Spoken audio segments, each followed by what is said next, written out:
Hello and welcome to the Dire Gentleman channel. My name is Gus Zagarella. And I'm Henry Galley, and you may know us from our series Two Professional Writers, where we cover writing tips and tips about life and just, anything that is a tip, just the tip, really. But today we're doing something a bit special. Yes, so as you know, we have a previous video in this series where we have covered Chuck Wendig's blog and a entry he had about horror writing tips. Very close to home, very bad advice, and we figured, well, maybe that's the last we'll see of old Chuck, the last we'll do. And then opportunity came knocking, Henry. Yes, so first of all, if you haven't watched it already, please pause this video and go watch the other one. It's not only very funny, but I think it's a very good primer on what Chuck Wendig is all about. But our good friend of the show, Alex Whittington, did the Lord's work and pirated two of Chuck Wendig's books the other day. Something that we feel no guilt about, given that he was part of an effort to take down the Internet Archive, one of the most valuable sources of online archaeology, out there, because people had pirated his books maybe 6 times, so we figured we'd make it 7, and thanks to Alex's hard work, we now have a copy of, what's the title, Gus? The Kick-Ass Writer. A 1,001 ways to write great fiction, get published, and earn your audience. And yes, folks, you did hear that right. This book contains 1,001 writing tips. Yeah, and if you're looking at the runtime of this video and kind of gasping in horror, it's because we are going to try, to the best of our ability, to cover every single one. We don't know what's going to happen by the end of us going through this book. The horror tips on Wendig's blog were bad enough already.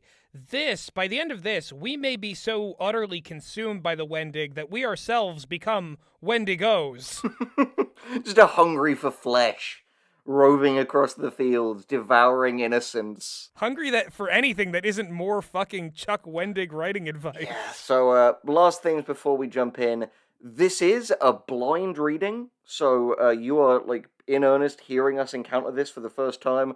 All reactions are authentic, unrehearsed, unscripted, just the same as all of our Two Professional Writers videos.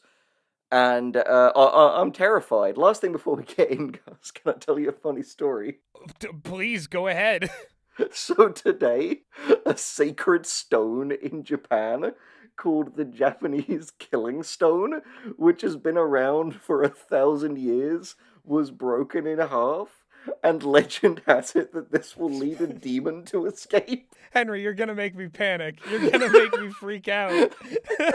Oh no! Let's see if we can channel that demon during this record. Oh, the demon will be coming from both sides, man. We'll be demoning from both ends throughout this, I'm sure. Alright. Let's do this. A little bit about the structure of the Kick-Ass Writer. It is organized into sections including an introduction, a part 1, a part 2, and a part 3. The introduction is also considered the first tip, so I think it might be important to include that part. Just because it's 3 pages, I'll just read it chunk by chunk, and then we'll get into the real meat of the Wendig chunks. Chunk Wendig. The big chungus. The Chunk Wendigs. Chuck Wendig himself. Chuck Wendig. Alright, let's go. Introduction, the first tip. Nothing in this book is true. Alright, goodbye everyone. From the hand of... We're done. Yeah, it was fun. It was a fun prank we almost played on all of you. The rest of the video is just elevator music. Yeah.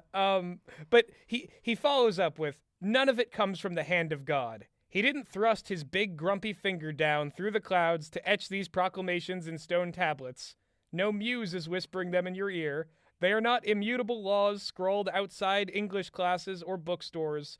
These are not regulations. This is not gospel. This is not a math problem by which X plus Y equals a perfect story. These are not rules. How do you feel about that so far? Immediately just... I feel like my reaction to so many of these is going to be, shut the fuck up, Chuck. Yeah, here's the thing. We're not of the school of, I think we do believe there is some subjectivity in writing vice. There are things that will work for some stories and not for others.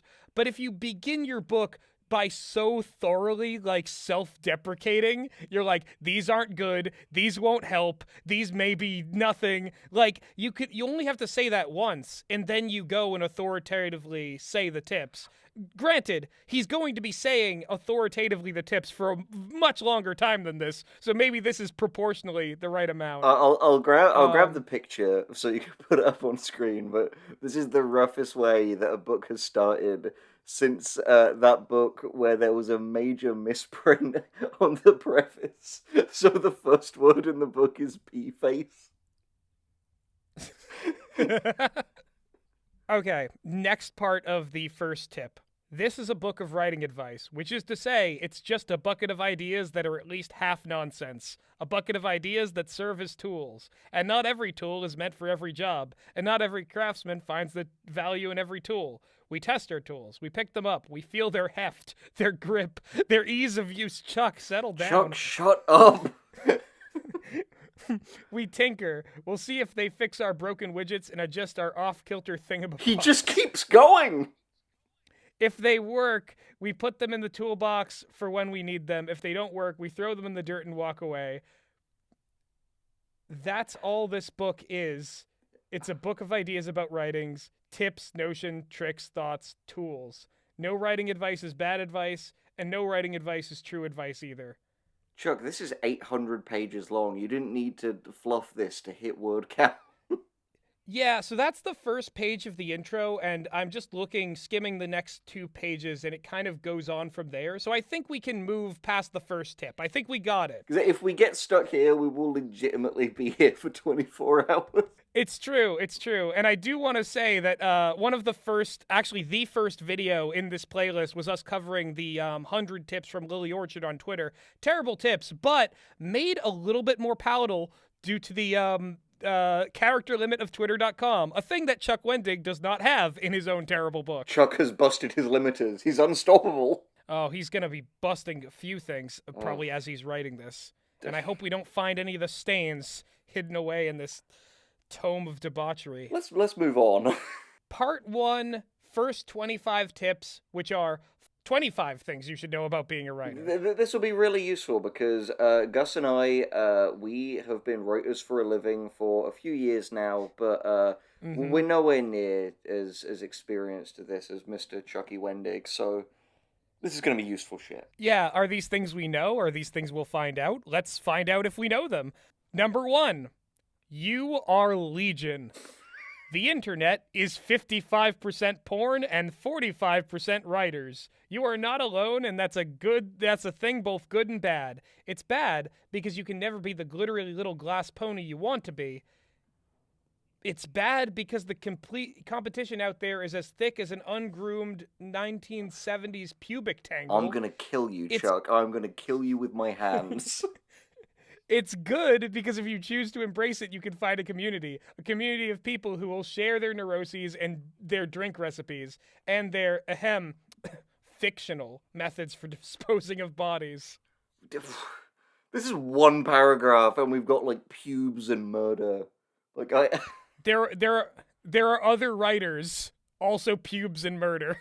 Alright, so I mean, yeah, we often recommend making friends with other writers and collaborators, and not just other writers. Make friends with artists, animators, musicians. You know, form creative communities so you can do your own projects. But like, you know, don't play with their pubes. I guess. What's tip 2? Yeah, don't lead with descriptions of 1970s pubic tangles. He mentioned porn and pubes in his first paragraph tip.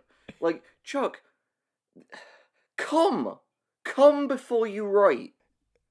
Yeah, that's the thing about Chuck Wendig is that his prose gets oddly sexual. This really should have, instead of the kick-ass writer, this should have been called the bust nut writer, and then maybe it would have been a little bit better. If anyone at home feels like just life isn't worth living anymore, grab a bottle of your alcohol of choice and take a shot every time a crude, bizarre sexual metaphor comes up.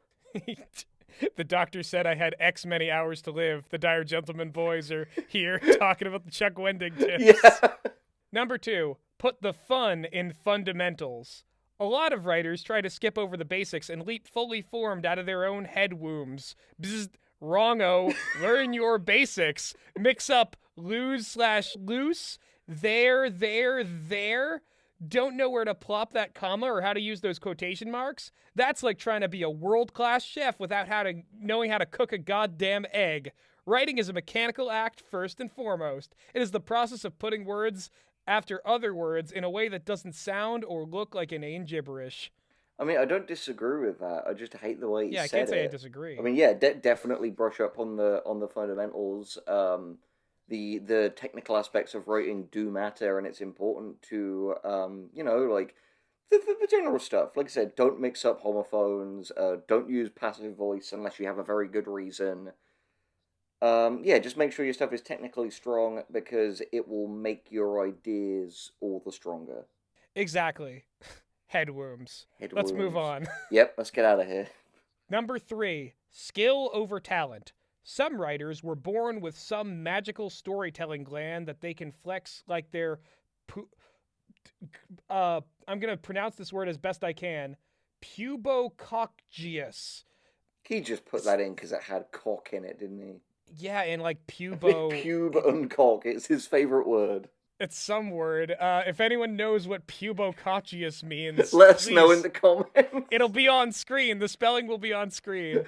It's even better if you lie about what pubococcyous or whatever it is. Yes, make your own definition. All right. That they can flex like their pubococcyous, spewing brilliant storytelling and powerful linguistic voodoo, but with a twitch of their taint. This is a small minority of writers, which means you're probably not that. The good news is, even talent dies without skill. You can practice what you do. You can practice it by writing, by reading, by living a life worth writing about. You must always be learning, gaining, improving. I mean, yeah. How did this man turn practice writing and do it as often as you can into some writers have fucking genitals, I assume, that are godlike. You have weak genitals, but you can get it's not the genitals you have, it's how you use them. He's got that kink for like people telling him his cock is small. Oh, man. But yeah, honestly, I hope he also has a kink for people telling him his writing advice is bad.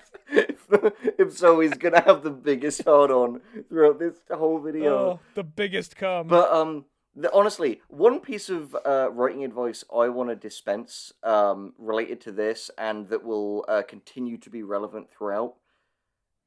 It's fun to have like a weird, quirky narrative voice, and we should all like strive to have interesting ones. But a really important thing about writing, and especially you'll realize this as you mature as a writer, is sometimes you have to know that a clever turn of phrase or way of expressing something or a very idiosyncratic method sometimes doesn't serve the information you're trying to convey the best. And you need to ask yourself on a case-by-case basis whether the way you are saying something is getting the thing across the way you want it to, because if you want to give a piece of advice, but all we can remember is you like mentioning a bizarre, possibly sexual gland in it, then you failed. Exactly. Being cogent and concise can many times be more important than being indulgent, even indulgence for the sake of comedy. Definitely. It's what Kill Your Darlings is all about. Exactly. Number 4, nobody cares about your creative writing degree. I have been writing professionally for a lucky, despite the number, 13 years. Not once, seriously, not once ever, has anyone ever asked me where I got my writing degree, or if I even have one. Nobody gives 2 ferrets fornicating in a filth-caked gym sock whether or not you have a degree, being it a writing degree or a degree in waste management. The only thing that matters is, can you write well? I want to say, for the record, as a writer, people in waste management generally get paid better than writers before fucking Chuck over here condescends to them. And it's a valuable job because without them, we would be swimming in trash and shit. Yeah, exactly. Like, we shouldn't have anything against our, like, garbage men heroes. They're the firemen of garbage. Exactly. Because, again, I know this is just by the by, but that's the thing about Wendig. If you've watched his last one, like he loves to take swings at like random groups that haven't hurt anyone, like women from reality shows and juggalos and stuff like that. Just very like cruel, mean spirited, like early 2010s type shit. But yeah, don't fucking disrespect sanitation workers because if ever you have seen what an absolute hell a city descends to during a garbage strike, you will know the immense value of these people's hard work. Yeah, exactly. And then to the substance of the tip a little bit more, what there is, I think it's just odd that like, he's saying nobody cares about your creative writing degree. I think that, people you're applying to jobs with will care. I think that like, you know, sometimes people want to know what your background is, what courses you've taken. Like, none of that is like an obstacle to stop you from writing. You can write with or without a degree, but it's not meaningless. Yeah, I mean, here's the thing. Full disclosure, I did take a creative writing degree at the University of East Anglia in England, and I did that after doing a psychology degree for a while, then thinking, I'm not really following my passion here. I'm gonna go do the thing I want to do, take a chance. And I'm gonna be honest, like I want to specify, yes, you don't have to have a degree in writing to be a successful writer or, someone who just writes stuff for pleasure. But we would be disingenuous to say to you that it didn't help. Like my current like main writing gig that I can't talk about due to NDAs. The fact I had a batch degree in English Lit and creative writing was a factor on my resume in addition to portfolio and experience as to how I got that job. Yeah, I think like the way that Chuck like phrases this tip, it sounds like, if you bring up that you have a writing degree at every party, yeah, you might be a bit of a pill. But you are if you bring up any degree you take. Yeah, exactly, exactly. So, yeah, just odd tip, not fully true. Again, respect your garbage men and other sanitation workers. Number 5 is speaking of luck, luck matters. Sorry, but you can maximize luck. You won't get struck by lightning if you don't wander out in the field covered in tinfoil and armed with an old TV antenna. Yeah. Was that the whole tip? That was the whole tip. Luck, like, he's just saying luck exists. There are ways to do it. Now go get struck by lightning, kids. Yeah, so alright, we'll give the actual tip here. Yeah, luck matters, but also to a degree you make your own luck. Like, yeah, there is no one saying that you're gonna get, I don't know, like a book deal, or that an executive will see something you made and send you an option for like a movie or TV adaptation. But the fact is, we can tell you, sure as shit, neither of those things will happen 100% if you A, don't write, and B, don't show people what you write. Fucking TV shows like Channel Zero, which is a fantastic show, were optioned from on creepypastas and no sleep stories.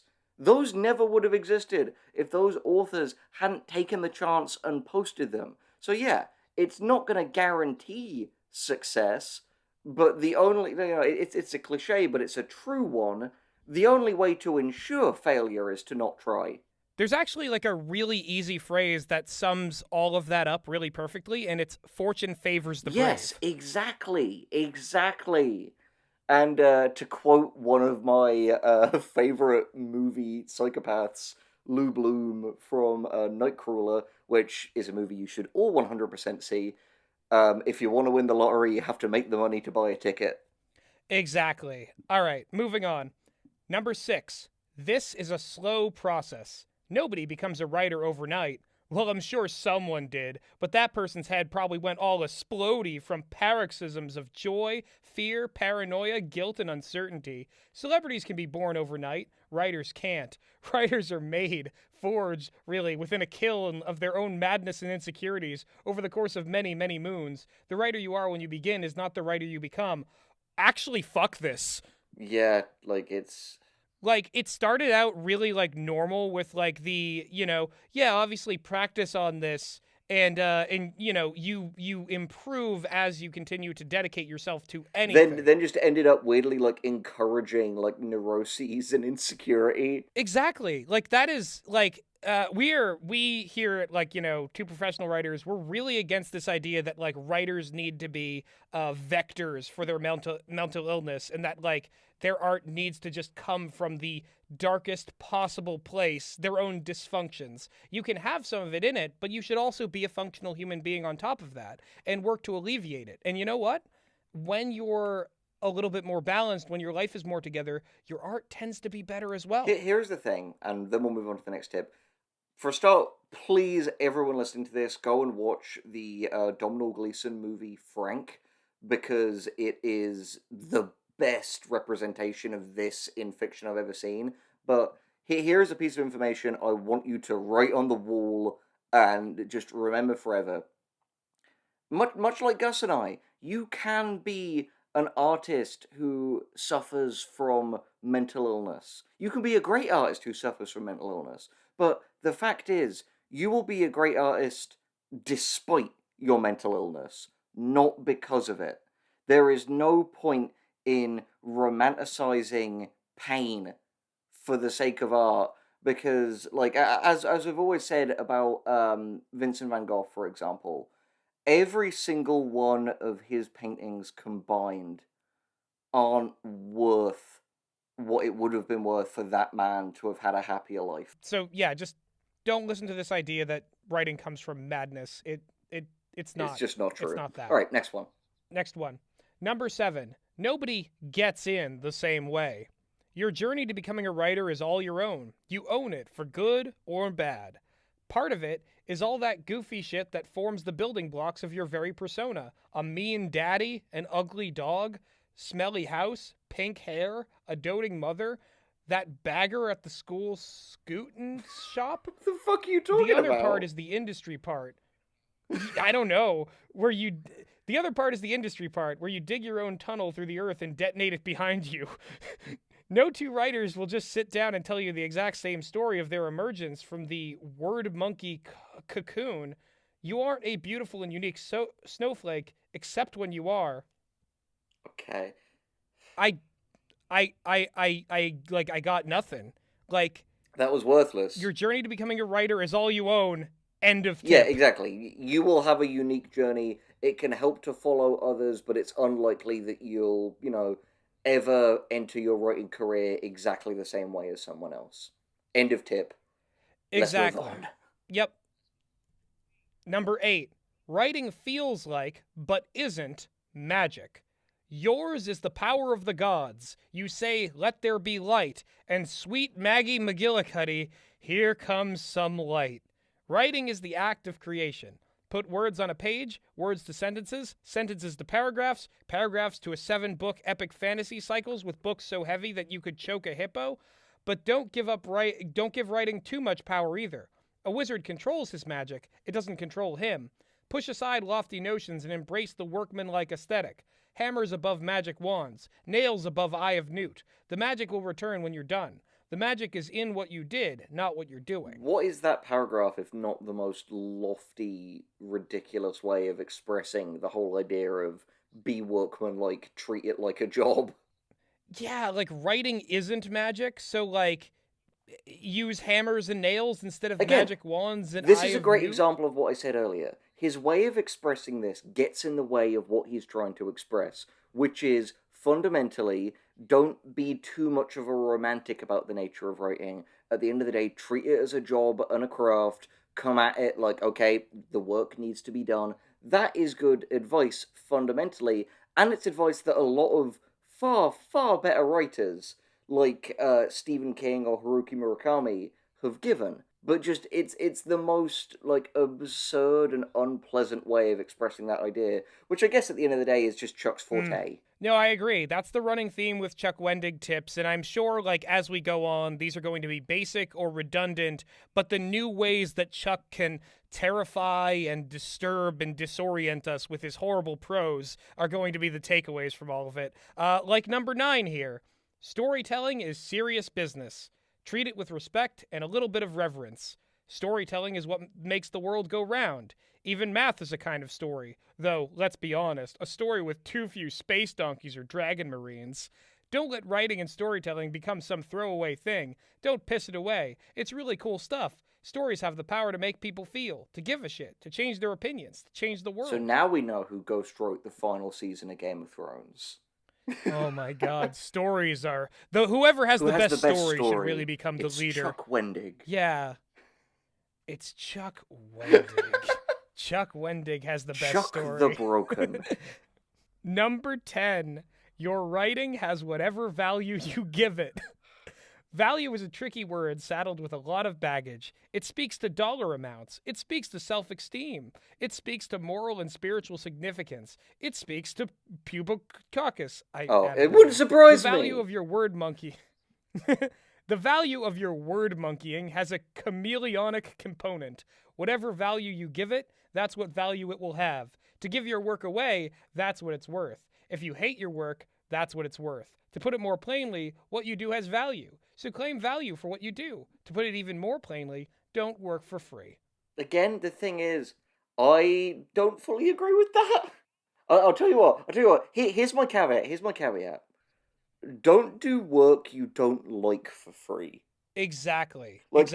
There are so many things that Gus and I have done that haven't made us a penny, but we fucking love doing it, so it was fine. And there's other stuff I've done, like, go check out the Heads of Sierra Blanca video, that I despised every single second of, and thus expected to be paid through the nose for it.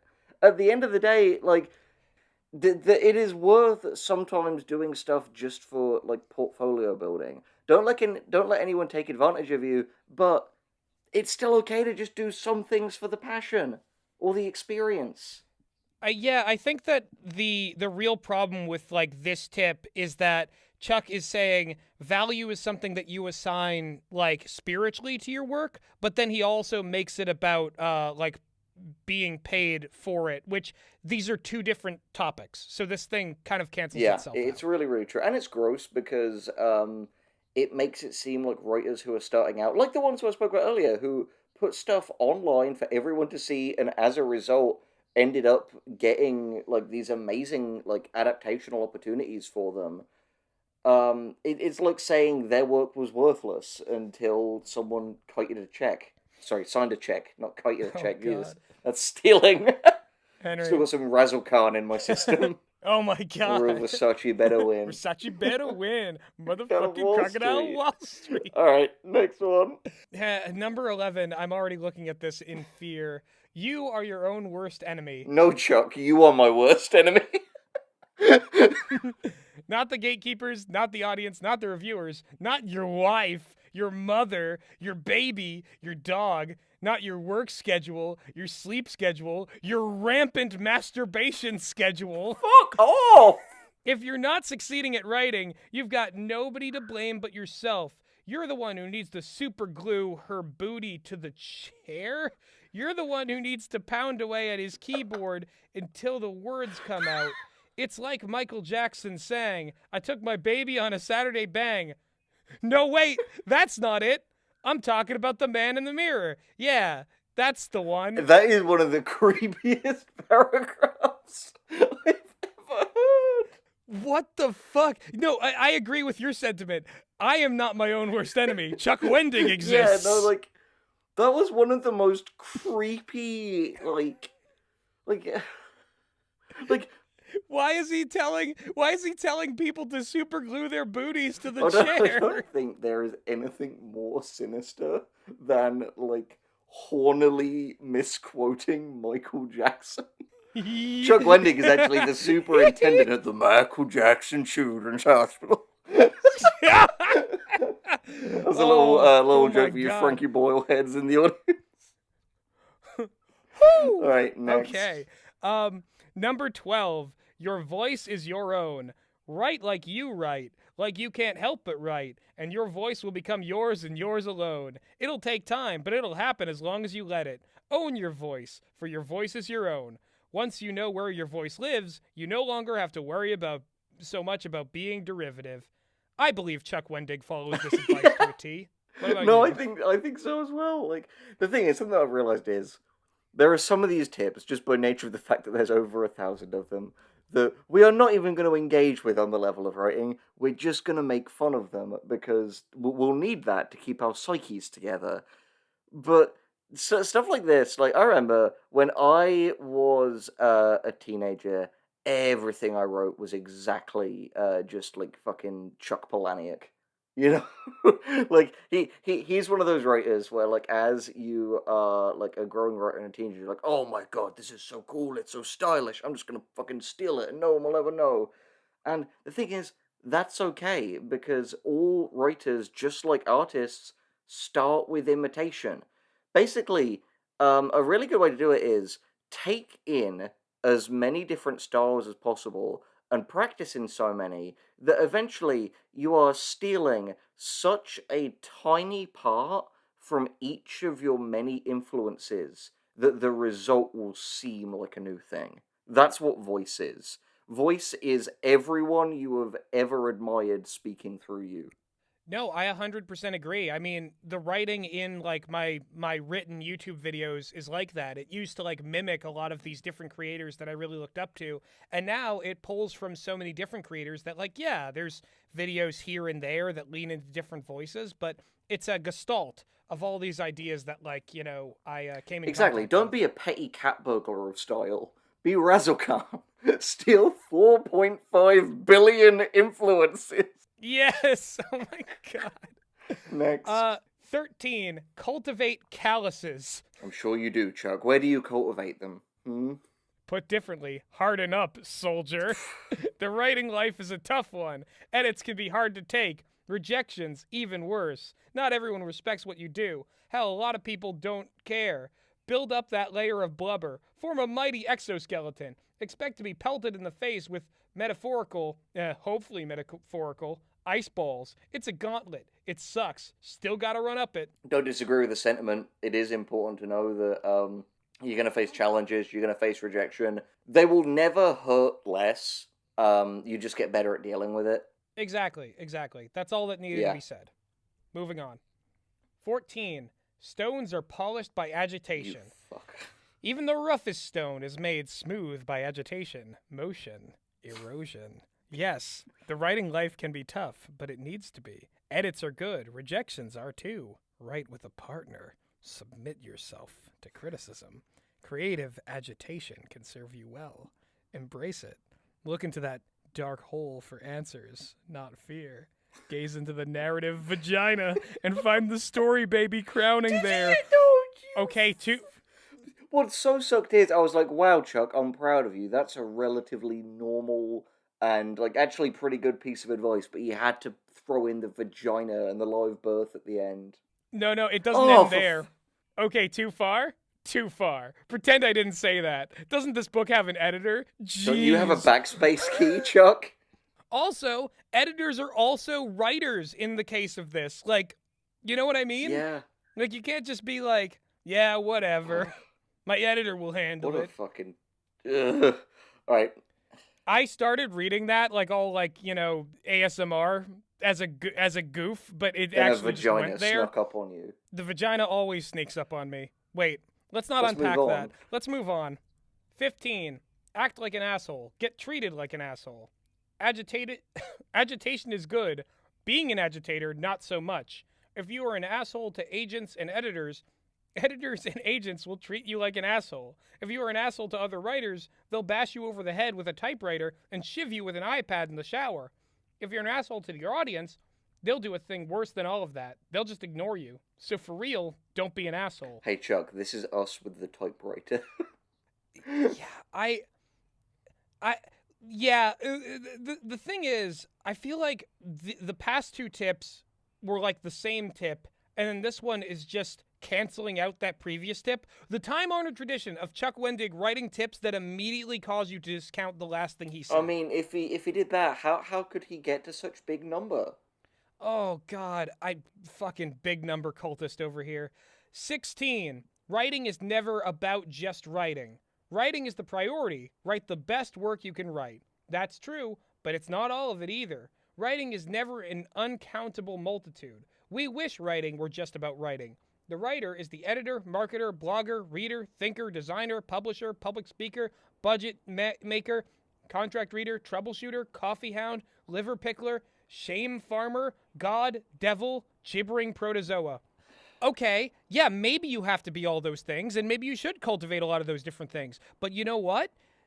You can have friends who are those other things too. It's true. It's true. Like we've always said, like the Dark Gentleman channel has been an invaluable tool in marketing the creative work of all of the contributors, and in kind, we all work together to make the content for this channel. Like we have a symbiosis. Exactly. It's a team effort. Not any one of us has to be the god, devil, gibbering protozoa, all these other things. We can just be together a team that can carry all this Also, stuff. by the way, if you can hear some crazy background noise right now, folks, it's because I am in Australia in the middle of monsoon season. And it is kicking. The demon is coming. The demon from the Killing Stone. The demon is on its way. Here comes the demon. If you've made it this far into the video, leave a timestamp of where you think the demon will arrive. Where the Killing Stone demon will come and claim us both. Exactly. All right.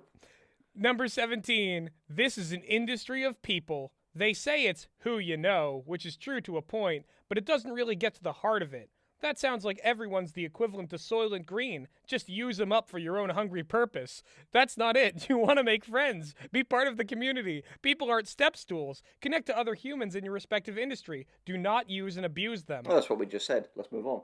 I mean, I agree, fundamentally. And he didn't write it in a twatish way. Let's go. Exactly. Well done, Chuck. Yeah, you know what? Well done, Chuck. 18. The worst thing your work can be is boring. You've got all the words in the world at your disposal and an infinite number of arrangements in which to use them, so don't be boring. Who wants to read work that's duller than a dirty bowling ball?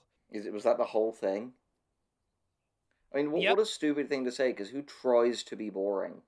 Yeah, exactly. It's like, wow, As thanks, if people Chuck. who are boring was like, oh, if only someone had told me earlier to not do that. I'll just be more fun by like making so many like Sex weird, metaphors. like overly vivid images and sex parables that like don't quite jive with like the very simplistic advice that I'm giving otherwise. That's how you make your writing not boring. All right, next. Number 19. Second worst thing is a loss of clarity. Clarity is king. See what you mean? You're telling a story, be it a book, a film, a game, an article, a dinner table placement. Don't make the reader stagger woozily through the mire just to grasp what you're saying. No, Chuck! Chuckless Wendig. Mr. Chuckles Wendig Esquire himself. Clarity is king? Who am I reading? Who made tip number 19? Gus. Was it the editor that he's not feeding? You gotta do as he says, not as he does. Next. Number 20. Writing is about words. Storytelling is about life. Everyone tells you that to be a writer, you have to read and write a lot. That's true, but it's not all of it. That'll help you understand the technical side. It'll help you grasp the way a story is built, but that doesn't put meat on the bones you arrange. Why would you arrange Doesn't matter. Let's that continue. wouldn't have meat on them yet? For that, you need everything but reading and writing. Go live, travel, ride a bike, eat weird food, experience things. Otherwise, what the hell are you going to talk about? Yeah, I totally agree. We've said that on multiple ones before. Yeah, completely agreed. Mm-hmm. Number 21. Everything can be fixed in post. Stop stressing out. You get one thing few others get. A constant array of do-overs. Writing is rewriting. Edit till she's pretty. Rewrite till it doesn't suck. You have an endless supply of blowtorches, hacksaws, scalpels, chainsaws, M18s, and orbital lasers to constantly destroy and rebuild. Of course, you can get caught in that cycle too. You have to know when to stop the fiddling. You have to know when to get off the ride. Again, I actually really agree with that. I know. Yeah, it's a good tip, and then it gets Wendig. Yeah. Wait, is there more? Number 22. Oh, God. Number 22. Quit quitting. It's all too easy to start something and not finish it. Remember when I said you were legion? Back at tip number 1. It's true, but if you want to be separated from 90% of the other writers, or quote writers, depending on how pedantic you choose to be out there, then finish the shit you started. Stop abandoning your children. You wouldn't call yourself a runner if you quit the race every race halfway. Finishing is a good start. Stop looking for the escape hatch. Pretend your work in progress just doesn't have one. Feeling really called out for abandoning all my children. And I'm not talking about, like, writing Yeah, exactly. metaphors. I'm talking about all those kids I left on the side of the road. Yeah, a bit of a subliminal message there. Just, like, highlight that. Just, like, stop abandoning your children. You had to leave them there, so it would slow the demon down. The demon would get the kids first, and give me time to run. You know what? That's a good follow-up to, like, our Don't Bully Children initiative. I think stop abandoning your children also a good comment to leave. Please comment, stop abandoning your children, just so we can really confuse It's good advice. all of the people who haven't got to this point and look at the comments and think Gus and I are just, like, really negligent parents. We stop abandoning. I mean, to be fair, Henry, if we had children and we were going into a multi-hour Chuck Wendig like labyrinth from never to return, we would be pretty negligent Our parents. children are starving outside while we smoke crack and read Chuck Wendig book. And await the killing stone demon as it while comes we for await us all. Kagutaba to come and destroy us. Yeah. Oh, man. Number 23. No such thing as bad writing advice. There's only advice that works for you and advice that doesn't. No, there's very much such thing as bad writing advice. I think this series, the two... I know this isn't officially part of the Two Professional Writers series, but the Two Professional Writers series has proved there is very much bad writing advice. It is. Also, this is just the first tip. Oh, no. It's like going to Home Depot and trying to point out the bad tools. Rather, there are some tools work for the job. Most don't. Be confident enough for when the tool feels right in your hand and when it might instead put out your eye. Chuck Wendig is a tool. As funny and goofy as that little turn of phrase was, anybody can tell you, go back to that first tip I read, that was this exact sentiment. This is jarring. It's self-plagiarism. Exactly. Number 24. Though nobody really knows shit about shit. We're all just squawking into the wind and nobody has the answers except for you. Those answers are only for you. Everyone else is just guessing. Sometimes they're right. A lot of times they're wrong. That's not to say such pontification isn't valuable. You just got to know what weight to give it.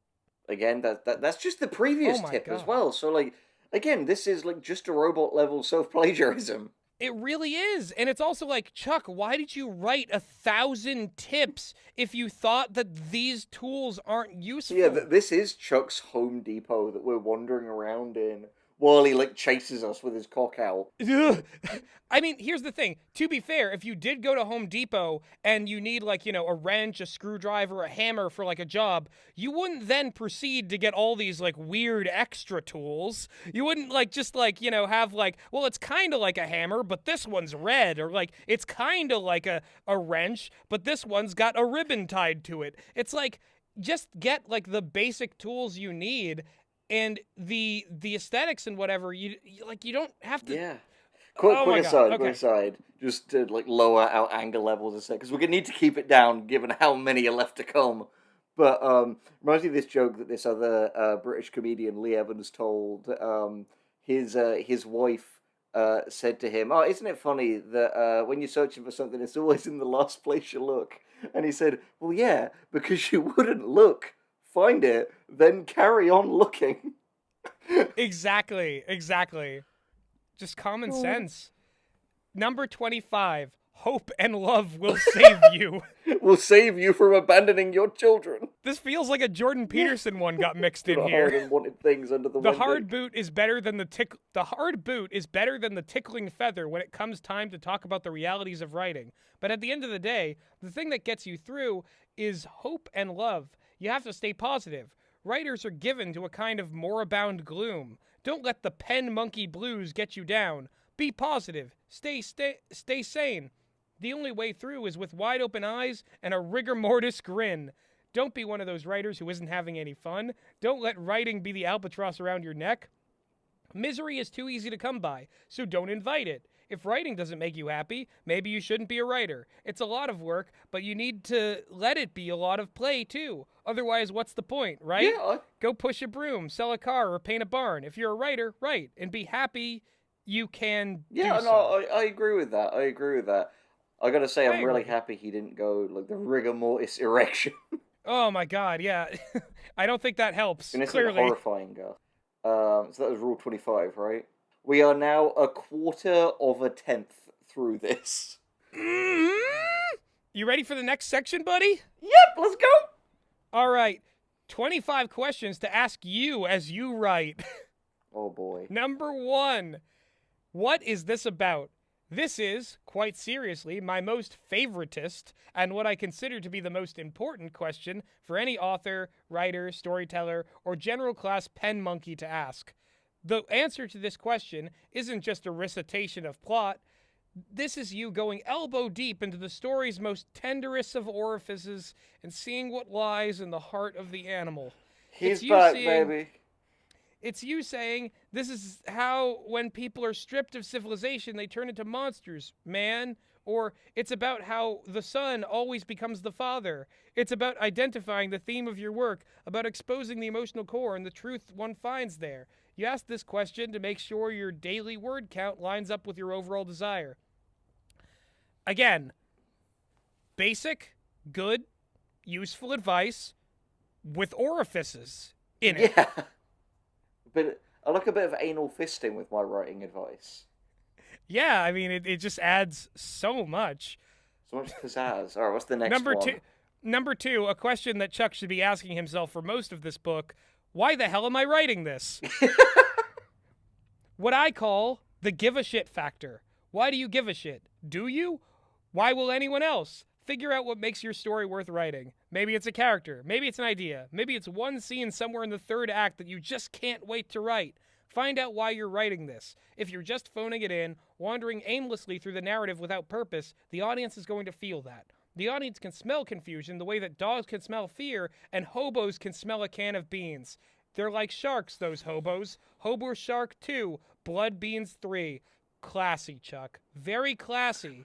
Classy and classist. Oh yeah, really punching up and making, like, you know, homeless people like insults. He's got the sense of humor of fucking, like, Dan Schneider.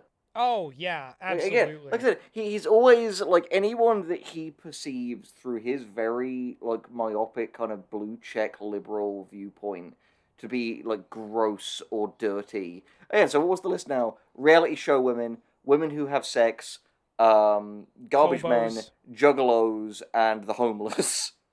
Yes, yeah. Oh, What was the advice again? No, give a shit. Let's move on. Well, the advice was about the give a shit factor, so that's actually really good. Number 3, is this my story written my way? When I read a story by Joe Lansdale, I say, that's a goddamn Joe Lansdale story. The voice is his. Like, eating toast. That's toast. He just That's says fucking these things. toast. The video is his. The story is his. The characters are his. You could drag me into an alternate universe where Joe Lansdale was never born, and still I'd know that this book in my hands is a book by him. We have to own our fiction. We have to crack our chests open with rib spreaders and plop our viscera right down onto the page. It has to be us living there in the fiction.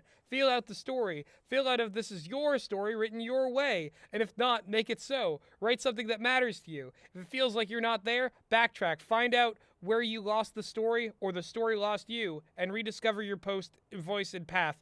This is just like the, 5th or 7th or 11th tip about finding your voice. If I'm reading a short story and there is, like, an over detailed, unfunny, very crude and oddly grotesque sexual metaphor, that's that a seems goddamn to, Chuck Wendig story. That seems to also betray a lack of knowledge into, like, first-hand mechanics of sex. That's a fucking Chuck Wendig story. That's a goddamn Chuck Wendig story.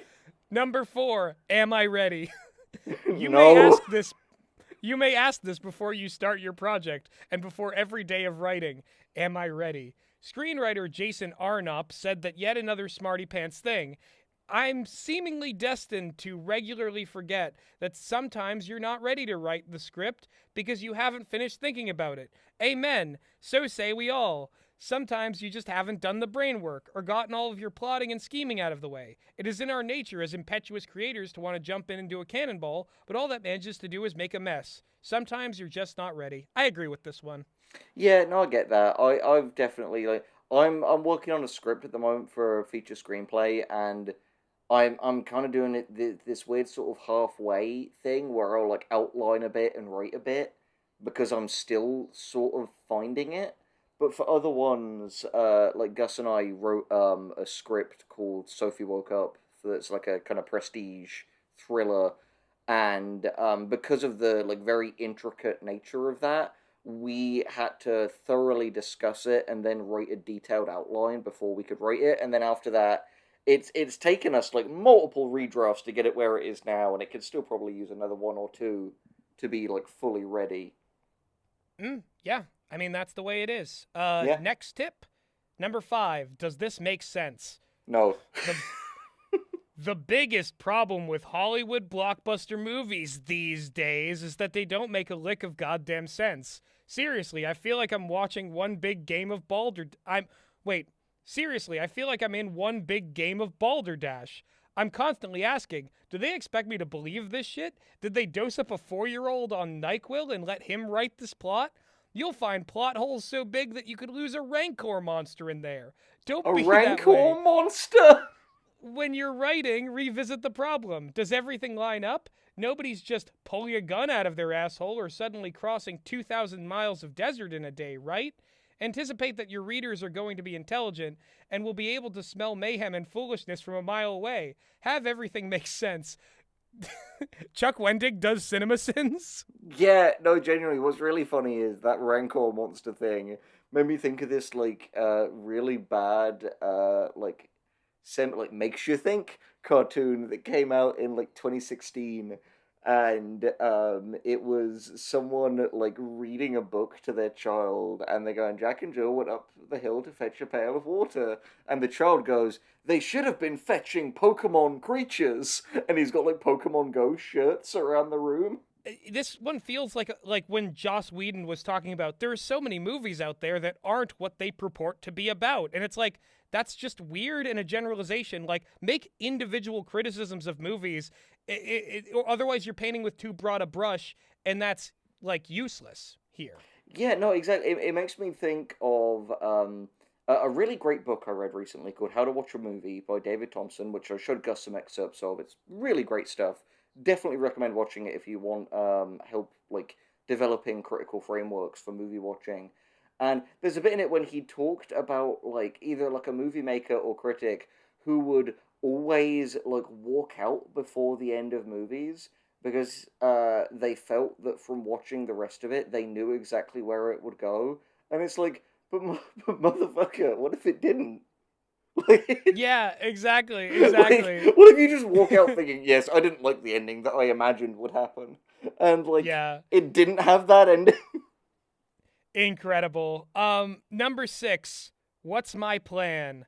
Have a plan. Cast a weary eye towards it daily. It's okay if your plan is, I'm going to write until I'm done. It's fine if your plan is, I'm going to write the dialogue now, then a few big action pieces, then I'm going to go back and fill in all the gaps. It doesn't matter what the plan is, it only matters that you contributed a little brain think towards it. Don't be a pair of loose underwear floating downriver. Take control. Specific. Yeah, that is, again, fundamentally not bad advice. Just no, not bad advice at all. Why'd you bring your underwear into this, Chuck? Well, it's not our underwear. It's the theoretical underwear we could become if we're left to our own devices and don't take control of our lives, Henry. That is true. And again, people who are fans of this channel know that we're advocates for planning, but at the end of the day, even if you plan to, like, pants it, as Stephen King would say, that in itself is a plan. Yeah, I think that's actually what the tip was saying. Yeah, exactly. Number 7. What do these characters want? Characters have needs, wants, and fears. Simple as that. John wants a boat. Mary fears goats. Boo Boo, the space whale, needs to eat a supernova-ing star, or he'll die. Every character is motivated, and that motivation is the engine that pushes them from one end of the scene and out the other. Asking this while writing helps you to keep character motivations in line. These motivations drive the plot. Yeah, The Killing Stone Demon wants to get in through the door. But exactly. yeah, no, I agree with that. It is, like, character agree. motivation is crucial. This is another one where, like, whenever Chuck writes simple as that, he can stop there, and he should, but he never will. Yeah, that's his problem, is that, because at the end of the day, none of these are, like, Chuck Wendig originals. These are, like, the most basic fundamentals of writing that he's chucking up, and it's simply the ones that he does the least chucking will be the most agreeable, because, again, they're stuff that anyone who has taken a creative writing class will be told. But Henry, nobody wants to hear about your creative no one writing wants to hear, nature. God damn it. Number 8.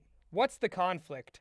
Every character has a motivation. And then you come along, and the big, old, grumpy storyteller and throw all kinds of shit into their way to stop them from realizing their hopes and force them to confront their fears. This is conflict. Hiram wants to go to a dance party at the country club, but oh no, he just got kicked out of the country club because his rival Gunter has been spreading lies about Hiram likes to lay with caribou. Now Hiram must defeat the machinations of his rival and prove his worth to the country club.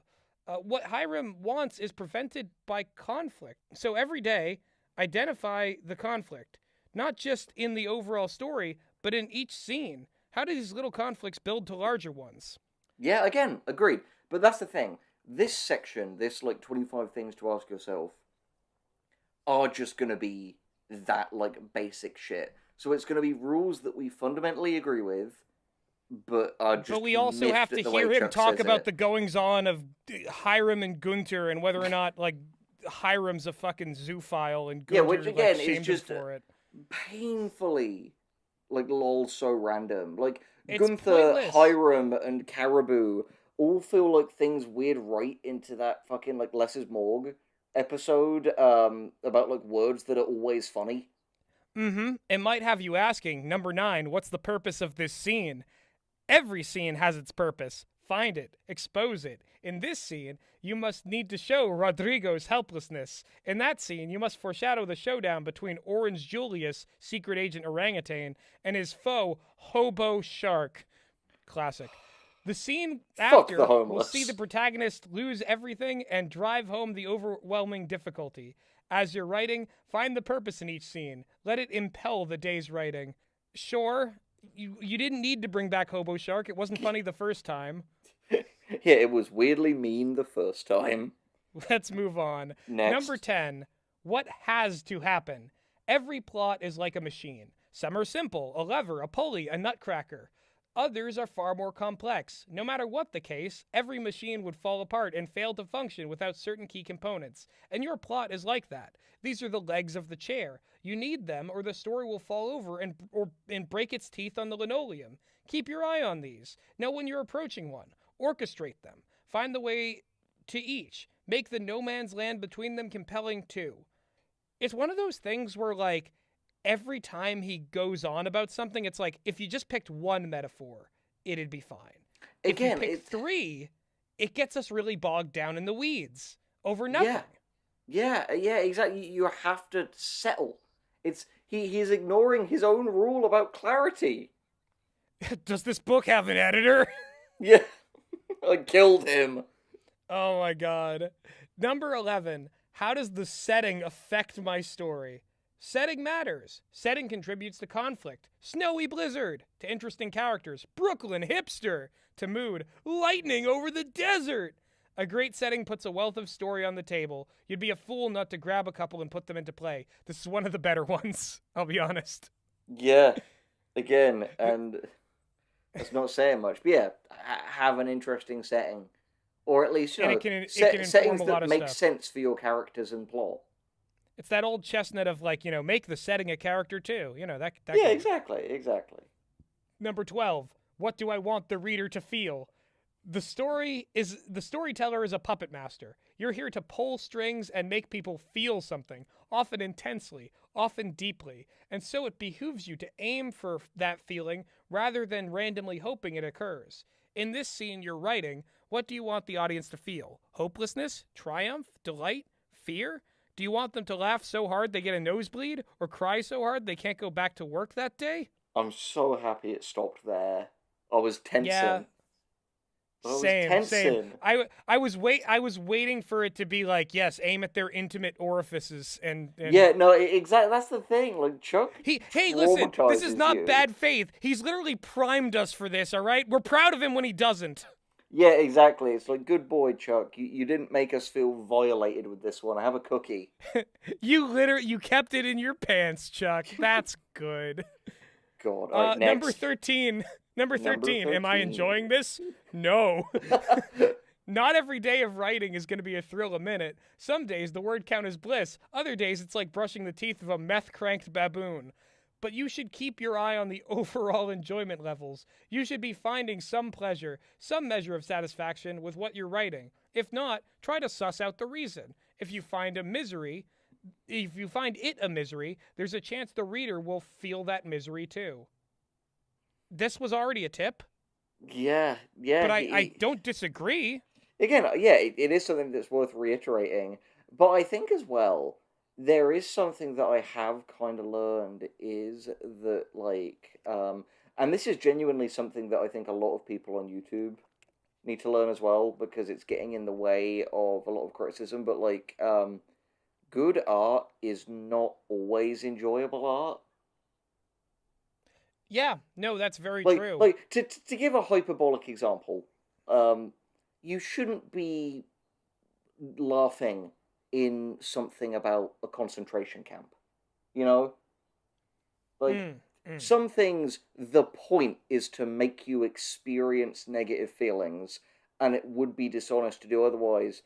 And those things have a right to exist, and I imagine in a lot of cases, they don't always make the authors feel great. But if you are writing one of those, my advice would be, like, when you're not writing, just, take care of yourself, do self-care.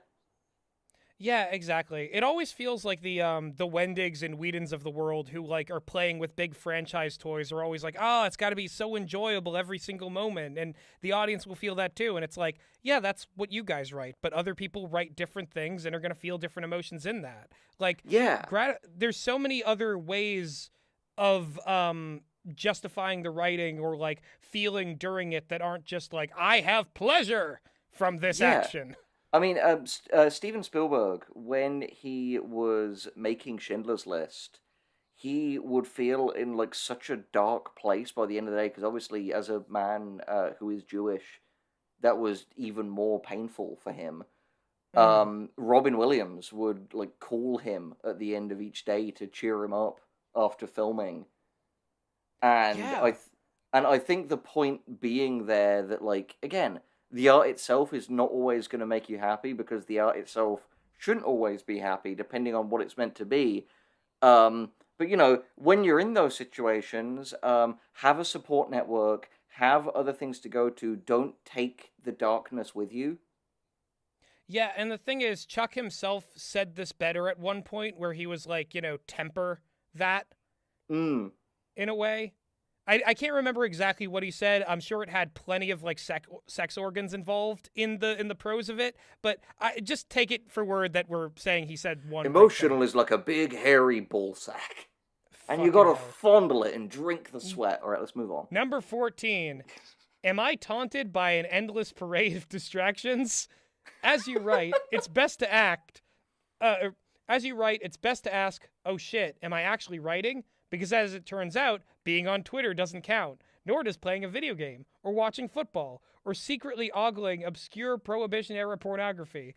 There it is. We writers are easily distracted, like raccoons, babies, and I'm sorry, where was I? The sun just glinted on a quarter, and I found myself mesmerized for Check's watch about 45 minutes. Point is, if you're easily distracted, you need to cut that shit out. If it continues, you need to find out why, which is why you don't want to write the thing you theoretically. Why is it that you don't want to write the thing that you theoretically want to write? I agree with this one. Yeah, no, definitely eliminate distractions where you can, but like, I think also sometimes you can love a thing, but also like for lack of a better term, be it a hard part. And while you Yeah. should power through, it's also easy to get intimidated and get distracted. And again, you shouldn't encourage it. You should try to push through it, but like, let's not lie to ourselves and pretend it doesn't happen to all of us. Exactly. And it's not even always about the work, as like Henry was kind of alluding to. It sometimes can just be your habits are preventing you from doing work that you would like and would enjoy, but you're just so accustomed to being in a bad routine with like, being distracted. So it can be separate. It's not always like the work itself kind of repelling you from it for some Very reason. true. All right, next tip. Number 15. Number 15. What else is in my way? We all find our work hindered for various reasons: family obligations, writer's block, technical problems, depression, vibrant hallucinations, addictions to huffing printer ink, etc. Time to identify these reasons, and by reasons I mean excuses, and begin systematically eradicating them. Find what blocks you, and either remove the block or find a way around. Similar to the first tip, darker progression. And similar to the other tip tip that came before it. Like it is just ultimately eliminate distraction. Again. No! What? Number 16, where are my pants? Okay, before we get there, I just have to say to people, if you want motivation, buy Stephen Pressfield's 2 books, The War of Art and Turning Pro, and they will teach you all about this. Yes. Where were we? Oh, yeah. Number 16. Where are my pants? Honey, where are my pants? From fucking Lego Movie. Trick question. You should know where your pants are. They should be as far away from you as possible. For pants, or trousers if you're in the UK, are a tool of the oppressors. Pants are how the NASA spies on you. Good pen monkeys work pantsless. I, for instance, put on a Garfield and mail my pants to Abu Dhabi. Okay, this does not belong here. Number 2, I think Riley from Less is More wrote this part. Yeah, no, legitimately, that is something that Riley... I could even imagine that in Lexi's voice. Like... Exactly. Also, I want to say, like, for the record, to extract some value from that, I guess get comfortable to write, but, don't take your fucking trousers off if you don't want to, and especially if you're at bloody Starbucks or whatever, you're gonna get done for indecent exposure. Now, here's the thing. I get what he means, but at the same time, it's like this is in the middle of everything else, and we're just like, we have time for indulgences, like, where are my pants? Again, it's almost as though he didn't have 1,001 pieces of solid advice. Number 17. Am I writing to spec? If you're rocking the NaNoWriMo, you know your count is 50,000 words, or maybe you're writing a 90-page script or a 5,000-word short story. Always keep your mind on the total potential word count. Good writers know to write to spec, and in the day-to-day act of pen monkeying around, recognize when they're on target or off base. Yeah, I agree with this one. Yeah, no, it's true. It's true. It can really help to do it numerically. Honestly, it's something that I'm going to start to do with that script I'm working on at the moment, just to have a first draft. Because, as we've always said, most important thing is having that first draft. Hey, you know how much we like that tip? How about we have that tip again with number 18, what's my daily word count? Part of writing to spec is knowing what your daily word count should be. If you're writing NaNoWriMo, it should be somewhere between 1,500 and 2,000 words per day. Hit the target. Glad that tip was 2 tips. The tip's really, so nice, really helps you get to the twice. end of the book, Chuck. Yeah. Number 19, who is my audience? This can be as broad or as limited as you care to make it. Your audience might be everyone who loves a good thriller, down to teenage bedwetters. Ugh. Just as good authors write to spec, good authors also write to an audience. A speaker would tailor his speech to his audience, and so the writer must tailor his writing to the audience as well. I agree. Let's just get as far away from teenage bedwetters as we can. Yeah. Well, what you're Googling on your own time is your problem, Chuck. What is, Are we on to 18 now? We're on to number 20. Oh, thank God. 20. Have I saved recently? Don't drop your spaghetti! Yeah, don't drop your spaghetti. Everyone Save right now. Save right now. Save it. Save. All right, now let's see what Chuck Wendig is going to say about the same thing that we just said, that we agree with, that we've said in multiple videos. I am an obsessive compulsive saver. I will save at the end of every sentence if you gave me a chance. I'd probably save this chapter 1,745 times. And we're all suffering for it. 1,746 now over the course of its writing. Seriously, save a whole lot. Learn to ask yourself that question in order to keep it up and the habit top of mind. Oh, and just so we're clear, don't rely on autosave. We cannot trust robots with our future, because robots hate us mulling meat bags and seriously work to undermine our so-called agenda of the flesh. God damn it. I was hate so that, ready like, for there to be... That is one of the two ways to write robots, and like both of them suck. Like there's meatbag, kill all human, and then there's like Data from Star Trek. I was so ready to be like, there was nothing objectionable here, save again. But then he made the most stereotypical robot joke ever. So we're going to move on, but also save again. And save after every tip if you can. Number 21. Oh shit, do I have this backed up in 72 different places? Same tip, drink, everyone drink in the audience. I mean, again, it is a good piece of practical advice to like save multiple copies, but also don't get like so crazy with it you'll lose it. But like, was this worth a page in a book? No, it wasn't. I mean, you can probably see, audience, that each one of these has been on screen. That's the entirety of every single page in this book. I imagine this is an entirely self-published ebook because, like, no tree deserves to die for this to be in print. Fucking Jesus died for Chuck Wendig's sins. I fucking hate how much that got me. And we're not 50 tips in yet. Imagine the fucking delirium we'll be at when we're all like tip 730. Show Treesus, editor me. Good job. You must save often and back up your work across multiple sources. External HD, cloud storage, email yourself the draft, print copy, all of the above, typed in caps in order to drive it. This is screaming importance. Rawr, yelling, snarg. Ahem. Point being, at the end of every day's worth of word making, back up the file in as many ways and places as you care to manage. Future you, upon suffering a cataclysmic hard drive shit-splosion, will thank present you for being so damn smart. Same tip, moving on. To be a bit more simple and practical, I recommend maybe saving it on your computer and then saving it on Google Drive. Yep, that works. And if you have an external hard drive, back up all your stuff there too. Yep, I have one, works great for me. 22. What will I write tomorrow? Toward the end of this day's word count, keep an eye on tomorrow's storytelling endeavors. Maybe make a few in-document notes. Keep a hazy picture of what happens when you next sit down to write.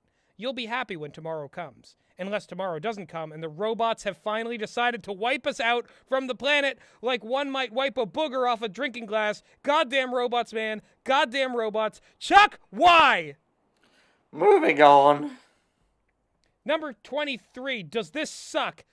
Does today's word count look like garbage? Spelling errors, funky plotting, hastily scrawled poop. That's okay. You're allowed to do that. Just note it. Just make a little check mark in your brain or even do a comment in the document. Just know that today's word count might necessitate you coming back, doing some cleanup, like this book.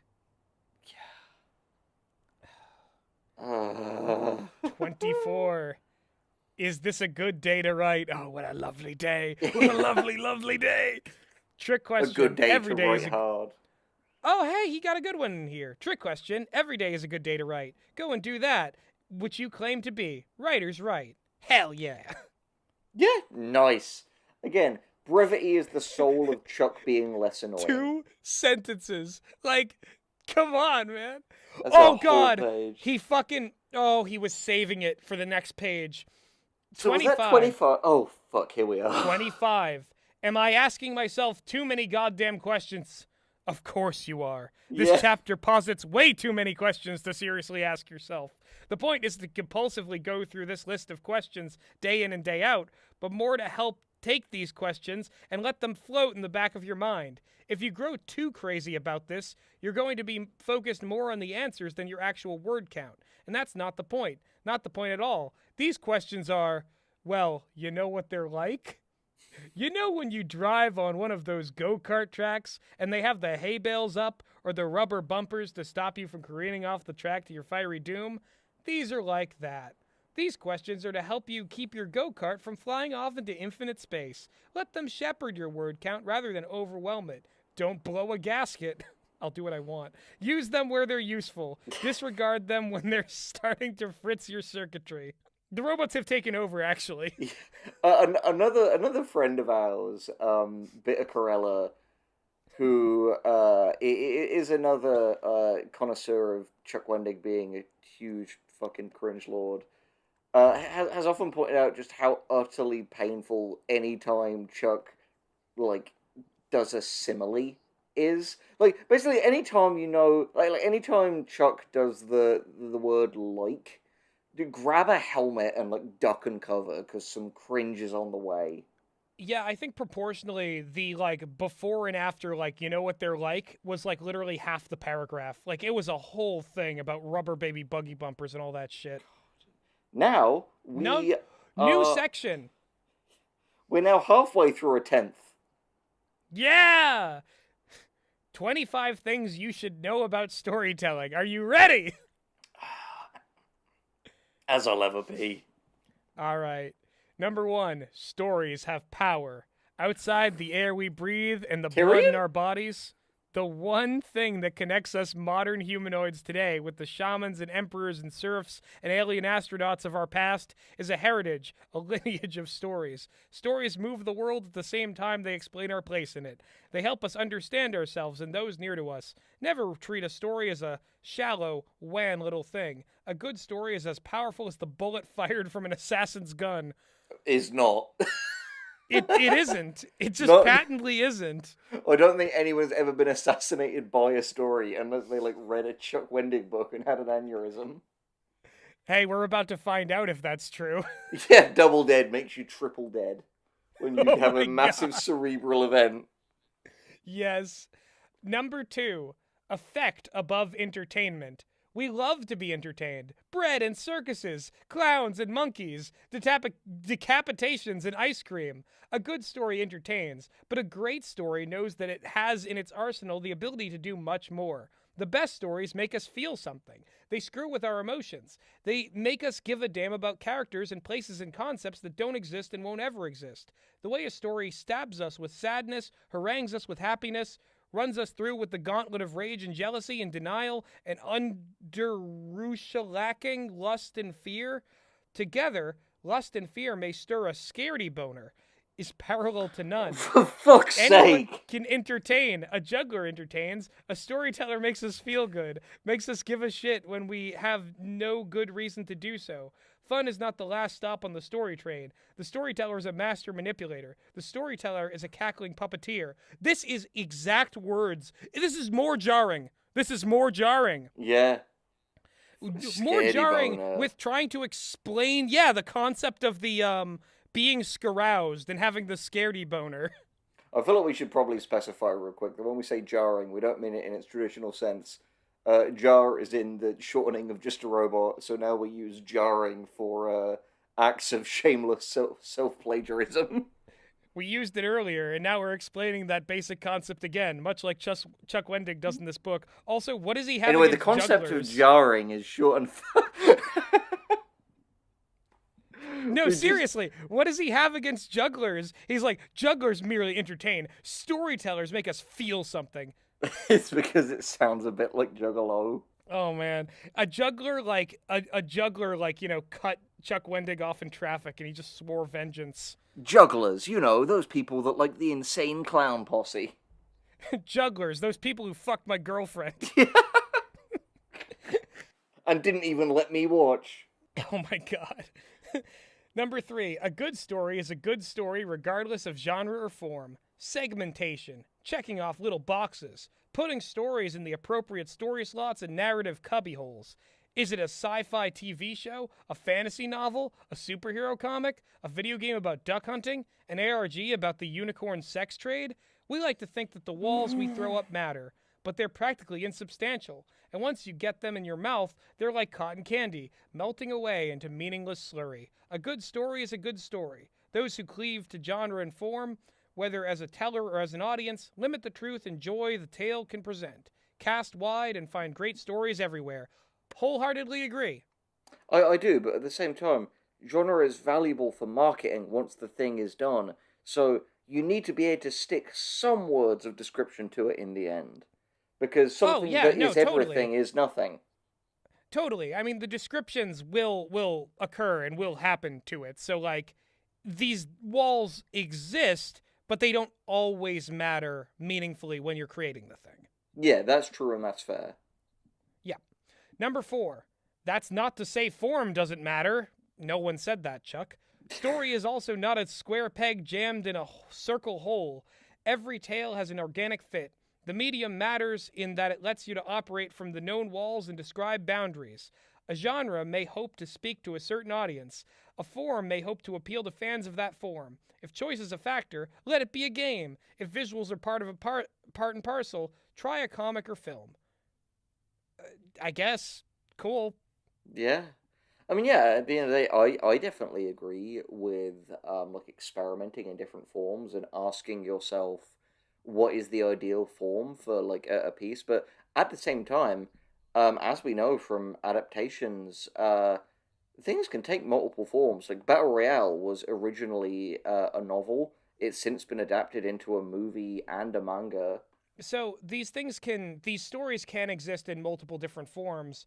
When you're working within a certain media or within a certain form, obviously try to excel as much at what makes that form effective as you can, but know that isn't the be all end all, and that Yeah, you could do something different in a different form. I'd say a better piece of advice is just lean into the strengths of your medium. Yeah, absolutely.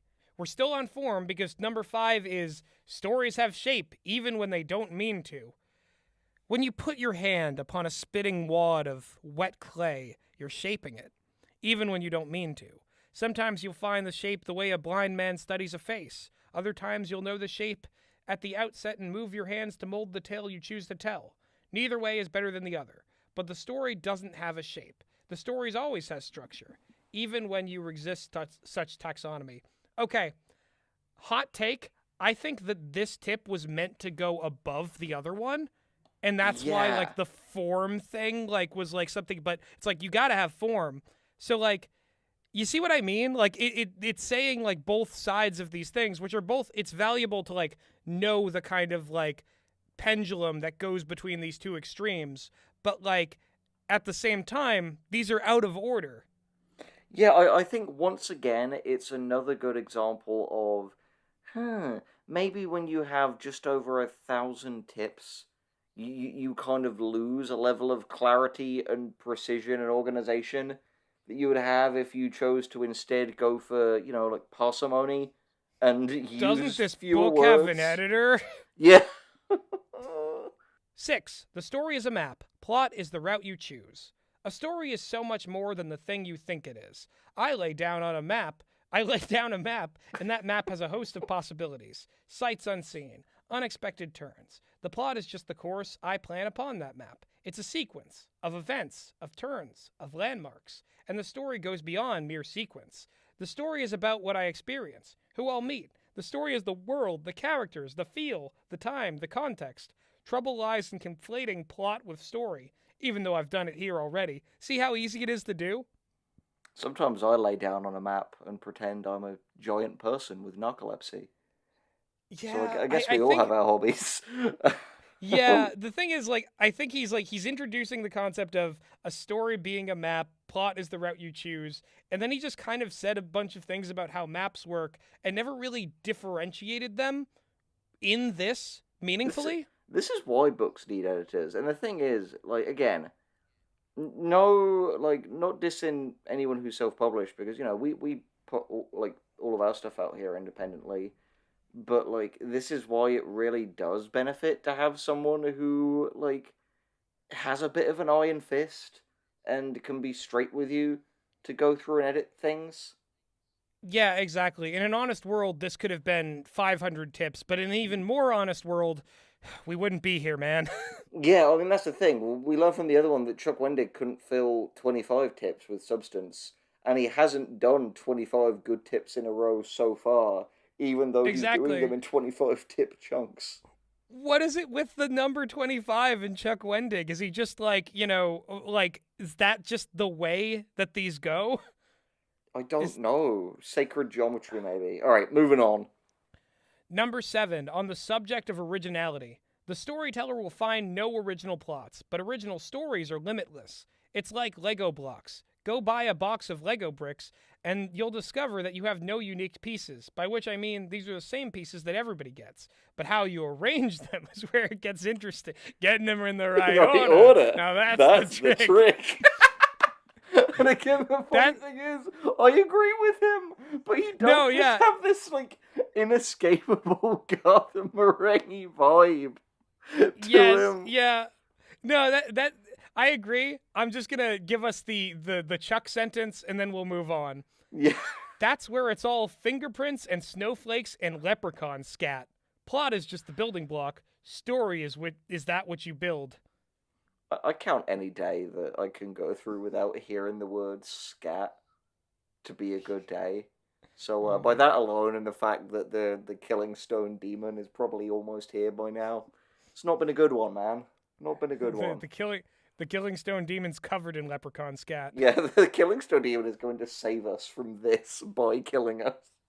Oh my god. Don't worry, boys, I'm coming. I'm on my way. It's Razzle Khan doing her, like, Japanese accent. Oh my god. I could believe that Razzle Khan is a demon. Yeah, she is the Killing Stone Demon. She used her social engineering to get out of the Killing Stone. You can social engineer your way out of anything. How to social engineer your way out of the ancient bindings that Japanese peasants trapped you in 1,000 years ago after you terrorized their village. Oh my fucking god. Number 8, the bridge between author and audience. The audience wants to feel connected to the story. They want to see themselves inside it, whether as a mirror image or as doppelganger, or as sinister, mustachioed, bizarro world villain. The story draws a line between the storyteller and the audience. You're letting them see into you, and they're unknowingly finding you inside of them. Not sexually, of course. You dirty little birdies, you. Was that a rape joke?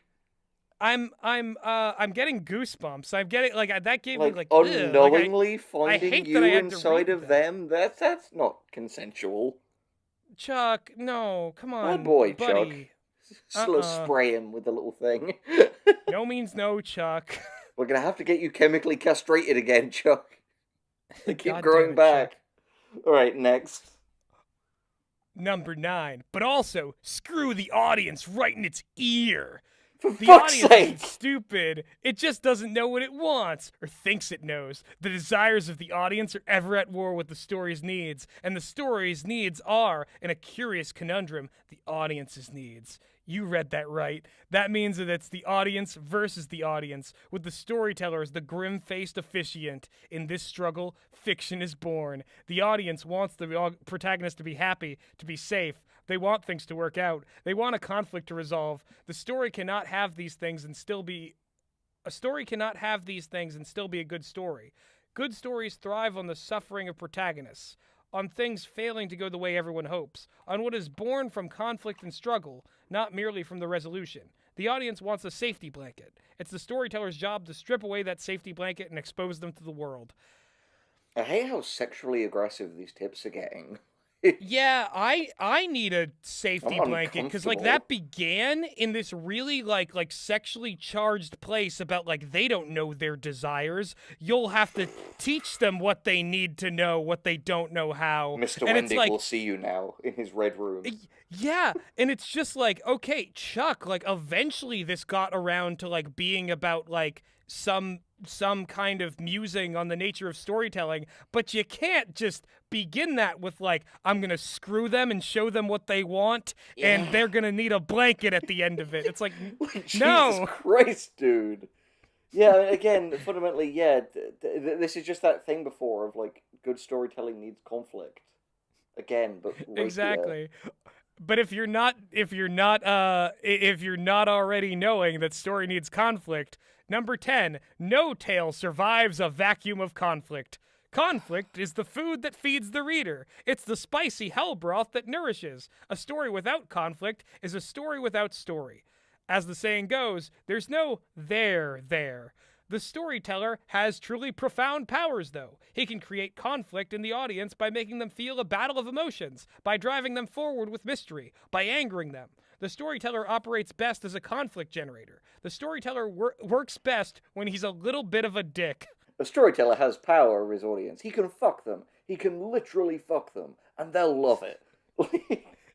They'll love it whether they know it or not. By the end, they'll be satisfied. I don't want to feel like I'm being like domed by Chuck Wendig. I'm telling you, man, it's not any more fun to read it than it is to hear it. There's this book called The Collector, and it's from the 60s, and it's about this dude who he kidnaps a woman that he is like attracted to, and just decides, I'm just gonna lock you in the basement until you like realize you love me, and that's what reading a Chuck Wendig book feels like. You're Henry, just trapped.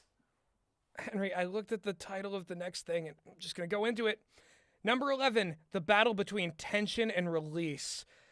Tension is how you ramp to conflict, how you play with it, how you maneuver around it, how you tap dance up to that cliff's edge, do a perilous pirouette, and pull back from the precipice. How you're constantly tightening the screws. Escalation of tension is how a story builds from bad to worse, from worse to it can't get any worse, from it can't get any worse to no, we were wrong, it's still getting worse because now I'm being stampeded by horses that are also covered in bees and fire. But it isn't just a straight line from bad to awful. It rises to a new platform, then falls. Having just witnessed it with my wife and son, birth is a great, if gooey, analog. Genuinely... Each contradiction... Sorry, go. Each contradiction has its own tension and release, but the contradictions also establish a steady pattern upward. Some have narrative arcs... Some have said narrative arcs are sexual, ejaculatory, climactic. True, in some ways, but birth has more pain, more blood, more mad euphoria, and stories always need those things. I'm so scared of Chuck Wendig. I'm scared that like the demon is corrupting this. We're like delving into like Jordan Peterson maps of meaning shit. We've gone like way off the rails, dude. Is this... I was not prepared for this. I expected this at like tip 800. Not like, what is this? Henry, we've been through. This is tip 11 of the third set so of this 25. This is tip 61. Not tip 601, 61. We're already past double the amount of Chuck Wendig we've ever had on this channel, dude. We are fully in like the madness realm of Chuck Wendig. He is so powerful, and I'm so afraid. This is like literally... fuck, let's move on. We can't linger. If we linger, the demon will get us. Number 12, peaks, valleys, slashes, and whirls. It's not just tension. All parts of a story are subject to ups and downs. Rhythm and pacing are meaningful. A good story is never a straight line. The narrative is best when organically erratic. One might suggest that a story's narrative rhythm is its fingerprint, unique to it alone. A normal one. My God, a normal one. Yeah, like, Chuck Wendig is one of those guys where it's genuinely relieving to see him use a cliche. Yeah. Because anytime he tries to be original, it feels like you are, like, batting away, like, brigands who, like, want to, like, come into your home and have their way with you. Yes, I'm so sexually threatened by this book, dude. When we're done with this, I'm gonna take out a restraining order. Oh my God. On Chuck Wendig. Again, safety blanket. I'm gonna need it. We're both gonna need it. Second half of this video, we both just have, like, whistles. That just anytime he's getting too close, just blow the Chuck whistle. Yeah, exactly. Oh, Jesus man. Christ. 13, another tip that Chuck himself should take. In a story, tell only the story. The story you tell should be the story you tell. Don't wander far afield. That's not to say you can't digress. Digressions are their own kind of peaks, or in many cases, valleys. But those digressions should serve the whole. Think of stories then not as one line, but rather a skein of many lines. Lines that come together to form a pattern, a blanket, a shirt, a hilarious novelty welcome mat, a cat of nine tails used to strike. Only lines that serve in the end are woven into play. Digressions, yes. Deviations, no. He just put me through a Rorschach test. he just cannot help himself, can he? Like, No, it he starts can't. normal, and you just see it like devolve. He's like that serial killer who, like, after murdering someone would, like, write on the walls, "Stop me before I kill again." Exactly. Like, he genuinely cannot control himself. No, he can't. He's here to screw you in your ear. And I am the dildo held by Chuck Wendig screwing your ear right now. Next. 14. Big ideas do well in small spaces. Ugh. The audience cannot relate easily. So wrong. The audience cannot relate easily to big ideas. A big idea is often too big. Like the Stay Puft Marshmallow Man or Unicorn. The Unicron, the giant transformer that is also a planet. I wonder if anyone calls him Unicorn, and if so, does that irritate him? You got me. You must go macro to micro. Big ideas are shown through small stories. A single character's experience through the story is much better than the 30,000-foot view.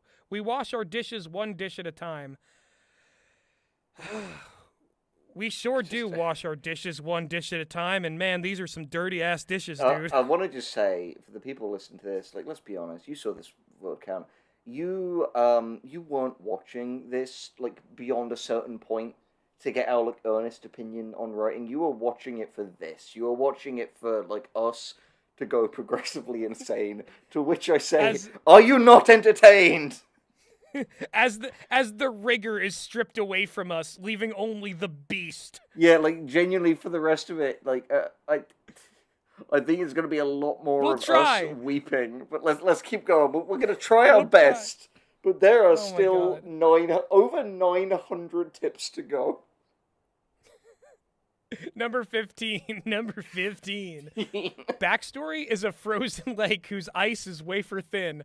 Backstory and narrative, and ultimately, exposition in general, is sometimes a grim necessity, but it is best to approach it like a lake of thin ice. Quick, delicate steps across to get to the other side. Linger too long or grow heavy in the telling, and the ice will crack and you will plunge into the frigid depths. And then you get hypothermia, and then you will be eaten by an ice hag. True story. Every time, dude. This was something about, like, backstory and exposition are, like, important and, like, use them in moderation. But it became another thing of, like, inducing a psychic vision on us to imagine ourselves meeting a horrifying frozen end at the hands of some mythical monster. That's the thing, Gus. Like, I think that, like, the governments of the world should get in touch with Chuck, because I think he has perfected, like, neuralizer technology, like the Men in Black. It's a psyop. Yeah, because it's a psyop, like, dude. Genuinely, the weird metaphor he goes into at the end of every tip just, like, wipes the fucking tip from my brain. It incepts you, kind of. Like, I'm just thinking about, like, ice hags now. Yeah, exactly. Not writing or backstory or anything. Let's move on. You know what we'll do? I'm going to give you this next tip, number 16. See if you can identify the advice among the metaphor. Of course. Number 16. Characters are the vehicles that carry us into and through the tale. The best stories are the stories of people, and that means it's people, characters, that get us through the story. They are the dune buggies and wave runners on which the audience rides, like Yoda on Luke's back. After all, a story must have interesting characters who the audience can see themselves in, even if only a small way. Failing that, what's the point? I mean, I guess I like when he keeps the metaphors to the middle, at least. So that might have been easy mode. Yeah, no, that was... Because, yeah, characters are important. Characters are definitely our way into story. It is not going to remain on easy mode. Oh, no. Number 17. All right, let's do it. Number 17, villains have mothers. Unless we're talking about Skynet, villains were children once upon a time, which means they have mothers. Imagine that. Even the meanest characters have mothers. Mothers who may have loved them once. They're people, not mustache-twirling sociopaths born free from a vagina made of fiery evil. Nobody sees themselves as a villain. We're all solipsistic. We're all the heroes of our own stories, even villains. Villains give you an idea of how important it is to hate. Love is the most powerful emotion, but hate is the second strongest emotion. Those who cannot find someone to love must find someone to hate to fill that void. Oh my, I've just realised how, like, Trumpian those speech patterns are. Yeah, exactly. Everyone's saying this. Love is the most powerful emotion, but the second most powerful emotion, as we all know, is hate. If you don't have someone to love, you find someone to hate instead. Sad. Yeah. Loser. Number 18. Number 18. Hard mode continues. Heroes have broken toys. Just as villains see themselves doing good, heroes are capable of doing or being bad. Complexity of character, believable complexity, is a feature, not a bug. Nothing should be so simple as unswerving heroism, nor should it be as cut and dry as straight-up maliciousness. Black and white grows weary. More interesting is how dark the character's many shades of gray have become before brightening. Again, I would say it depends on the fucking story. Like... Yeah, also, like, I can't think of shades of gray in any other context because this man has made this whole thing feel like we're in the Mr. Gray's 50 Shades room. No, it's so true. It's just us. Like Chuck Wendig has got us, like, bent over a barrel, just fucking whipping our asses with a riding crop. Oh my god. Making We us stole the beg book, for it. and this is what we get. Yeah. We're being shanghaied for our piracy. Shaghide. Oh god. Number 19, strip skin off bones to see how it works. With my whips. It's what he's going to do to us. Yeah. A story can be cut to a thin slice of steak and still be as juicy as anything. To learn how to tell stories, tell small stories as well as large ones. Find a way to tell a story in as few beats as possible. Look for its constituent parts. Put them together. Take them apart. See how they play and lay. Some limbs are vestigial. You know what? I hate that, I like what he's trying to say, but I hate the murdery, sociopathic way he says it. No, genuinely, so, fun fact, not gonna spoil it, but, after this, recording, Gus is gonna watch, the new movie Fresh, with, Sebastian Stan in it, and, I feel so bad for forgetting, the, main female actor's name, but I've not seen anything else. To talk about it with a friend and contributor to the show, Addison Peacock, over on Patreon. And please Chuck join Wendig, our Patreon. We do this kind of thing for you. Yes, no, we please, do this. Please join Are the you Patreon. not entertained? Is that not worth $1 a month? Yeah, $1 a month for all of this content. All of this content, so good, so good. But Chuck is really giving me the vibes of the villain from that movie, and you will see exactly what I mean after this. Good God.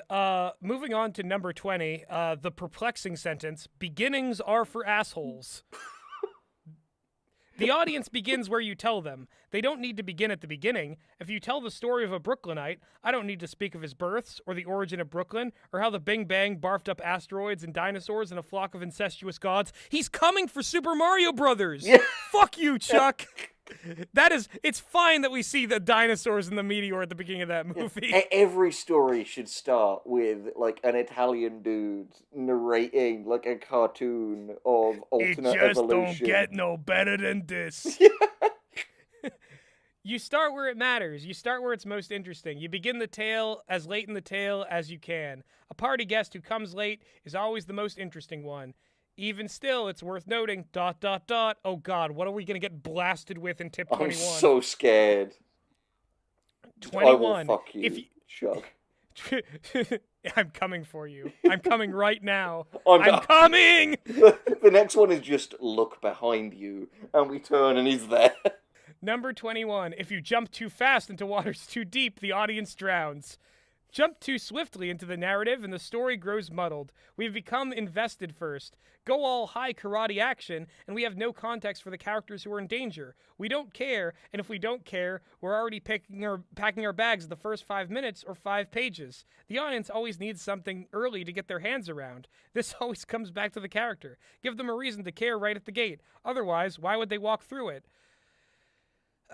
I guess this is like temper your en medias res, but at the same time, stop scaring us with like jumping too fast into waters too deep. I'm scared the ice hag's gonna come back. Yeah. And again, just it's that classic thing of like this and the previous one could have been one more nuanced tip.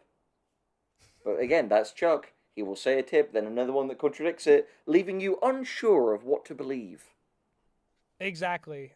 Number 2. Treat place like character. Wait, number 2? He did one like this. He did one like this. I'm sorry. You all saw it. Did you say number 2? Number 22. Oh, fair. Fuck. I was like, Jesus Christ, the time dilation's got me. Gotcha. Number 22. Treat place like character. For setting to matter, it must come alive. It must be made to get up and dance, so shoot at its feet. It has a face, it has a personality, it has a life. When setting becomes a character, the audience will care. I love the juxtaposition for like, it has a face, it has a personality, shoot at its feet, make it dance for you. A city is a place, and I will fuck its manholes. Oh my god. Fucking, this city is just a bunch of dicks, and I'm gonna jack them off. This city is a bunch of dicks, and I'm gonna suck all of them.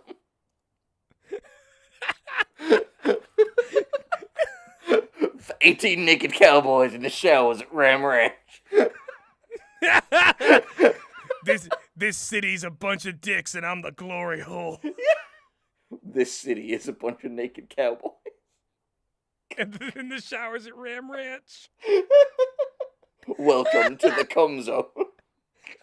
Yeah. Oh my, we're in the fucking cum zone now. We're in the Chuck zone. I'm just picturing.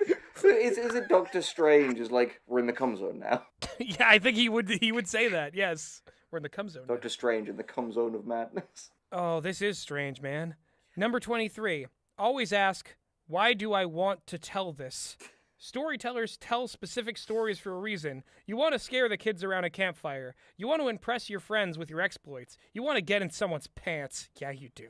You hope to make them cry, or make them cheer, or convey them a message. Know why you're telling it. You know what it's about. You want to above all else, because then you can show everybody what it's about. Find that invisible tether that ties you to the story. That tether matters. You want to get into someone's pants and make them cry. Yeah. See, here's the thing. This is one of those things where like everybody else in the audience at this point can keep track whether or not these are redundant tips. I'm starting to think they all are, and I think that that's just the Chuck Wendig way. What we're going to be reacting to is seemingly just the weirder and darker strings of metaphors that he's putting together. Yeah, as he slowly just like sinks into a universe of seemingly sexual depravity. Well, yeah, you know what I mean? It's like the broth is like the sort of basic, like, you know, writing 101 creativity advice. That's going to be there the whole time that we're eating this horrible soup, but we don't know what chunks of what will be throughout it. Yeah, and we don't know when the ice hag is going to like reach up and grab us. Yeah, I'm praying for the Killing Stone Demon. All right, let's continue. 24. It's okay to bury the lead. Every story is about something. Man's inhumanity to man, how history repeats itself, how karate ghosts are awesome, and how you don't screw with a karate ghost. But you don't need to slap the audience about the head and neck with it. The truth of the story lives between the lines. This is why Jesus invented subtext. Would you say it's a greasy and grimy subtextual layer of pacing? I would say that. I would also say, I don't know what he's going on about a karate ghost, but Jesus is the best karate ghost. Number 25. Yeah. Number 25. Writing is a craft, but storytelling is an art. Writing isn't magic. Writing is math. It's placing letters and words and sentences one after another. Wait, he's already said this verbatim. But then he said it shouldn't be like math. He said writing isn't like magic, but writing also isn't like math. And now he's saying writing is like magic, and it isn't like magic, and it is like math? Writing may seem like shouting abracadabra, the word made manifest, but the story that results is the true magic. The equation that we piece together tells the tale, and the arrangement that leads to that tale is where the true art lies, because it takes an ice scraper to pretense and throws an invisible yet present tow line from present to past. Writing is craft and mechanics. Storytelling is art and magic. Aside from the redundancy, you know why I tensed up at the word ice. You know who I The saw. ice What hag. what horrible face. I saw the ice hag again. I saw she was holding the cat of nine tails, ready to strike. I need to find like a picture of an ice hag that can come up on the screen anytime she's invoked. Yeah. Because I mean, the ice hag. You're already needing to cap 1001 individual images for this video. So in for a penny, in for a pound. This is not how I expected to like make the Dire Gentleman full-length movie trilogy, but here we go. Yeah. To Oh, boldly God. flee Chuck Wendig. Oh, fucking, I mustn't run away. I mustn't run away. We're not at 100 tips yet. We're at 75. We're starting a new section, and it's 25 things I want to say to so-called aspiring writers. Oh, this is gonna get rough. Fucking hell. Audience members, enter brace positions. Have your fucking can of mace ready in case Chuck comes in. Oh my God. Chuck me up. Number 1, no more aspiring, dingbats. Here are the 2 states in which you may exist. Person who writes or person who does not. If you write, you're a writer. If you do not write, you are not. Aspiring is a meaningless, null state that romanticizes not writing. It's ludicrous as saying, I aspire to pick up that piece of paper that fell on the floor. Either pick it up or don't. I don't want to hear about how your diaper's full. Take it off or stop talking about it. Take it off and let me eat it. Here's the thing. This is okay advice. This is fine advice. We didn't need diaper fetishism. I think if we're being honest, though, and I'm not going to spend long on this, but, like, this whole point, while it sounds very good, when people say aspiring writers, they mostly mean they do it, but would like to do it professionally. Not, I would like to just write things down one day. You know? Right. Yeah. No, I know what you mean. Like they're not aspiring writers in the same way that some people are aspiring millionaires. Yeah, exactly. Like, they're people who write anyway, but would like it to be their career. I don't think anyone aspires to be a writing hobbyist, because you can just do that in your spare time. Yeah, I don't know who Chuck's going after, but I guess so-called aspiring writers, and he's really gone for the jugular. Yep. Number 2, kick your lowest common denominator in the kidneys. You can aspire to be a lot of other things within the writing realm, and that's okay. You can aspire to be a published author, or a best-selling author, or a professional freelance writer, or an author who plagiarizes his memoir and gets struck with a wooden mallet wielded by Oprah live on primetime television. You should aspire to be a better writer. You should aspire to be a better writer. We all should. Nobody's at the top of the game. We can all climb higher. Okay, whatever. Moving on. Yeah, I guess. Aspiring writers as far as the eye can see. I thought we were legion, Chuck. Yeah. Nobody respects writers, yet everyone wants to be one. Probably because everyone wants to be one. Point is, you want to be a writer? Good for you. So does that guy and that girl and him and her and that old dude and the baby too and that young broad and your neighbor and the mailman and the chihuahua and that he did say young broad.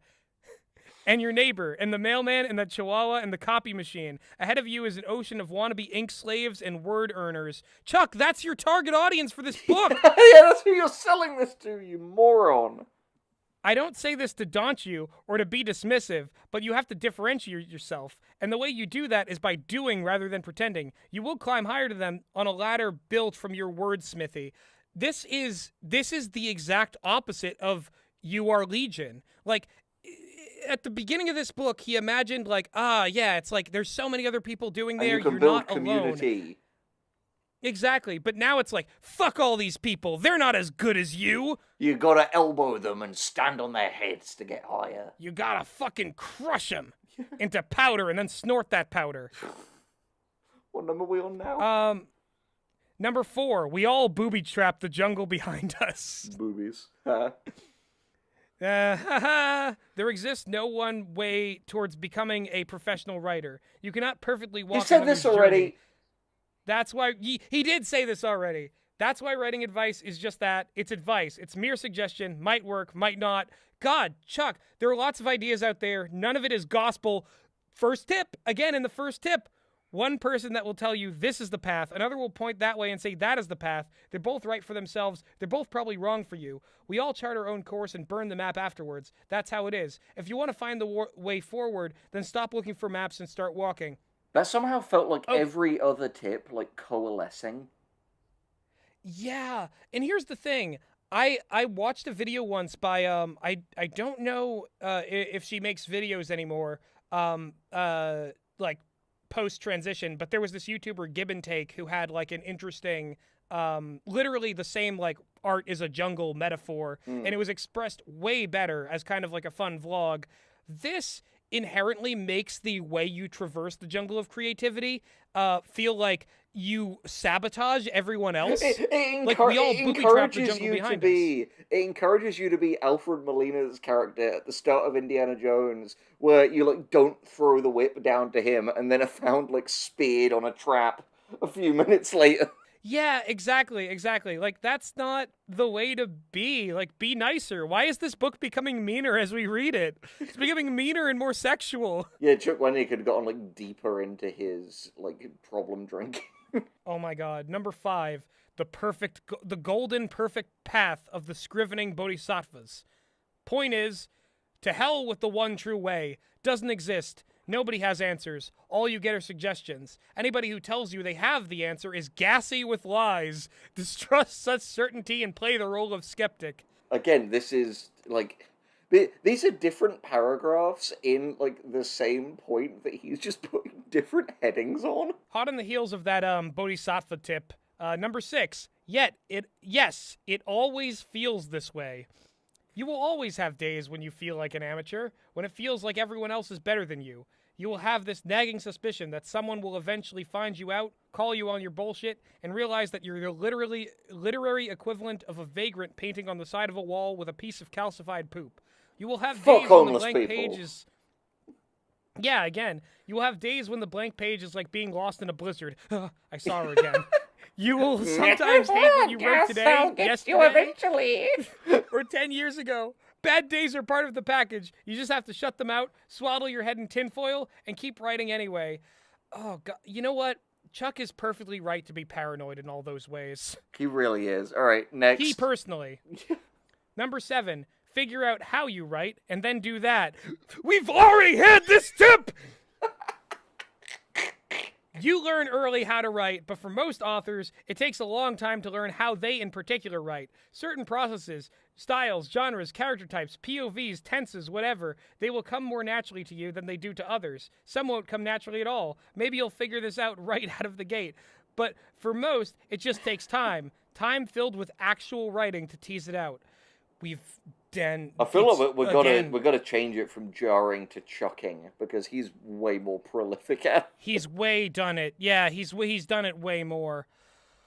Oh, number 8. I'm gonna type this out a dozen times so it's clear. Finish your shit. Finish your shit. Finish your shit. Finish your shit. Finish we get your it. shit. You don't need finish to. your You shit. don't need to. Finish You your don't shit. need it. Finish your shit. Finish your shit. Completo. El Pupo. It becomes German. Finish your shit. These are the chants that will summon the darn gods, the dark evil gods, the ice hag, the killing stone demon. They're all converging on this location, man. Monsoon demons are coming. That felt like yours and mine, like, no wire hangers scene. I felt like you were attacking me just reading that. I'm getting you with that cat of nine tails. Yeah. Next. Number 9, you need to learn the rules in order to know when they must be broken. Mercifully short one. Is that it? Number 10. Yes. Thank Number God. 10. You need to break the rules in order to know why they matter. That's it. Mercy. Keep going. 11. It's a paragraph. What I mean by rules is, writing is a technical skill, a craft. You can argue that storytelling is an art. You can argue that art emerges from good writing the way a dolphin riding a jet ski emerges the longer you stare at a magic eye painting. But don't get ahead of yourself, hoss. You still need to learn how to communicate. You still need to learn the laws of this maddening land. I've seen too many authors that want to jump ahead of their skill and start telling stories. You've already said this. I'm so mad. It's you like ever magic, try to get ahead but of your not own magic. skill level? You ever try to get ahead of your own skill level? I used to imagine pictures in my head, and I'd try to paint them in watercolor, and they end up looking like someone barfed up watery yogurt onto a canvas. I'd rail against this. Why don't they look beautiful? Because you don't know how to actually paint, dumbass. You can't exert your talent unless you have the skill to bolster that talent. He said all this. He's just being needlessly mean. Yeah, to himself and everyone else. Next. 12. Oh, the salad days of college. I don't want to know what you did in college, Gus. Chuck. Why are the days of our youth known as salad days? Is salad really the image that conjures up the wild and fruitful times of our adolescence? Fritos, maybe. Or beer keg. I don't know. What were we talking about? Ah, yes, college. Do you need it? Do you need a collegiate education? Again? Young aspirant to the Pen Monkey Order? Need? No. To get published, no one gives a bucket of angry emu spit whether or not you have a degree. Yes, they do! Fuck. You can self-publish, but Chuck, what have you done? He fucking lured us in with the idea that these were going to be individual tips, and he slammed the door behind us, and now we're just mired in the fucking shit. And I don't care that this is a metaphor he would use. I don't care that that's happening. That's what this is. I'm going to read the rest of this. There's more? Now, college and even post-grad work may help you become a better writer. It did for me. However, I'd argue that the money you throw into the tank getting there might have been better spent on feeding yourself while you just learn how to write in whatever rat trap you call a home. You can only learn so much from someone teaching you how to write. Eventually, you just have to write. Fuck teachers and fuck college, am I right? No one cares. Even more disgusting that he'd go so hard on the, you don't need this when he got it. And he won't even know to what degree that helped him get where he is. It's the reason that I felt the need to introduce nuance. I couldn't, as a person who got a creative writing degree, tell anyone, nah, you don't need it, because then why did I get it? It would be hypocritical of me. That's the I thing. would have to believe on some level that it would help. I didn't learn everything I know about writing at college, but I learned some things there. And as well, honestly, college gave me, I've always said, one of the most valuable things college did for me was, gave me time to work on shit before I needed to enter the workforce. And I was very lucky in that regard that because of the portfolio building that I did in college, I was able to get into a writing job straight out of college on the strength of that resume.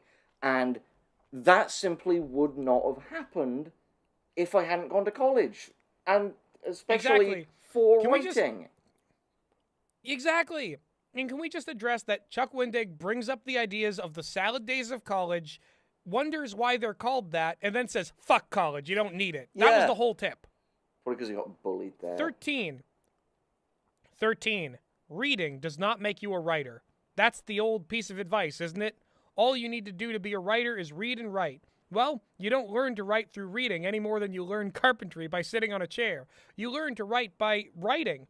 And when you do read something, you learn from it by dissecting it. What is the author doing? How are the characters and plot drawn together? You must read critically. That is the key. So reading does help you become a writer, you fucking liar. Also, this is another Garth Marenghi tip. No, exactly. Just that whole thing of, people say that writing a lot and reading a lot will help you be a better writer. And it's yes.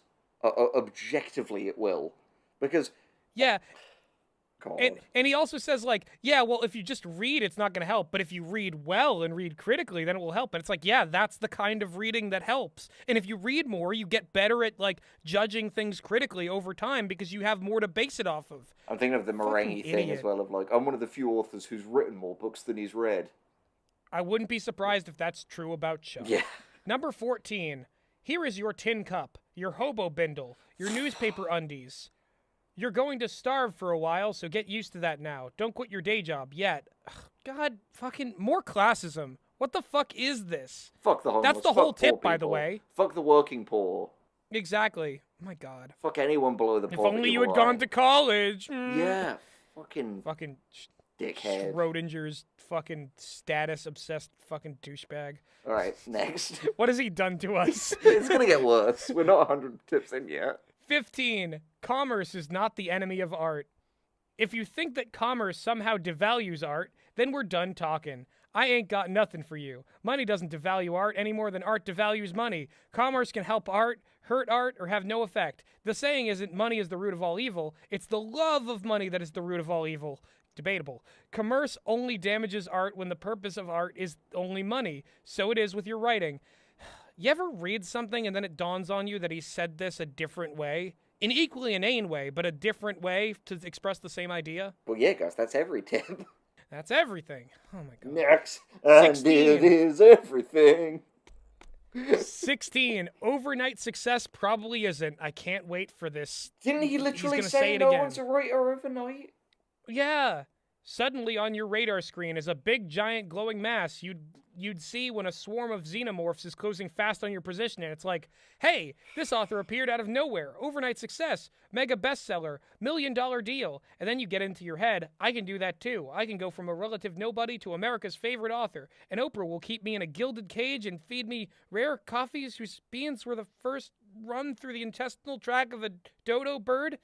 Yeah. This man's weird, like, sexual obsession with Oprah. Like Oprah was beating us with a paddle, and now we're, like, her, like, living pet.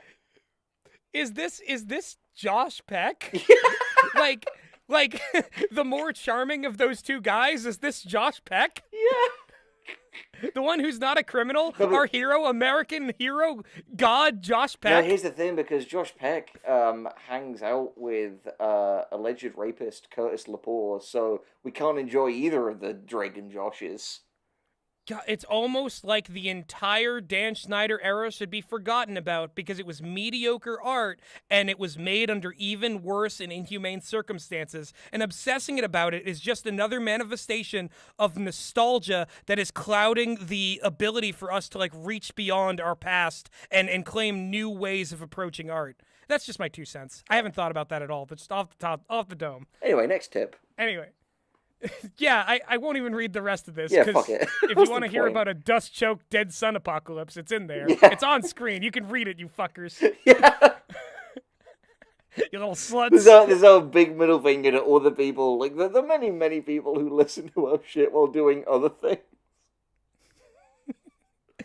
Listen, getting this far into this is just a middle finger to, like, everything pure and good. Yeah. Carry on. Speaking of, number 17, meet the universe in the middle. My theory in life and writing is this. It's some deeply profound shit. So there, lower the lights, put on a serious turtleneck and a houndstooth elbow-patched jacket over it, and go ahead and smoke this weird hash I stole from an Afghani cult leader.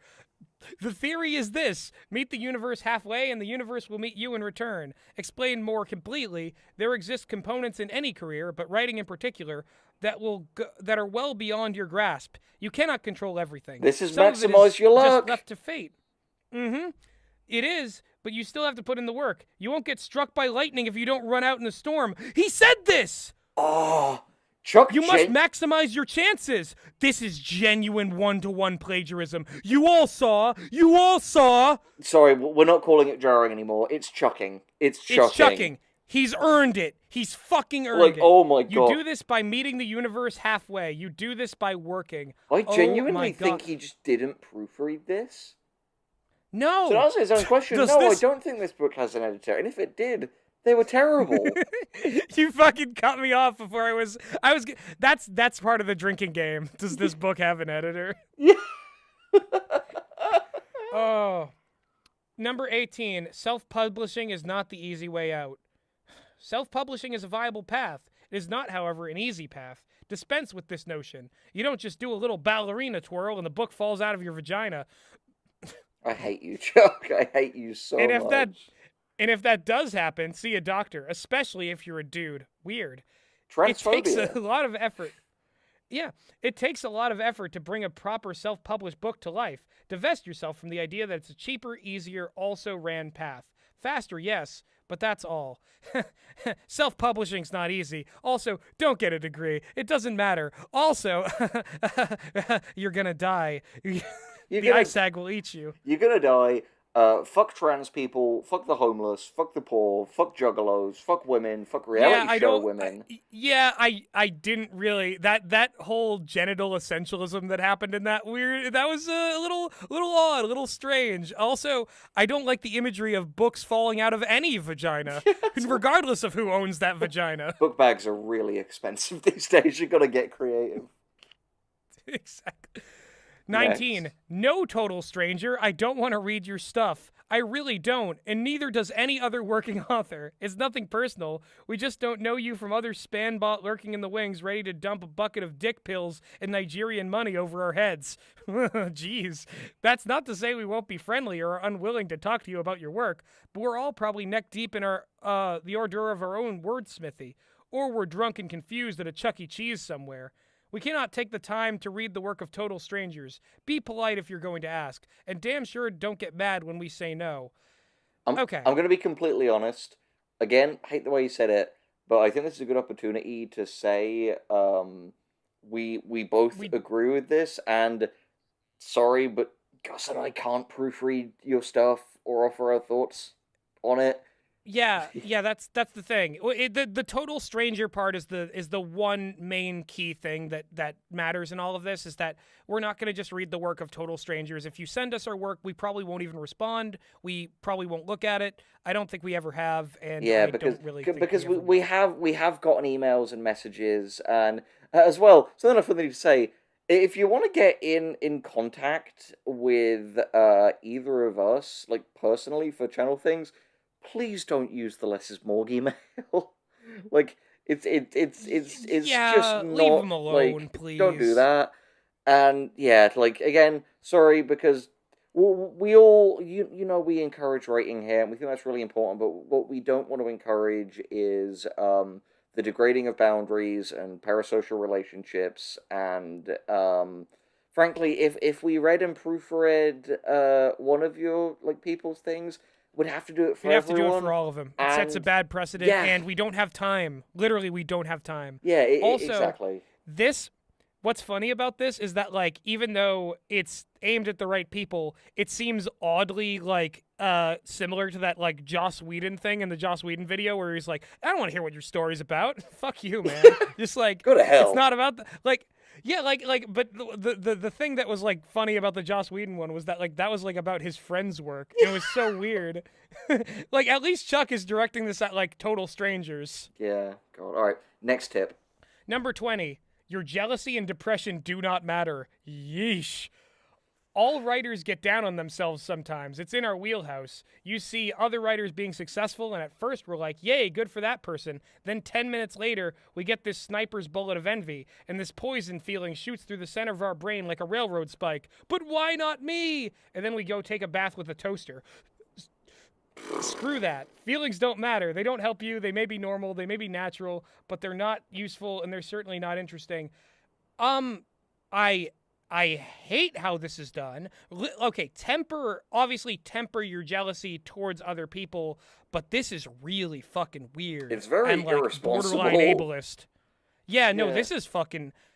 Chuck, did you just expect no one would get this far without already killing themselves? Yeah, no, genuinely. Jesus Christ. Again, the thing is, oh my God. Envy is a demon that is a killing stone demon that exists in all of us, and that we need to I've definitely felt it before, and I've felt resentment too, and it's things I'm not proud of. They're not good traits. They're not traits you should encourage.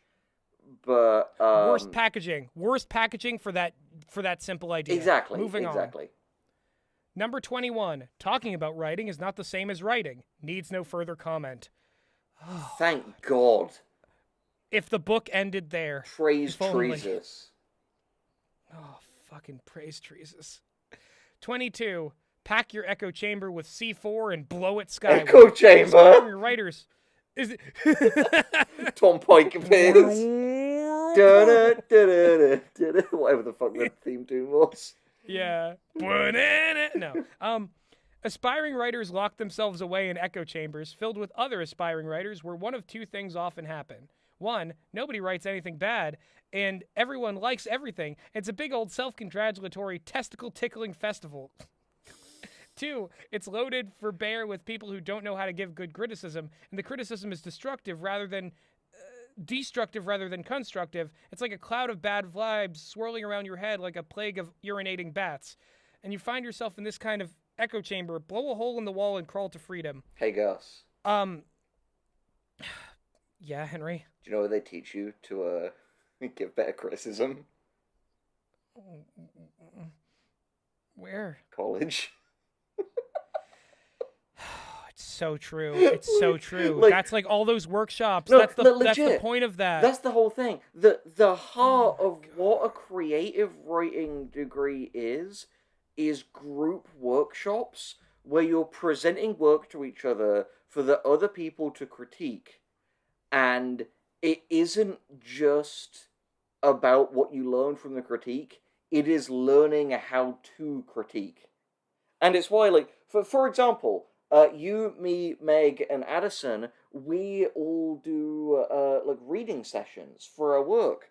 And we're all people who, in some different way, like, Addison's got, like, an MFA in writing, Meg's master's in animation, we've both got writing degrees as well. Like, we're all people who have been through that process and thus know how to do proper workshopping and discussion. And it makes those very productive sessions. Exactly. So it's about, cultivating that, like, ability to give constructive advice and take it and finding a good space that works for you. And here's the thing. I don't like the framing of this because chances are whatever writing space you find yourself in is there's an in-between a testicle-tickling festival and a plague of urinating bats. Like, your space is probably one of those things, and if you try to view it as, like, one or the other, you're probably going to end up ignoring the actual constructive elements of it. That being said, always look for, like, better peers, people who hold you to a higher standard and who your work or their work you actually enjoy and, like, will be honest about and they can handle you being honest about. Exactly. That's what it's all about. Exactly. All right, next tip. 23. Learn to take a punch. Agents, editors, reviewers, readers, trolls on the internet. They're going to say things you don't want to hear. A thick skin isn't enough. You need a leathery carapace. A chitinous exoskeleton. You've already talked about the blubber and the exoskeleton and the carapace. You fucking hack. By the way, if this video gets taken down, Chuck hadn't worked hard enough on his exoskeleton. Yeah, exactly. Writing is a hard-knock career when you invite a bevy of slings and arrows into your face and heart. It is what it is. It is what it is. Moving on. 24. You can do whatever the hell you want. As a writer, the world you create is yours and yours alone. Yet again, another one about voice. Someone will always be there to tell you what you can't do, but they're nearly always wrong. You're a writer. You can make anything up that you want. It may not be lucrative. It may not pay your mortgage. You might become a hobo. That's not in there. A filthy, disgusting, awful subhuman hobo. We should gas them and turn them into food. Yeah, exactly. That guy doesn't have the amount of money I have.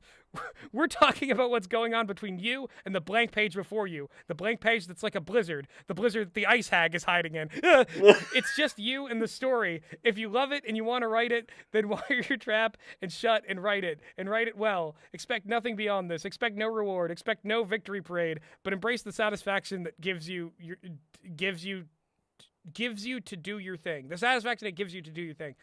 Henry, I now know what it's like to be on the other side of when you were reading the Chuck Wendig tips for me, and I had to constantly, like, ask, like, clarifications, like, is that in the tip, or did you editorialize that? No, exactly. It's a coin flip.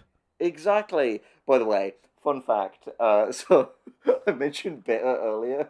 I received 2 Discord messages from Bitter just now, because I said we were doing this, and he said, oh my god, but why? We're dying. If you're watching this right now, hi Bear. And if you haven't already, please, if you're watching this and suffering with us and you want fun content about writing, go check out the Midnight Pals on Twitter. It's delightful. All right, shall we? And he's in our will. Exactly. The will that we're writing as we're making Yeah. this. All right, next one. Number 25, which is the 100th tip. The one no fooling rule is right.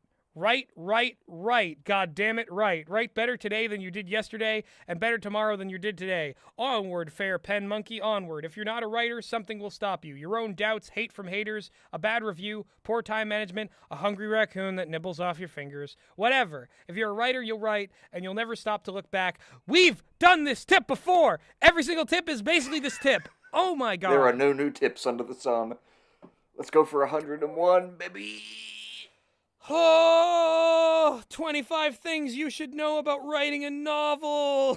Let's hope these tips are novel.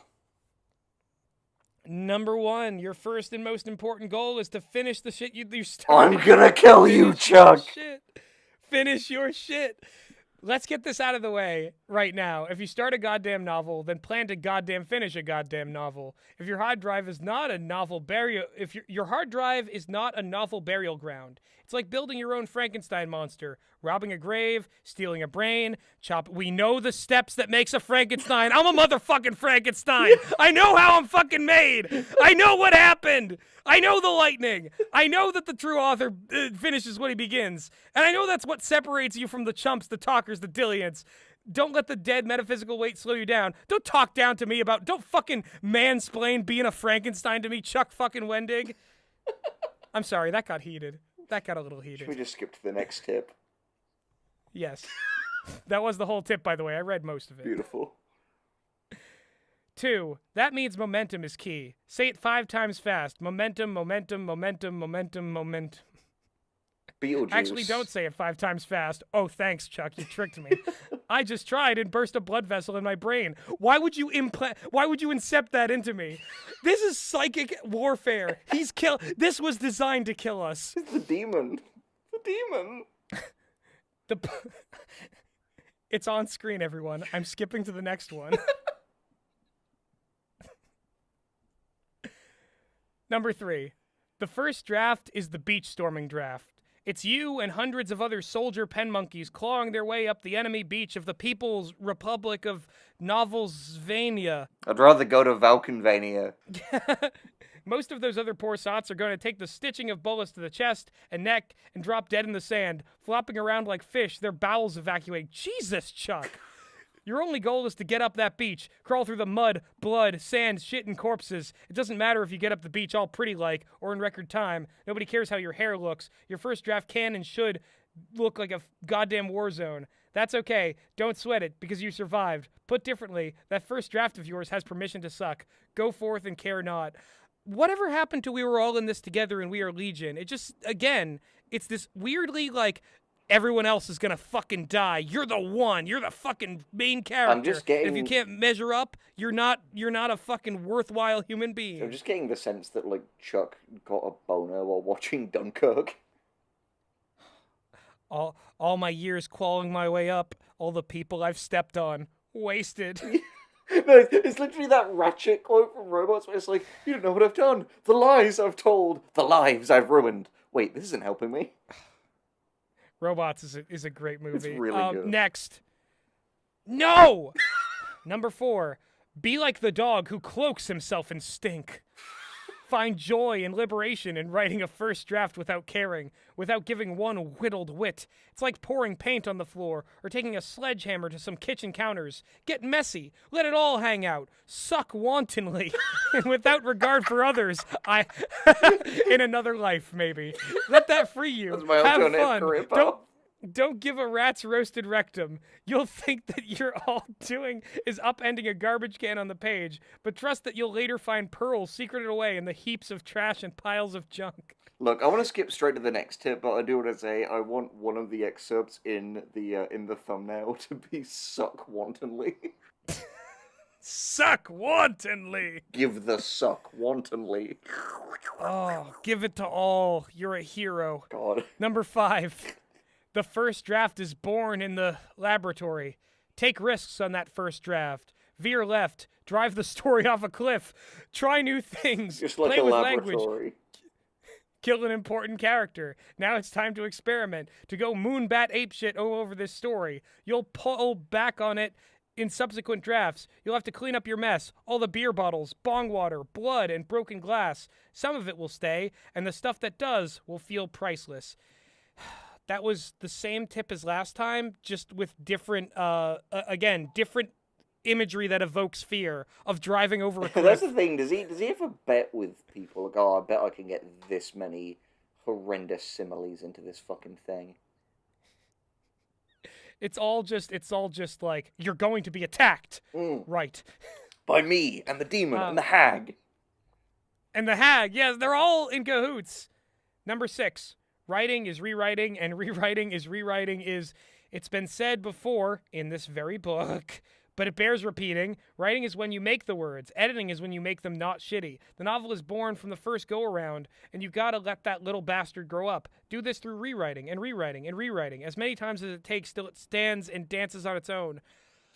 Oh, God, we're fucking going in circles, dude. I feel it's like all the same. Reading Chuck Wendig's Kick-Ass Writer, or whatever it's called, feels Kick-Ass Writer. Feels like being in the fucking PT hallway. Yeah, it is. Like he's the ghost that's coming after you. No, he's not the ghost. He's the fetus in the sink. The ice hag is the ghost. Yeah, the ice hag is the ghost.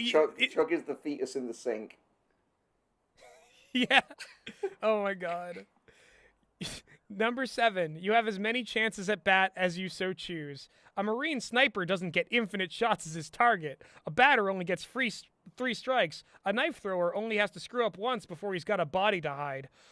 The novelist has it easy. You can keep rewriting, adding, fixing, changing endlessly and on until you're satisfied. Like, yes, you just said this.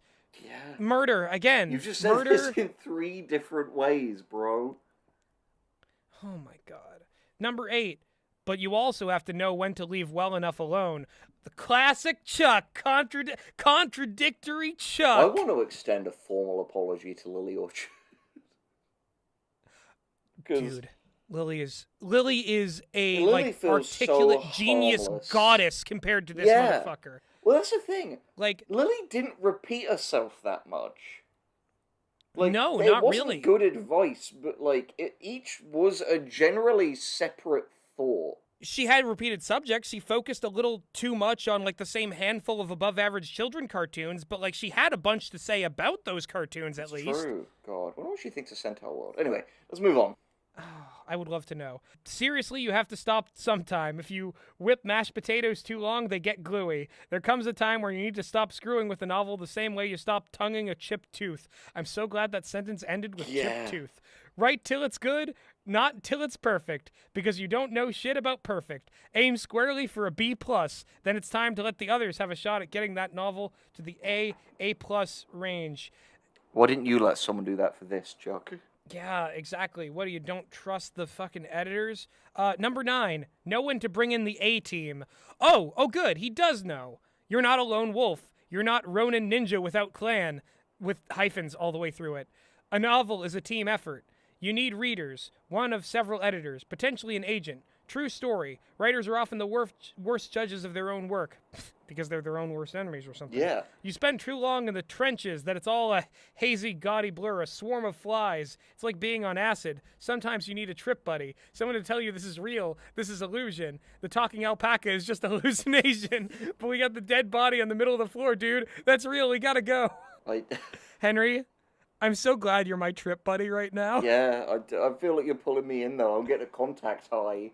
Dude, it's just every single time you think like, yeah, we're in the broth, and then like fucking here comes the swarm of flies, the acid, the hag. The trenches are back. I remember the trenches. I see the hag, the cat of 9 tails, the demon. Oh! If you've got this far in the video and you haven't signed up to our Patreon, fuck you. All right, next tip. Fuck you. Number 10, escape the gravity of the hate spiral. I'm gonna have a hard time escaping the gravity of the hate spiral right now.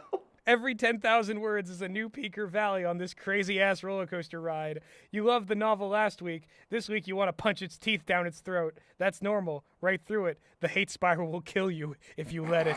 It's one of the reasons we abandon novels. It's also nonsense. Sometimes your best work is your worst. Your worst is your best. Everything is ass end up. Don't worry. Just write.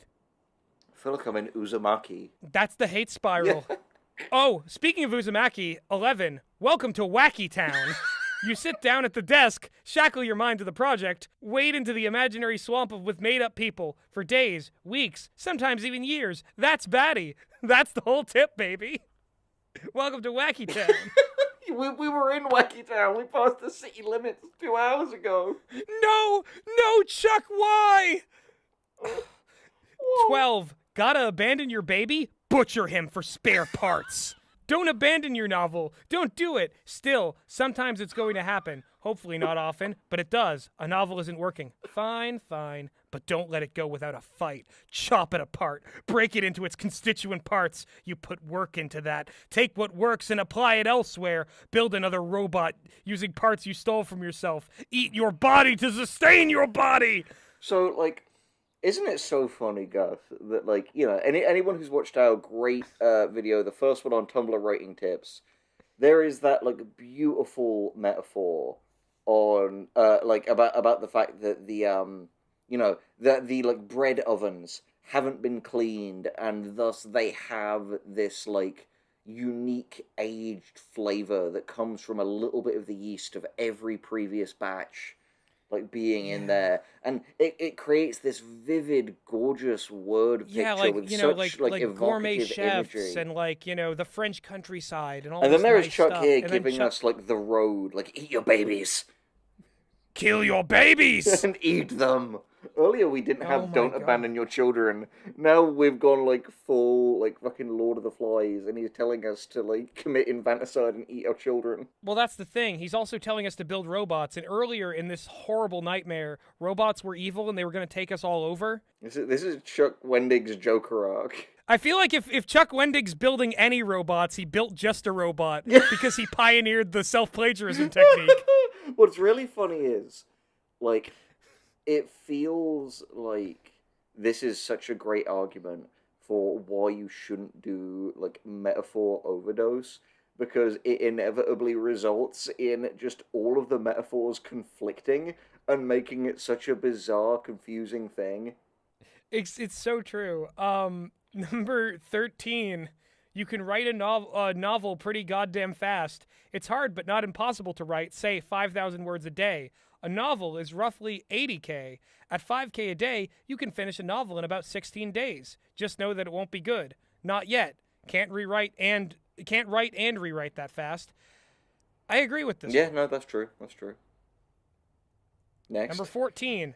Say something. The reader is going to spend those 80K words with you. Hours of his life given to you. Make them count. Say something about anything. Have your novel mean something to you so it can mean something to them. Bring your guts and brains and passion and heart and your sake for the sake of the sweet Sid and Marty Croft, a message to the table. Don't just write about something. Do more than entertain. You're not a dancing monkey. That's what the setting's for. No, you're a storyteller. Embrace that responsibility. Again, also we said before, with just more viscera. Like, it's about voice. Again, this is another one about, like, you're trying to get into somebody's pants and make them cry and make them have their safety blanket. This is our, like, coagulation of all the previous two professional writers, because we've got the intestines here again. Yes. Another tip he should have taken about this very book, number 15. The shape of the page matters. A novel page shouldn't look like a giant wall of text, nor should it be in E. Cummings' poem. The shape of the page matters. Balance, equal parts emptiness and text. Void meets substance. I mean, again, depends on what you're writing. If you want to write a poem like E. Cummings, you know, it's going to look like that. Next. Sure. It's the opposite of this book, but... Yeah. Number 16. A novel by numbers. The ideal novel is 48% porn, 48% writing. Sorry, I was remembering a different tip. Yeah. 48% action, 48% dialogue, and 4% exposition and description. I just made that up. Probably totally inaccurate. Possibly, I could maybe be sort of drunk right now. Drunk on words or on Tito's vodka. You decide. Point is, the novel gets bogged down by boggy bullshit like heavy description and blathering exposition. A novel is best when it lives in the moment, when its primary mode of communication is action and dialogue linking arms and dancing all over the reader's face. Chuck! I hate you, Chuck. He gets to drink and we don't? Yeah. Dude, because if we started drinking, we'd be dead by the end of this. We'd be literally dead. We need to be at our wits' end, but this guy is just straight up admitting, like, haha, he's drinking Tito's vodka while he's writing these tips and making up bullshit. That's my excuse for why they're really subpar. Next tip. 17. I just lied to you back there, and for that, I'm sorry. Oh, the Wendig classic. The curveball. Again. Never listen to this man. Only listen to him when he says not to listen to him. What's the thing? You could only truly know what you were meant to believe by the end of the book. Yeah.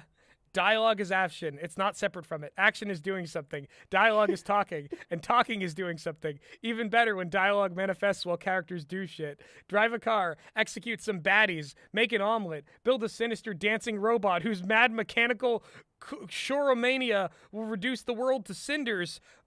Characters don't need to stand in one space and talk. They're not puppets in a community theater. Find a language with movement and motion.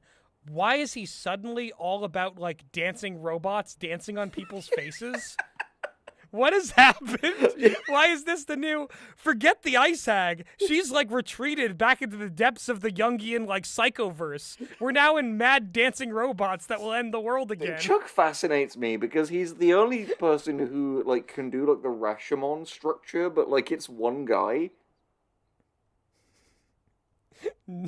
Like he'll have, like, one perspective, and then he will have another perspective, and then another one that all contradict. And it's like, so what is the truth, Chuck? Yeah. 18. Another description, or another rule that Chuck Wendig should take is number 18.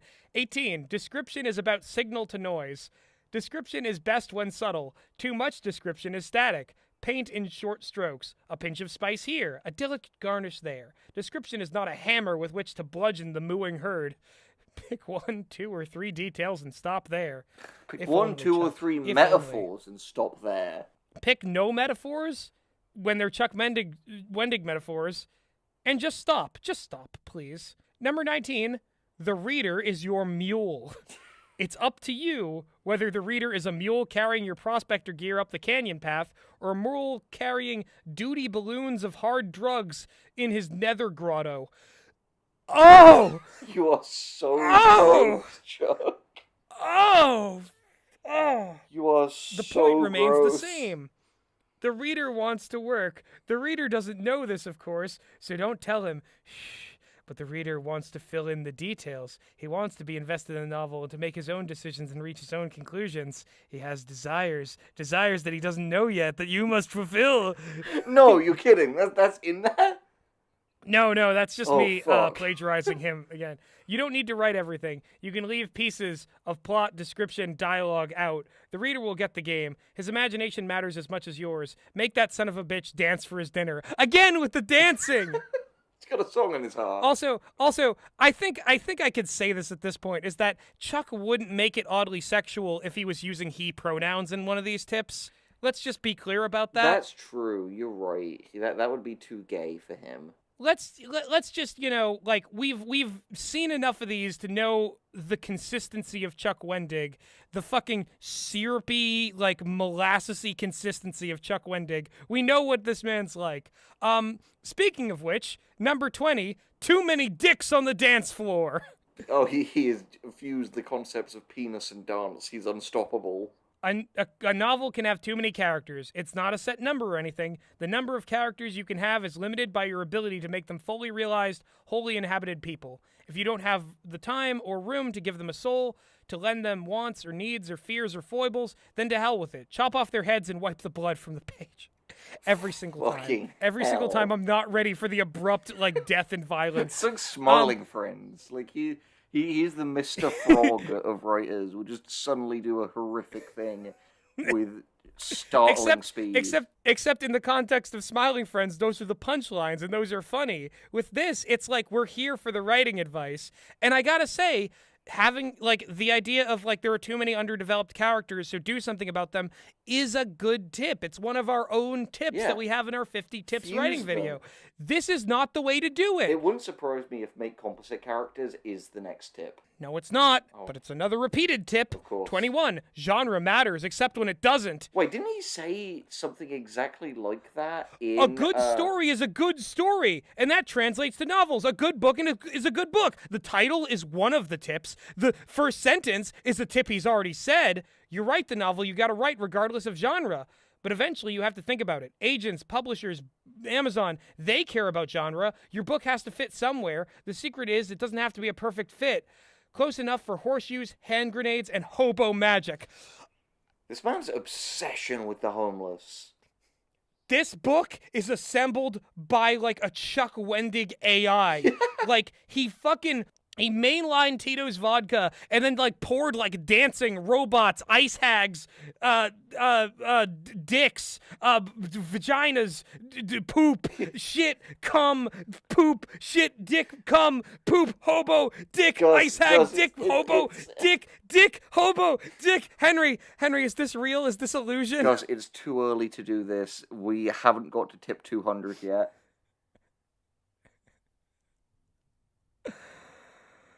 You okay? 22. Beware the saggy, mushy middle. I'm gonna kill you. The beginning's easy because it's like, oh wait, yeah. The beginning's easy because it's like, boom, some shit just happened. The ending's easy because like, pow, all the shit that happened led to this. The middle is where it gets all gushy, like wet bread or sloppy pile of viscera. Combat this a few ways. First, new beginnings and early endings, the peaks and valleys of the narrative. Second, keep the pressure on the story and by proxy yourself. Third, treat the second act like it's 2 or 3 acts in its own self. I got lost. I gotta be honest, I got lost in the flooshy slooshy sloosh on that one. In the sloppy floppies. Let's go to the next one. 23. Like I said, imagine a long-ass road trip. Did you say that? I remember a lot of things you said. I don't think you said that. Variation in scene, in character, in mood, in setting, in everything. A novel can't just be one thing. Mix it up. It's like a long car ride. Take an 8-hour trip down a bland mega highway, and you pretty much want to suck on the tailpipe. Stop! Take an 8-hour trip through scenic mountains and pretty burgs and ghost towns, and you no longer want to eat gravel and die. Stop! All of these like oddly like sexual suicide references. What's gonna get us demonetized? Suicide is painless. Put differently, don't be boring. That was another tip, wholesale. Yeah. If your story buys the house and gets a job in Dullsville, you need to burn Dullsville to the ground and push the story down. Oh my God. Are we certain Chuck Wendig isn't like a prolific serial killer? Because every time it's just like, hey, listen, man, you gotta like write your novel. And if your novel's not doing what you want it to, then fucking take that bitch and stomp it against the curb and say, where's my money, bitch? Where's my fucking novel, bitch? It's that where's my fucking words, bitch? It's that Jake Paul thing that Cody and Noel featured once, where he was like trying to motivate, and he's like, there's a kid up there who's working harder than you. You need to find that kid, and you're gonna kill him. Yes!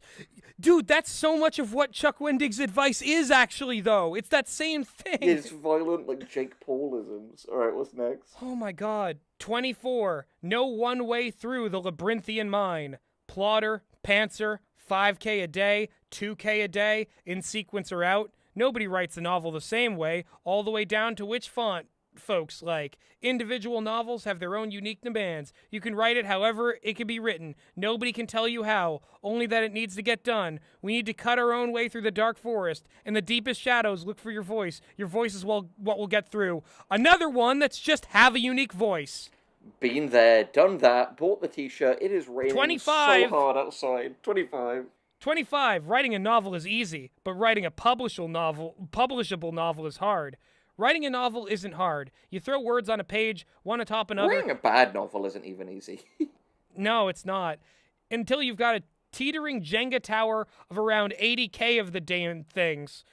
Same way that building a chair isn't hard. I can make duct tape a bunch of beers and chopsticks together and make a chair. It won't look pretty. It'll be an insurance liability. I'm suing you because I smell like beer, I have cuts on my legs, and I've got 2 chopsticks up I have perforating my colonic wall. Do you need Thanks. to go to AA? But writing a good Chuck? novel. But writing a good novel, an original novel that's all your own and nobody's, well, there's the rub, isn't it? The way you do it is to tell the story the way you want to tell it. You learn to write well, write clearly, put a pint of blood on every page until you've got nothing left but spit and eye boogers. Learn your craft, learn your voice, write until it's done, then write it again. Henry, Chuck has decided that he's going to stop putting effort into his own book. How do we win against a man like this? A man who gives so little shit, who has so little to say, who says the same things with, like, more fucking bodily fluids every time. We've got eye boogers now and spit. David Cronenberg, but bad nightmare. All right, what's this next section? Because that's another 25 done. 25 ways to be a better writer. Wasn't that... Number 1. Number 1, practice makes perfect, little princess. Oh, you cunt. The easiest and most forthright way to become a better writer is, to write. Write regularly. Get on a schedule, whether it's 100, 1,000, or 10,000 words a day. Writing is a muscle, like your bicep, your heart, or your private parts. If you don't use them, you lose them. Then they fall to the ground and rot like oxidizing apples, or in turn eaten by hungry gophers. Om nom nom. I hate you, Chuck. I hate you. I hate you. I hate you. I'm shaking. My whole body is shaking with rage. Gus, I'm thinking of a certain drunk video. Yes. I just want it for context. A friend of mine, I won't name names, he recorded this really funny video while drunk that I showed to Gus. And it's him talking to another one of our friends, and he starts the video, camera really close to his face, and he goes... You're a fucking cunt. That's what I thought. And that's what I feel at every single one of these tips. I'm losing my soul bit by bit. Next. Oh, number 2, time to read some damn books. Oh, the world is home bastard. to... Wait for it. The world is home to does some quick math on fingers, toes, testicles, nipples, and teeth. 45 smajillion books, each of them often containing anywhere north of 50K words, and new books hit the atmosphere every day. You do not need to read all these books, but you should act as if that is indeed your task, carving your way through the world's cumulative library in one written word tome at a time. If you want to write, you're coming in at the ground level of these 45 smajillion books written by 33 fazillion different writers. You are but the mote in the reader's eye. You want to compete? Read. Learn what others are doing. Absorb it with the schnapps-laden sponge you call a brain.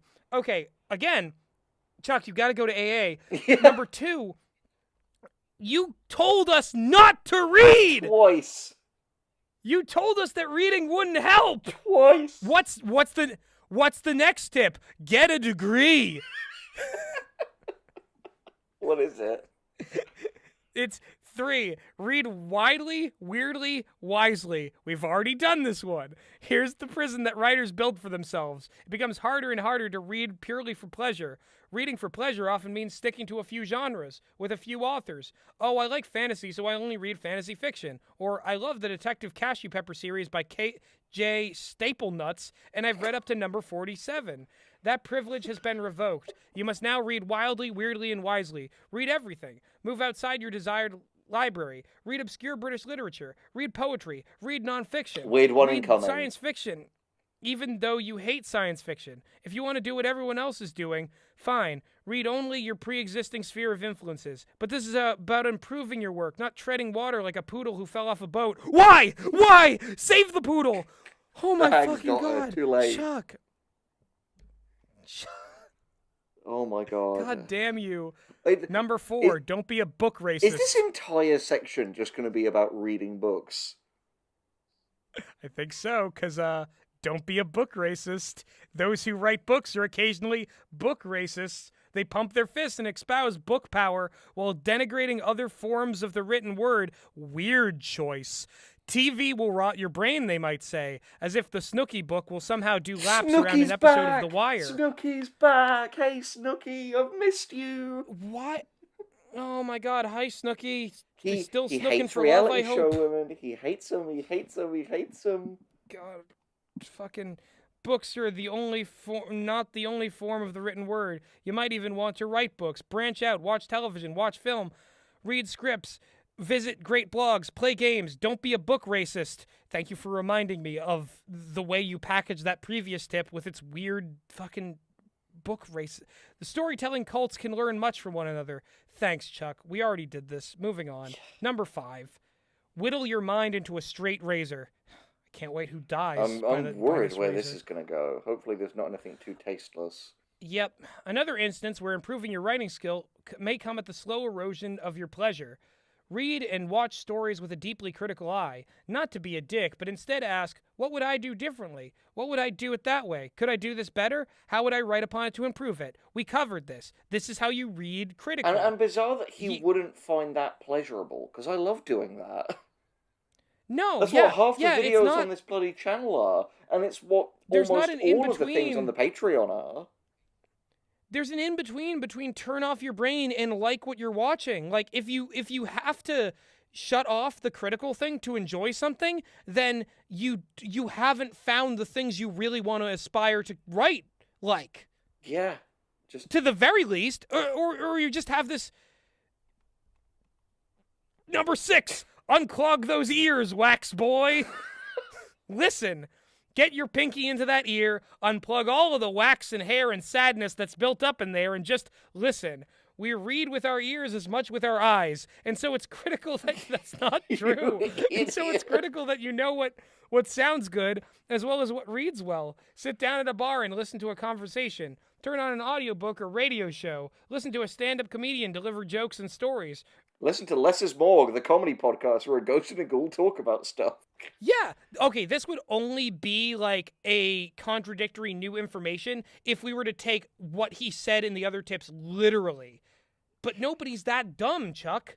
You're just being lazy. Yeah, God, all right. Write down if you must. See how it lays on the page. It should lay there like Burt Reynolds with a snake draped delicately across his man parts. In other words, I bet his man parts have their very own mustache. Cool, Chuck. R.I.P. Burt Reynolds. Next. Number 7. Go forth and do shit, my son. I really thought that was just going to be go fuck yourself for a second. We'll get there, I'm sure. That's the subtext. Write what you know means what it says, but doesn't say what it means. You know more than you know. Screw fact. Embrace authenticity. Writers do not gain a sense of authenticity by sitting at the computer all day popping out word babies. Have something to write about. To do that, you must go out and find it into the world, take a trip, get in a bar fight, hunt a white whale, metaphorically. Please don't kill whales. They are benevolent alien masters, and one day they're going to get really pissed and call in an airstrike. How did he make... Narwhals swimming in the ocean, causing a commotion because they are so awesome. Again, I love that he literally managed to make conservation cringe. I'm gonna go and do some whaling right now, just to spite it. Just leave with a harpoon for 6 months. Chuck Wendig is our white whale, man. Yeah. From hell's heart, I stab at thee. And he is very, very, very white. Next. Number 8. Learn what words mean and where punctuation goes. Storytelling may be an art, but writing is a craft. That means learning where commas go, how to spell words like clitoral or sequencentennial, and in general, how to put together a goddamn sentence. Read yourself some Strunk and White. Flip through a dictionary now and then. Scope out some grammar girl. Hear a word you don't know? Go look it up. Improve your technical skills. It is the bedrock of your pen monkeying, and without it, you're just a punk ass who won't eat his vegetables. Next. Henry, Go on. I have an editing question to raise. Go on. Do you think that he switched from Word Monkey to Pen Monkey because he literally forgot and then didn't go back to edit the earlier parts of the novel? Oh, definitely, because I feel like he has invoked monkeys in 3 different ways. If you got this far in, try to work the word monkey into your comment. Robot monkeys are dancing on my face. And I'm getting off on it. Clitoral, next. Number 9, be torn asunder by editorial talons. It helps to submit to editors, real editors, tough love editors, because sometimes your writing needs to get on its knees and have wax poured down its back while it receives a right good nipple caning from a willow branch. Your writing improves in the fiery gaze of a hellish editor. The flames will wick away the flop sweat and pee stink. The barnacles will char and fall off. Submit to an editor in italics. He is so horny. Stop, Chuck. I've never felt Chuck sexually assaulted by a book before, but this is the first time. You always remember your first time. The book that you feel the need to smoke after because you hope you'll get cancer. Fuck. Yeah. All right. This book's gonna give me cancer. Next. 10. Be ripped apart by other writers. Writers are not editors. File under D for duh. They have different priorities and different perspectives, and they're probably also raging drunkaholics. I think that might just be projection, Chuck. Editors are nice and drink wine. Writers drink up all the cough syrup at CVS if they can get their ink-stained fingers on it. Whereas an editor will often highlight a problem, a writer will come up with a solution. That doesn't mean it's a solution you want, but it's worth to have that perspective just the same. Submit your work to other writers. Demand that they not be kind. Mercy will not strengthen you. I agree with the sentiment. Again, hate this essentialization of writers being alcoholics, this style of speaking with the file D under duh that makes me think that Chuck Wendig is just a fucking homunculus made of all the things that John Quaintance missed when he was trying to make that list of cliche phrases in our video. This video isn't funny. Please go check Watch that video. It's a one. better video than this one. You'll probably be able to mute that video and watch the whole thing, and we'll still be here if you come back to this one in the other tab. Number 11, self-flagellate. Pull up your pants. Back. Pull up your pants. That's not what I mean. I mean, you must smack your word count with the horse whip of scrutiny. You must become your own cruelest editor, your jaw clenched tight with the meat of your own manuscript trapped between your teeth. This doesn't need to be a consistent mode of operation, but once in a while it pays to take a page out of your own writing and go at it with a blowtorch, a car battery, or a starving honey badger. Chuck, pick a fetish! Cut your words. Make them bleed. Behold the healing power of bloodletting. I don't like any of that. I don't like any of that at all. Who is Chuck Wendig to begin a paragraph with, keep your pants on? I'm not being dirty. Yeah, now let's talk about, fucking rabid honey badgers and, bloodletting. Next. Exactly. 12. Throw down your own crazy-ass gauntlet. Welcome to Wacky Town. Then run through it naked. Set challenges for yourself and then tackle them. Write a piece of flash fiction. Write poetry. Attempt to tell a story in a single tweet. Don't. No, Play don't. with the second-person perspective.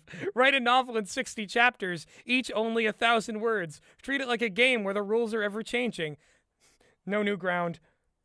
13. Highway to the Danger Zone. This is related, but different. Town.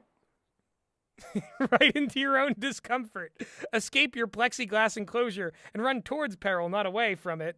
Confront your own many demons in your work and dissect them on the page. Write in genres with a rusty knife. Write in genres which you're not to wrap at all comfortably. Know your limits and take those limits, wrap them around a hand grenade, and shove them up the ass of a velociraptor. Because really, screw limits. If you want to be a better writer, you write outside your own prescribed margins. Again, have a voice. Fucking, why are you fisting a grenade into a velociraptor? They don't deserve that. They have it bad enough. It feels like those, irate gamer swearing. It does, yeah. Fucking fisted into a velociraptor's ass full of poop and shit. Fucking poop covered in shit cream, dunkalicious fucking beard goggles. Next. Number 14. Read your shit out loud. Chuck, did you? I will pin your arms beneath my knees and scream into your face until I pass out from a rage aneurysm. I'm so Angryism? scared.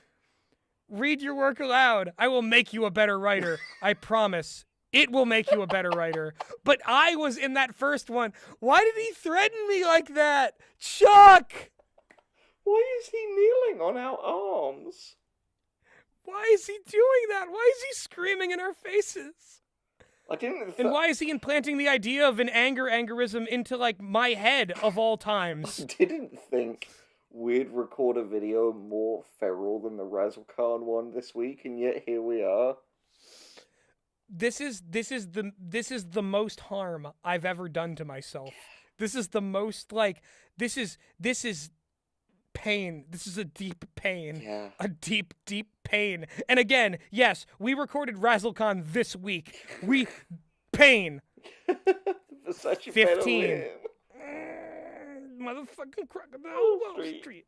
15. Embrace the Darwinism of writing advice. Careful, Chuck. Thanos. Here's what you do with writing advice, says the guy delivering a nigh constant stream of dubious pen monkey wisdom. Hunt it down, leash it, read it, absorb it, then let it go free once more. Let it compete with the other preconceived notions about writing. Sometimes the new writing advice will win and become the dominant meme inside your wordsmith's brain. Other times your pre-existing beliefs will hold true through just a test. You must take in writing advice and now test it with your own notions. Tell all writing advice, now you must fight the bear. That is just, like, a wanky way to describe basic critical thinking. No, you're right. Like, literally like, just thinking about the thoughts that come into your head. Exactly. There's, like, not real much to unpack here. I'm just glad that the metaphor that he, like, hunted down and leashed actually went free in this one instance. He like, absorbed can it. we just be... He absorbed it, but then he let it go free, so he shat it out and just was like, you're free now. Hey, Rocket Shark, can we get some out of this? Moving on. I do not want a depiction of Chuck Wendig shitting. I do. Right, next. 16. Learn new breakdancing moves, fool. You can't be coming to the street with your stale-ass bullshit, no. The worm? Really? The robot? Classics, admittedly, but you're going to get smoked by bigger and better b-boys, yo. So it goes with writing. You must be willing to try new ideas. Not a plotter? Try plotting. Don't like flashbacks? Write some goddamn flashbacks. Make them your own. Try new tips, tricks, and techniques. You should be able to say, I wrote my last novel on the back of a dead hooker with a Sharpie. Don't worry, I outlined the first on the chest of my UPS man. He's still upstairs in the tub. Hey, anyone who needs a pair of kidneys? Anyone who says the phrase, like, dead hooker is immediately on my shit list. Just, anyone who thinks, like, violence against sex workers is funny, genuinely just fuck yourself. Exactly, and anyone who thinks that they're going to use violence against sex workers in a hyperbolic punchline to distract from their weird, like, appropriation of AAV is someone who also has another thing coming. You know, that paragraph in itself was just full of so much, like, offensive cringe. It was the worst. And again, he's stuck in dancing world. Yeah. He's just all about dancing now. When did dancing Stomp become such a big before part of this? writing? All right, next. Chuck's like, I want to be a dancer, but I had to be a writer. Are we human or are we dancers? Number 17, I just blogged a little in my mouth. Oh. Charming. You often hear writers should blog to build their platform. To which I say, pants, poppycock, and pfeffernuss. I know, such a foul tongue. I say that writers should blog because it keeps them writing, because it exposes their writing to the air of community, because it tests your skill in the open plains. Blogging is further a great place to play with language, to put in words out there that aren't headed to market, that aren't forced to dance for their dinner. It allows you to use words like poppycock and pfeffernuss. True story. Chuck, we've read your blog. It's terrible. I'm going to kill. I'm going to commit a crime. I feel like I'm catching the rage virus from 28 Days Later. No. Yeah. 18. Interface with other ink slingers. Ew. Sometimes you have to sit down over a pitcher of moonshine, or a hookah burning with the ash of first edition Finnegan's Wake, or confab the shit out of that palaver with other writers. In other words, talk it out. Talk about careers, techniques, book you love, writers you hate.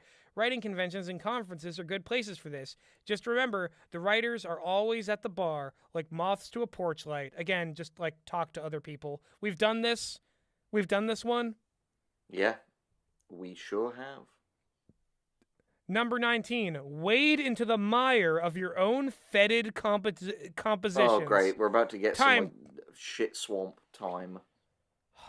Time travel a little. Go back into your past and dredge up some writing from a year ago, from 10 years ago. Read it, learn from it. Also gauge how well you've grown. This is instructive because sometimes you don't know in what ways you've changed. Further, you might identify darlings that have repeatedly come up in your writing. Darlings that deserve naught but the edge of your editorial chainsaw.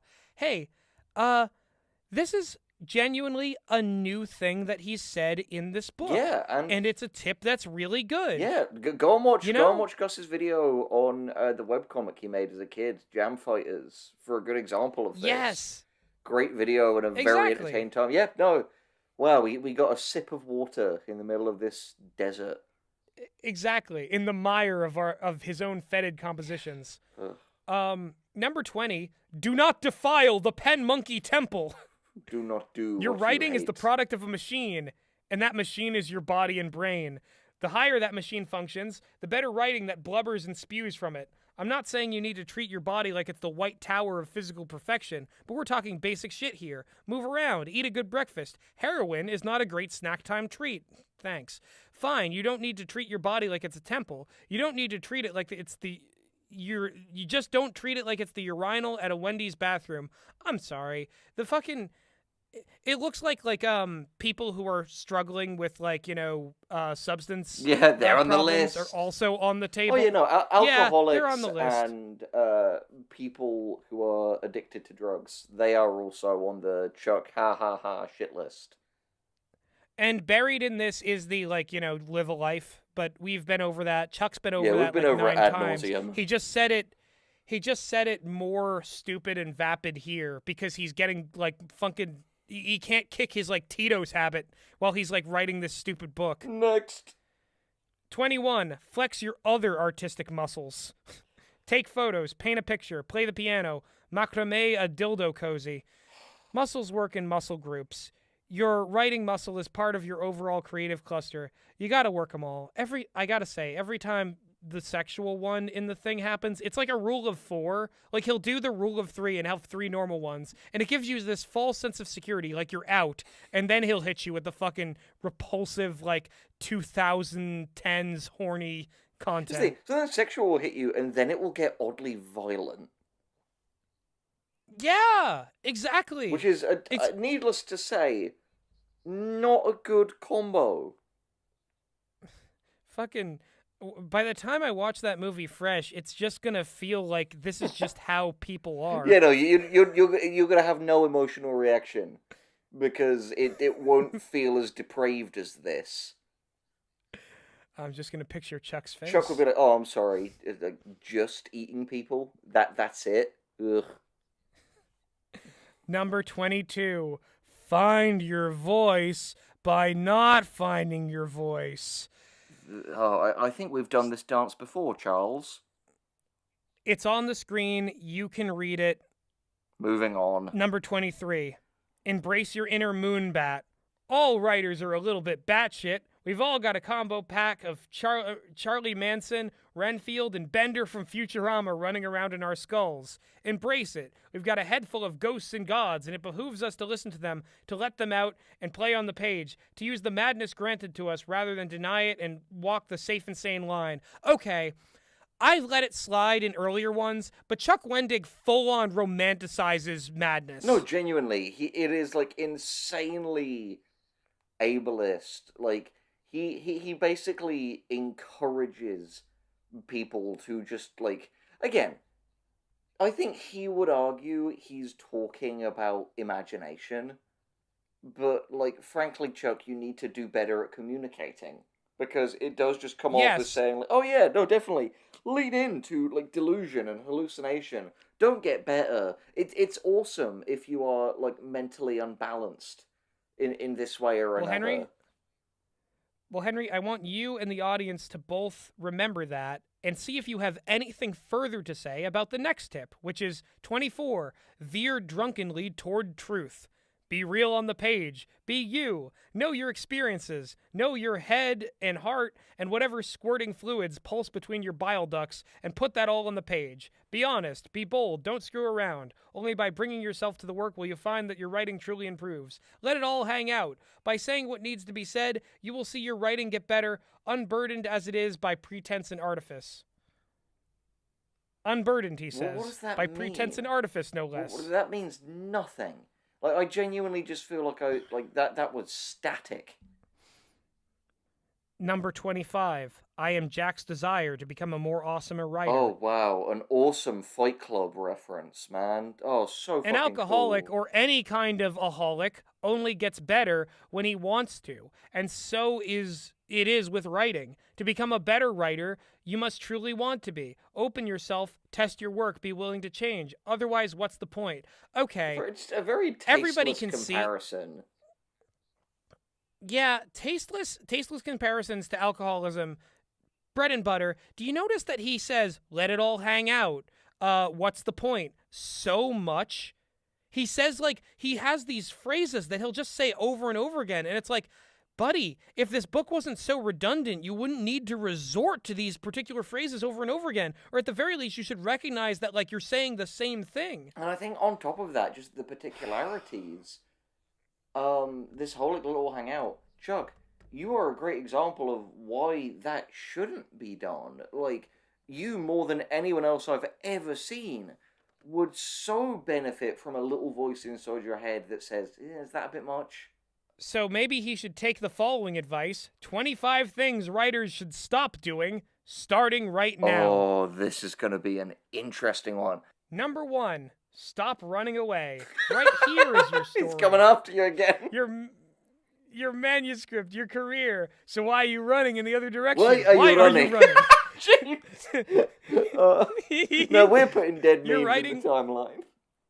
Yeah, your writing will never chase you. You need to chase your writing. If it's what you want, pursue it. This isn't true of your overall writing career either. It's true of individual components. You want one thing, then constantly work to achieve its opposite. You say you want to write a novel, but then go and write a bunch of short stories. You say you're going to write the script, but then try to write the script instead. Write that script instead. Pick a thing, and work toward that thing. Sure, okay. What happened to, like, any writing is good writing? I think it's valuable to practice. Yeah, that's so weird. Like, he's now counting, like, other writing other than the thing that you were planning to write as distractions. Like, if you produce something in the end, that's good, right? That's, like, work. Like, it's so Fucking weird. moron. Number two, stop stopping. Momentum is everywhere. Cut the brake lines. Careen wildly This is and finish unsteadily again. towards your This goal. is finish again. Mm-hmm. I hate to bludgeon you about the head and the neck with a hammer formed in the fires of Mount Obvious. He said that again. He said bludgeon you in the head and the neck with a hammer. The only way you can finish something is by not stopping. Again, this is just quintessential Chuck Wendig is a violent thing that I've said before. Car careening off a cliff. Do it, idiot. Allow me to repeat myself violently. No! Oh, fucking hell, what? Number 3, stop writing in someone else's voice. You have a voice. It's yours. No one else can claim it, and any attempts to mimic it will be fumbling and clumsy like two tweens trying to make out in a darkened broom closet. That's their business, Chuck. Well, he watches from outside in and wanks. That's on you, too. Don't write in someone else's voice. Yes, okay, maybe you do this at the beginning, but strive past it. Stress your muscles. Find your voice. Discover the elements that put the author in your authority. Write in the way that only you can write. We've heard this before. Why did he need to write it? Moving on. Chip Skylark wrote a whole song about this. We didn't need you to tell us it 4 times, Chuck. Number 4, stop worrying. Worrying is some useless shit. It does nothing. It has no basis in reality. It's a vestigial emotion, a vestigial limb. Useless as my father won't say, tits on a boar hog. His father said that? We are like father, like son. We worry about things that are beyond our control. We worry about publishing trends or future advances, or whether or not Barnes & Noble is going to shove a hand grenade up its own ass and what is it with grenades up asses? Grenades and asses! Anyone who wants to reduce the world population of people who watch this video by the population of people who watch this, make a drinking game for all the Chuck Wendig cliches. Yeah, please. Let's. even small sips will create the like population of alcoholics that Chuck Wendig thinks are automatically writers. And automatically funny. That's not to say you can't identify future trouble spots and try to work around them, but that's not worrying. You recognize a roadblock and arrange a path around it. So don't chew your fingernails bloody worrying about it. Shut up, calm down, worry, be gone. Weird. I don't know what to take from that. Like, be concerned, but don't worry? Yeah. What a fucking idiot. Next. 5. Stop hurrying. In the rise of self-publishing has seen a comparative surge forward in quantity. If we're all rushing forward to push out as huge a litter of squalling word babies as their fragile pen monkey uteruses can handle, I don't have a uterus, but I'm feeling like a phantom sensation. I don't like it. I feel like, again, I don't think we need to read the rest of this tip because we know what it is. But what Chuck doesn't seem to understand is that, like, Chuck, have you considered that the massive proliferation of writing that has come out through self-publishing are the people who were writing anyway, but just weren't doing it through traditional channels? Like, it's like saying, wow, I've noticed a lot more people have COVID-19 since they've introduced COVID-19 tests. Yeah, no, exactly. And the other thing, too, is that the like umpteenth birth that happens in this book is just exhausting. It's no longer shocking. Yeah. Next tip. 6. Stop waiting. I said stop hurrying, not stand still and fall asleep. Life rewards action, not inertia. What the hell are you waiting for? To reap the rewards of the future, you must take action in the present? Maximize luck! You know what's so fucking ironic? Is that Chuck could say, tip number 7, stand still and fall asleep. Tip number 8, just kidding, I lied to you. Wake up! And it would be the tone of this, wake up. The ice hag is standing over you, wake up. I love the idea of, like, the next 1,000 rules are just breathe in, breathe out, breathe in, breathe out. Oh, that'd at least be some free pages. Number 7, stop thinking it should be easier. It's not going to get easier, and why should it? That should be the tagline of this video. It's not going to get easier. And why should it? Anything truly worth doing requires hella hard work.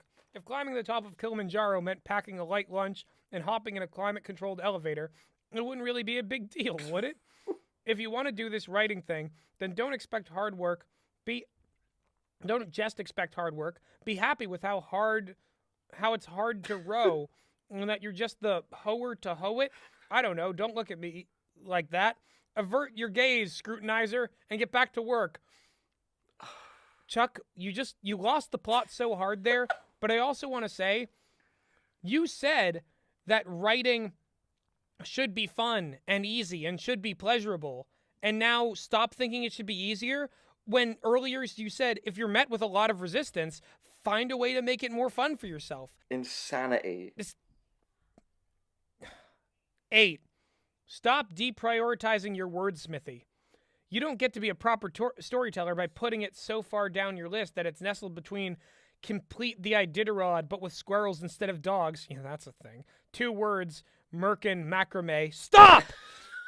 This guy. If you want to do this shit, it better be in your top 5, son.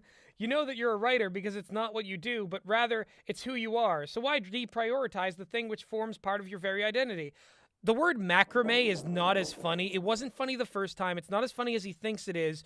Introducing merkin doesn't make it funny. And, ooh, the Iditarod with squirrels instead of dogs. Shut up. Iditarod, what a shut funny word. up. Also, by the way, Meg has come in to save me with sushi. Little Meg cameo in this vid. Snacky's part 2. Hey, I'm going to take some of the beef jerky. I tried to get Beef to come upstairs, I'm but going she to eat didn't some want of the to. beef That's jerky okay. now. Thank you so much. The thing is, this really does feel like a live stream, but because it's a pre-recorded video, it's essentially a dead stream. Death stream. Meg has given me the biggest collection of gorgeous-looking sushi rolls, so I'm just going to feast while we do this. Hell yeah, dude. This is, oh my God. This is like genuinely, I've just realized, oh yeah, no, this is today. It is. It is. And we'll never need to make, it's the whole day. we'll never need to make a long video again. Mm-hmm. This is the one. This is the one. This is our foray into that world. Yeah. Oof. Henry, I'm gonna elect to I'm gonna read the title of the next one, and I'm gonna skip it because it is a repeat of a previous tip. It's a repeat of the tip is stop treating your body like a dumpster. And that's a repeat of the pen monkey thing, but the way that it's written out is not great, and I don't like it, and I don't think anyone has to hear it. Fair enough. So we're just gonna move on. By the way, it's on screen if you want to read it. You don't have to. If you're listening to this and you hear like rappers like this, it's because we're eating, and it's because we're mere mortals. Yeah, and it's because look at how long this fucking video is. Do you want us to die? Yeah, we must this eat. Is one session. Yeah. This is one session. This is a marathon. This is our death stream. This is death streaming by Hideo fucking Kojima. Exactly. But Henry, number 10, stop the moping and the whining. Oh, no, you're right. That came at just the right time as I was feeling a fucking pang of self-pity. Complaining, like worry, like regret, like that little knob on the toaster that tells you to make the toast darker, does nothing. Blah, blah, blah, big publishing. Blah, blah, blah, Amazon. Blah, blah, blah, agents and editors in Hollywood and bears. Stop boo-hooing. Don't like something? Fix it or forgive it. And move on to the next thing. Chuck, this whole book is you fucking moping and whining. Yeah. This mope-a-dope. Also, if you write like blah, blah, blah, that's just, it's nothing. Also gotta say. That's literally like, yes? This katsu sushi is delicious. There's a little bit of positivity in there. Man. This is so nice. That's good. I'm having like mango slices and beef jerky, so I'm keeping my like sugar and like protein. I'm doing good. See, guys, this video truly is an extravaganza because you just thought it was us tearing apart the stream, but it's also a mukbang. Yeah, that one person in the comments of the Lily Orchard video who said like, "Don't eat while you're making videos. It's distracting and I don't like it." I'm personally sorry. This might be the only time we do it, and it's because this is what we have to do to survive in like the Wendig world. Yeah, we need energy. The Wendig world is just the back rooms, and we need our snackies to survive. If we don't satiate ourselves with like real food, then we will literally go through the like kind of like hunger that turns you into a Wendigo. A Chuck Wendigo. Exactly. All right, next. Number 11, stop blaming everyone else. You'll hear a lot of blame going around. Something gatekeepers. Something too many self-published offers. Something agency model. You're going to own your successes. That means you're also going to need to own your errors. Your career is yours. Yes, sometimes external factors will step in your way, but your reactions are up to you. That kind of all amounts to nothing. Chuck Wendig explains the concept of Stoic philosophy. Number 12, stop the shame. Writers are often ashamed of who they are and what they do. Other people are out there fighting wars and fixing cars and destroying our country with toxic mortgages. And here we are, sitting around in our footy pajamas, writing about vampires and unicorns, about broken hearts and shattered jaws. A lot of the time, we won't get much respect, but you know what? Writers and storytellers help this world go around. We're just as much as part of the societal ecosystem as everyone else. Tyrion's back. Craft counts. Arts matter. Stories are important. Freeze frame high five. Now have a beer and a shot of whiskey. Shove all your shame in a bag and burn it. Chuck, I'm not going to drink in this video. I can't. I have to be like razor sharp. Also, Chuck keeps like harping on this point of like writers and storytellers don't get any respect. No one respects them. And I think it's just like, Chuck, it's just that nobody respects you. Yeah, no, exactly. There are plenty of circles and groups that respect writers and storytellers. You know, a lot of our biggest like entertainment is from writers and storytellers. People respect the craft. People respect writers, and you can have people in your life who respect you for what you do. Chuck, people just don't respect you because of this shit and because you're like anti like you're just a bizarre, democratization of access man. to art. Yeah. Don't project that onto all writers. Yeah, exactly. And also just like And maybe you should, number 13, stop lamenting your mistakes. Yeah. So you screwed up somewhere along the way. Who gives a donkey's duodenum? Shit happens. Shit watches off. Don't dwell. Don't sing lamentations to your errors. Don't sing the ululating goat song. Repeat after me.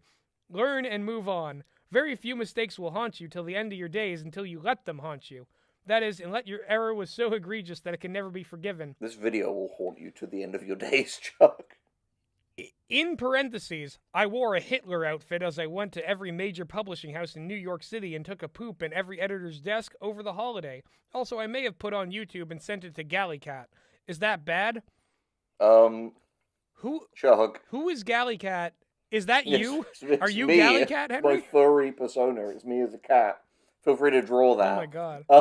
Damn it, no, you don't get Catboy fan art before I do, motherfucker. But no, the thing is as well, just wearing a Hitler outfit and shitting on publishers' desks in New York. Like, I know that's a joke, but like, Chuck, consider the implication. Yeah, I mean, he's saying that as like an unforgivable thing that like is a hypothetical. I don't think he got like the full ramifications of what that is, but also, to be fair, if that did happen in New York, it would not be the strangest thing to happen in New York that hour. You're right. People would just be like, okay, don't make eye contact. All right. 14. Stop playing it safe. Let this year be the year of risk. Boy, are we doing that. You can tell this. Nobody knows what's going on. Who got coronavirus? You can tell this was made in like 2012 or something. Yeah. Nobody knows what's going on in the publishing industry, but we can be damn sure of what's going on with authors is that we're finding new ways to become empowered in this new media future. What that means is, it's time to forget the old rules. Time to start questioning preconceived notions and established conventions. It's time to start taking risks both in your career and in your storytelling. Throw open the doors. Kick down the walls of your uncomfortable box. Carpet bomb the comfort zone so that none other may dwell there. Chuck! The soul of a war criminal that is just thankfully trapped within a mediocre writer. Yeah, exactly. You think that the Killing Stone demon like went back in time and infested him, and that's who Chuck is?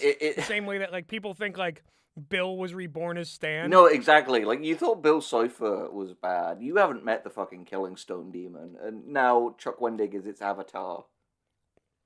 Exactly, and we must fucking do his bidding. Save us. Well, I want to say, Keurig. in case anyone thinks we're being mean here, like, I know that everyone posts cringe at some point or another, but it's quite another thing to post, what was it, 821 pages of cringe?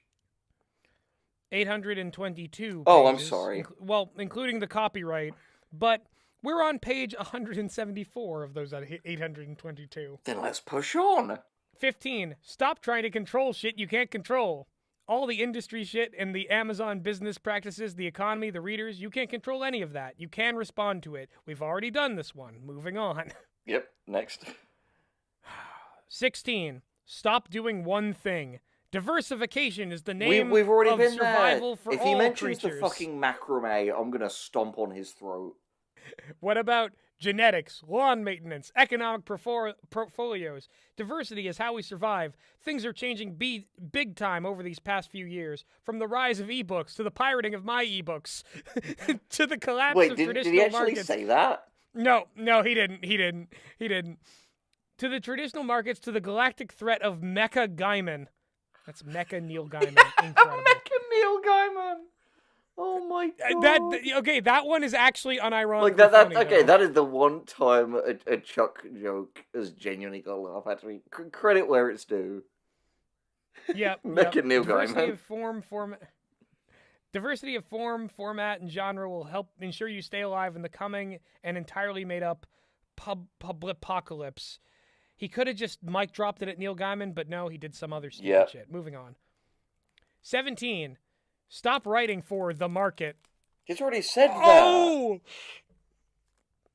Moving on. It'll be on screen for a little bit. What was it? Moving on.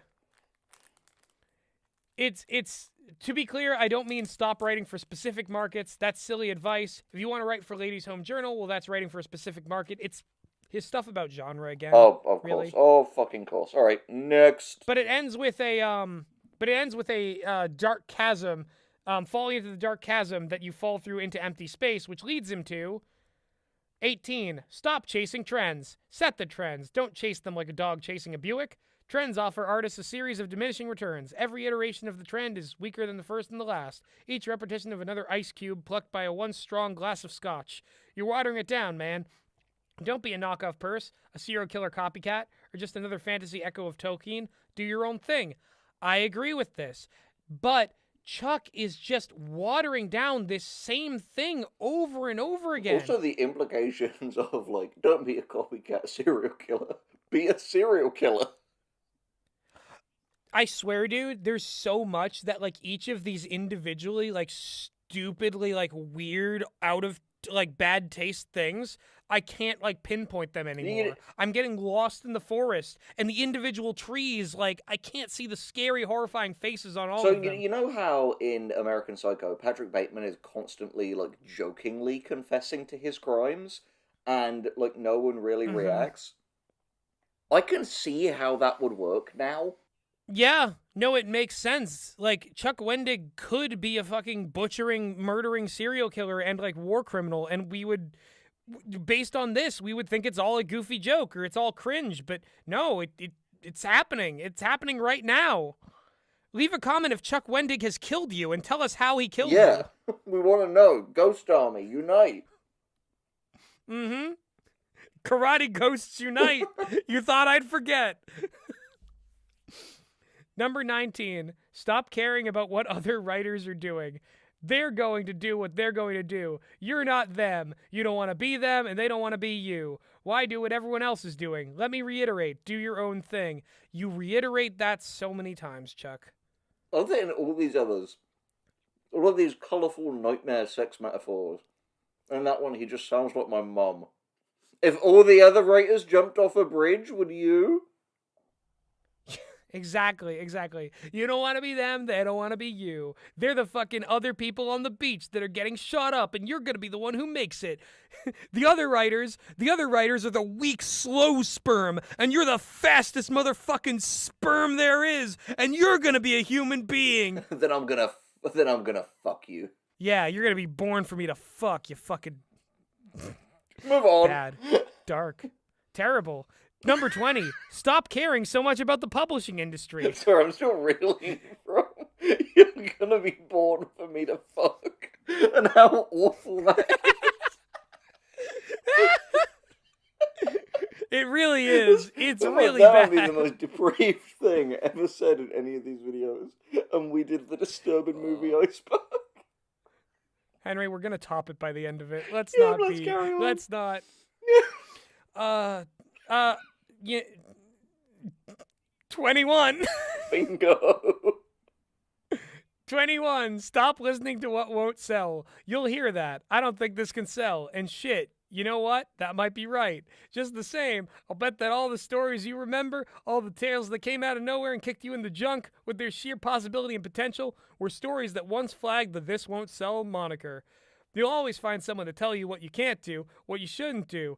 You don't want to be them, they don't want to be you. That's your job as a writer, to prove them wrong. By sticking your fountain pen in their neck and drinking their blood. Did he say that? He did. That last one is real. Chuck! By writing the best damn story you can write. That's what I mean. The other thing was totally just metaphor. Totally hides inkwell filled with human blood. Chuck. You made that so, Chuck. like, it was It's weird real. already. You made it so much weirder. Number 2, stop overpromising and overshooting.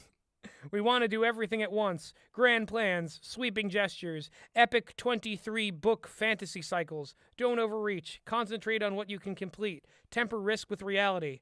Another normal one. I agree with this one. Also, don't promise a book with 1001 rules. Yes, Chuck doesn't follow this one, but it's good advice. 23. Stop leaving yourself off the page.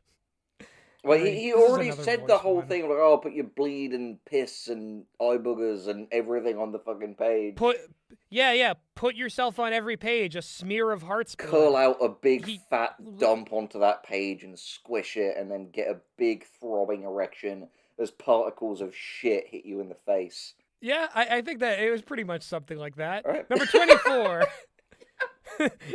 Stop only dreaming. Start doing. Dreams are a good start, but dreams are intangible and uncertain looks into the future. Dreams are fanciful flights of improbability, Pegasus wishes and the hopes of lonely robots. You're an adult now. It's time to shit or get off the pot. It's time to wake up or stay dreaming. Let me say it again, because I am nothing if not a fan of repetition. Stop dreaming, start doing. Yes, you are, Chuck. You are nothing if not a fan of repetition. That is a staggering moment of self-awareness from Mr. Chuckles Wendig. It is. Henry, number 25. Stop being afraid. I'll stop being afraid when you stop scaring me, Chuck. Fear will kill you dead. You've nothing to be afraid of that a little preparation and pragmatism cannot kill. Everyone who wanted to be a writer and didn't become one failed because of one of two critical reasons. One, they were lazy. Or two, they were afraid. Let's take for granted you're not lazy. That means you're afraid. Fear is nonsense. What do you think is going to happen? You're going to be eaten by tigers? Life will afford you a lot of reasons to be afraid. Bees, kidnappers, terrorism, being eaten by an escalator, bears, the NSA, Snooki. Stop! You are kidding Being me. a writer is nothing to fear. Did he actually put Snooki in there? It's in there! Dude... The thing is, if he says to us, like, oh, wow, you guys are road bullies making multiple things, I'll be like, we're just sticking up for Snooki, who you are weirdly obsessed with. Yeah, we're white knighting for Snooki over here, our Italian Jersey Shore queen. Exactly. I tell you what, no, genuinely. Woman of the Year, Snooki. This is the year of Snooki. If you said to me, Henry, you have to spend the day with Snooki, or you have to spend the day with Chuck Wendig, Snooki in a heartbeat. Can I be in on that? Can we have like a trip? Can we have a video that's just us hanging out with Snooki? That'd be awesome. We could go to like a boardwalk in the Jersey Shore. That'd be great. We could become fuckboys with Snooki. I love this. Hell yeah. We could get some like bad tans. We can comb our hair so we lose them in like a year. Isn't this more fun than being some like fucking like uptight dweeb who's written some stupid Star Wars books? Dude, I hope she sees this. Snooki, if you're watching this, we love you. You're cool, and we want to hang with you. Yeah, we love you, Snooki. Hell yeah. Fuck Wendig. We hate him too. All right. Oh, new section. Yeah, baby. 25 things you should know about writing horror. Henry! You're kidding me. Is this just... This is... Henry! We can skip this section. Yeah, baby. Our other video covered all of this. Oh, we're speedrunning 25 tips. I'm cooming. Genuinely, though, if you're curious about that and you're watching this, we've probably linked it on the screen. Go watch that other one. It has all these tips in it. We're not going to cover them twice. You couldn't fucking pay me. Yeah, all right. We fucking zooming through that. Have you confirmed that the first one is like the ululating goat song and that it is all the same shit? Yep, it is. Sweet. It is. It's the at the heart of every story. It's the ones. It's everything. It's all the recognizable words. I'm just glad to have gone through 25 tropes. Points. Fucking God, Monster Girls. What is my brain doing right now? 25 ways to beat writer's block. Number 1, write through it. You are confronted by a tangle of jungle vines and Amazonian thicket. The only way forward is forward. You have a machete. What do? You chop, goddammit. Take the blade. Start hacking. Won't be fun. Won't be fast. But it's the only way to gain ground. Your first way through writer's block is just to write. Clench your jaw. Tighten your sphincter. And write. The key is to write badly if you must. Write without regard for quality or care. Flail about with your word machete until the tangle is clear. We've heard this one before. Next. This fucking guy, like him getting trapped in his goddamn jungle again and again and again. Fucking thicket, fucking Amazonian. What page are we on? Jungle, motherfucker. 211. We're getting there, baby. Number 2, write through it. Part 2, all work and no play. This is the same as the first, but bears special mention. Sometimes it's not even about writing words in your store. Sometimes it's about just writing. Writer's block is often about jarring loose, stubborn bullshit. It feels like you're trying to shave the back of a meth-cranked raccoon. You switched raccoon with baboon. That's the new... You already said meth-cranked. Is it just me? Oh my God. Here's my theory. Chuck gets animals high on meth and then fucks them, then brushes their teeth. To clean, like, What's your favorite? to clean the DNA evidence of his semen out of their teeth. Oh. What's your favorite horrifying Chuck Wendig headcanon? Yeah, please, Write give it us down one. below. He's like Right crazy. He's like McCavity. He's broken every human law. He defies the law of gravity. Right crazy, right big, right insane. All work and no play makes Writer Monkey a twitchy serial murderer. Write one word over and over, one sentence, one paragraph. Don't worry about what you're writing. Turn on the spigot. Let the madness flow. Chuck has killed people. Yeah. Next. The blood must flow. Number 3. Science lesson. Blood carries nutrients to your brain. One of those nutrients is imagosin, the vitamin that governs our imagination. That's not real. I may just be making it up. He admits it. But there's some truth here. We do get good blood flow to the brain to think clearly. Been sitting on your ass for a while? All the blood and sweat, sweet imagosin is pooling on your ass parts? Stop implanting this in me. About my Get ass. up, move around. Get up. I already super glued my booty to the chair. Yeah, I can't walk around. Get up, move around, take a walk, exercise, do some push-ups. Hell, have sex. You gotta love a guy who will tell you to solve writing block by banging it out, right? No, seriously, you have to love me. Take off your pants. Mine are already on the floor. Love me. Did he just Ah! Did he just threaten to rape her? Chuck! What the fuck? Chuckless! Chuckosaurus Rex Did Wendig! he work a No, that was you all saw it. You all can read it. It's right up there. He worked a quote-unquote comedic rape threat into his writing tips. It's 2000s and 10s fucking, it's, oh my god. Moving on. Dude, this is the worst. Number 4, prepare yourself for the high-octane energy drink enema, you were saying. What does he do? I'm actually not recommending an energy drink enema, just so we're clear. I will not be held liable for the embarrassing x-rays that make it onto the internet. What I am saying is that caffeine can be your buddy. It can give your brain a much-needed jolt. This is a terrible as if from advice. Those electric paddles. This is so clear. bad. Bzz, start with tea. Tea has a mellower edge than coffee. If that doesn't work, try coffee. Coughing. Speaking of, slurp. No, sorry. I have to stop for a sec. As we said in previous ones, genuinely, if you aren't already, do not get addicted to caffeine. I am not fucking kidding. Don't do it. Because, this is genuinely, completely dead serious for a moment. I know, coffee is bae, whatever. Legitimately, it will get to a point where it stops feeling like any kind of boost or motivation, and like all drugs, it will get to a point where it feels like you just have to have it to feel normal. You'll get nothing from it, and it will just fuck you up more and more over time. I've worked in a coffee shop. I've seen what these people, end up like. Hell, I was one. Yeah. I know how they look. I know how they think. I was one, for Christ's sake. Henry, the next tip is number 5. Booze, booze, booze, booze, booze, vomits. You're kidding me. I'm not. Caffeine creates tension, but maybe what you need is recoil. Could it be that you're too ratcheted up to write? No problem. Switch your chemical dance partner from caffeine to liquor. No. I'm not saying you should make a habit of writing drunk. Yes, In fact, you are. I'm suggesting you write merely tipsy. But whatever amount of alcohol lubricates your social gears may also lubricate your writing gears. Just this once. Just to ooze past this block. To get your mind chatting up the birds at the word bar.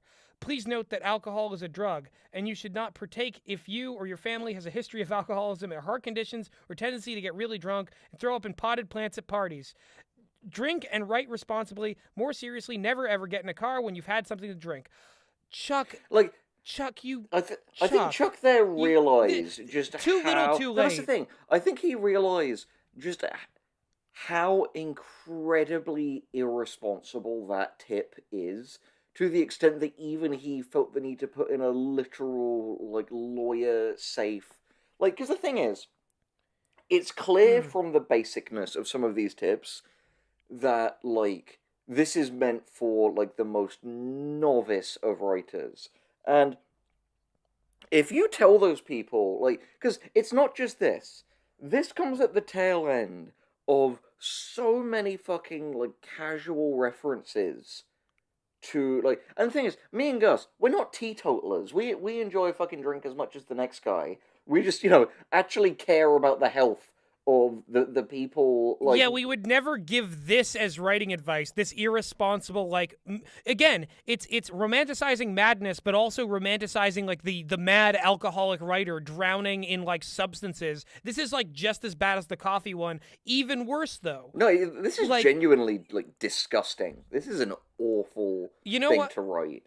And here's the thing, Henry. This page is probably not the last time we'll see alcohol or references to alcoholism in this book. We'll probably get numerous more references. And this page, I want everyone to keep this in their minds, that this right here happened. And it's going to contextualize everything going forward. Yeah, like, imagine basically being told, oh yeah, fucking coffee and booze. Four locos. That'll make you a writer. Like, Stephen King, who spent years needing to, like, kick his various addictions. Like, I can only imagine what he would say to someone literally encouraging the state that, like, yeah, he wrote a lot of books, but he still writes a lot of fucking books. And he wasn't falling to pieces due to drug and alcohol addiction at the time. Keep this in mind. We're moving on. Yeah, that pissed me off. Number 6. Chatty Cathy, don't clip those strings. Talk to yourself. Seriously. Use your mouth. Vocalize words. Have a conversation with yourself. Talk about the story. Talk about what's clogging the pipes. Yammer away like a crazy person. For bonus points, also do this at a public bus terminal. Cool. If you're so inclined, record the conversation. Label the file My Manifesto. Email it to all the newspapers. I don't know what that was. What the Oh my god. Get drunk and become the Unabomber. I'm guessing that, like, these are just going to degrade into, like one of them is going to be, like, the best places to hide bodies are landfills. No, just kidding. You want to, like, steer away from that, because that's where people usually try to dig them up. No, exactly. Like, at what point does it stop even becoming writing advice and start becoming, like, bad satire / thinly veiled admissions of crimes? Oh, God. Number 7, reach out and touch somebody. And just make sure that a woman can't touch you. Oh boy, what is he gonna? Is he gonna just? That's the horror. Is this the section where he just suggests awful, like, destructive and self-destructive things? It's gonna be just, if you're lacking inspiration, molest somebody. Maybe that'll get the gears turning. Let's find out. Perhaps a masturbatory chat with yourself isn't quite enough. Fine. Find another human being. Or if you're reading this after the year 2028, find a sentient appliance bot. Like Dish Flenser 500 or the Toaster Border V2. Incredible. And have a chat with them. Talk out your problem. Get their input. Human interaction can go a long way towards jarring loose whatever grubby suppository is stuck inside your narrative butthole. I fucking hate you, Chuck, so much. How can he make, talk to people into this? Yeah. Into something as repulsive as that paragraph. This man is like a fucking, like, sex addict. He could be a sex addict and a murder addict. And I hope he's having neither for everyone else's sake. It's not just the Ted Bundy of bad writers. Number 8, converse with your imaginary friend. The dog who talks and tells you to kill. This one will make you certifiable, so don't perform it in front of any sensitive family members. But do take one of your characters and talk to them, out loud or on the page. Do a little role-playing. And any writer who hasn't engaged in a little role-playing, either the kind with dice or the kind with a librarian's outfit and an orangutan mask, is missing out on letting your fiction find its path. Chuck, this was all for the punchline. You don't... Chuck. You're so right, though. You're so right. He didn't ever intend this as a tip. He just wanted to make the sex roleplay joke that has been made a million fucking times before. Fucking librarians. What a cynical piece of shit. Next. What an asshole. 9, fiddle with the feng shui. Get up off your ass. Pack up your writing. Go elsewhere, across the room, to the kitchen table, to a Starbucks, to a Jersey rest stop. Hell, wander outside, do some writing there. Sometimes just the change of scenery is enough to free the word demons from their restrictive cages. Or from the killing stone. Now, why would Chuck want to go to a Jersey rest stop? He might meet Snooky there. God, next. Snooky's the opposite of the ice hag, by the way. I would die for Snooky. The glorious beachside woman. Number 10, tinker with the guts.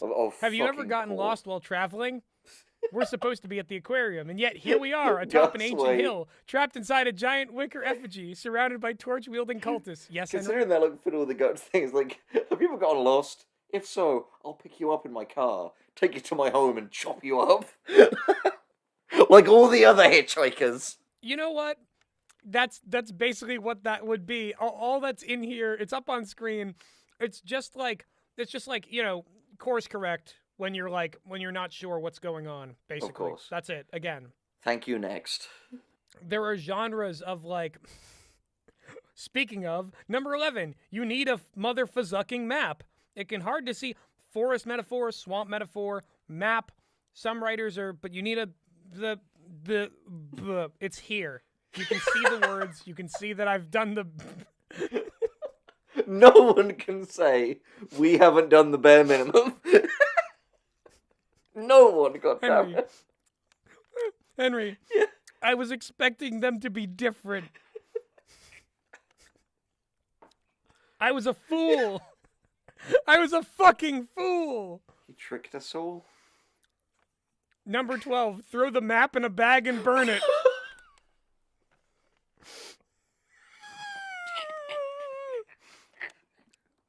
What are we doing? Is this our life? I don't know, Henry. I don't know. This is just another Chuck Wendig contradict the don't pay attention to the last thing I say.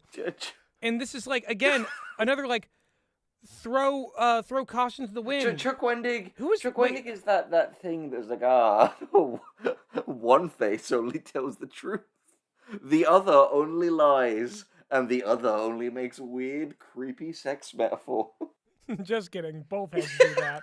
It's one head. It's a dick. And this, yeah, this head too. Check it out. Oh my god. You literally My did the fucking god, meme. dude. Oh my god. Oh my god. All right. Ugh. Number 13. Put lipstick on that monkey. Gosh. What was this section about again?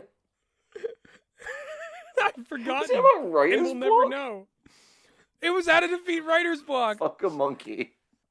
Like, Chuck was hacking through. Chuck has just been hacking through the jungle, and now he's putting lipstick on monkeys because it's the only thing around for him to express his wanton, unstoppable sexual desires.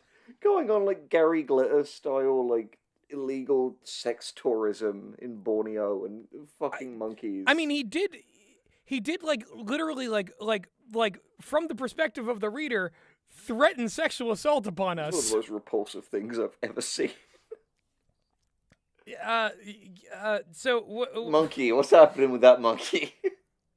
Ooh, Sometimes a cosmetic change goes a long way. Me, I'm a font whore. I like to find the right font that fits well with my story. What yes, the fuck? this is ludicrous. Times New yes, Roman this is a waste 12. of time. You motherfucker.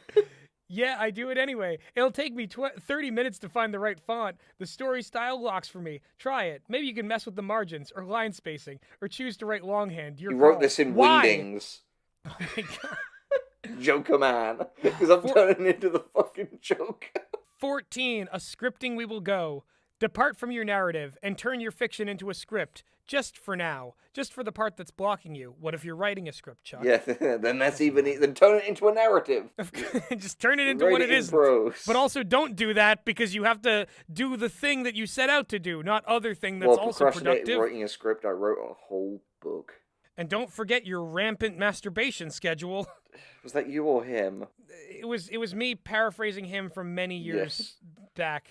Endless eons back. In the before times, before we started recording this fucking video. He's talking about the switching of gears can uncage the story bears. By way of uncage the story bear is the metaphor I choose when I proclaim I am about to make love. I walk into the room, I scratch my beard, I unmoor my pants, and I announce that in a booming voice.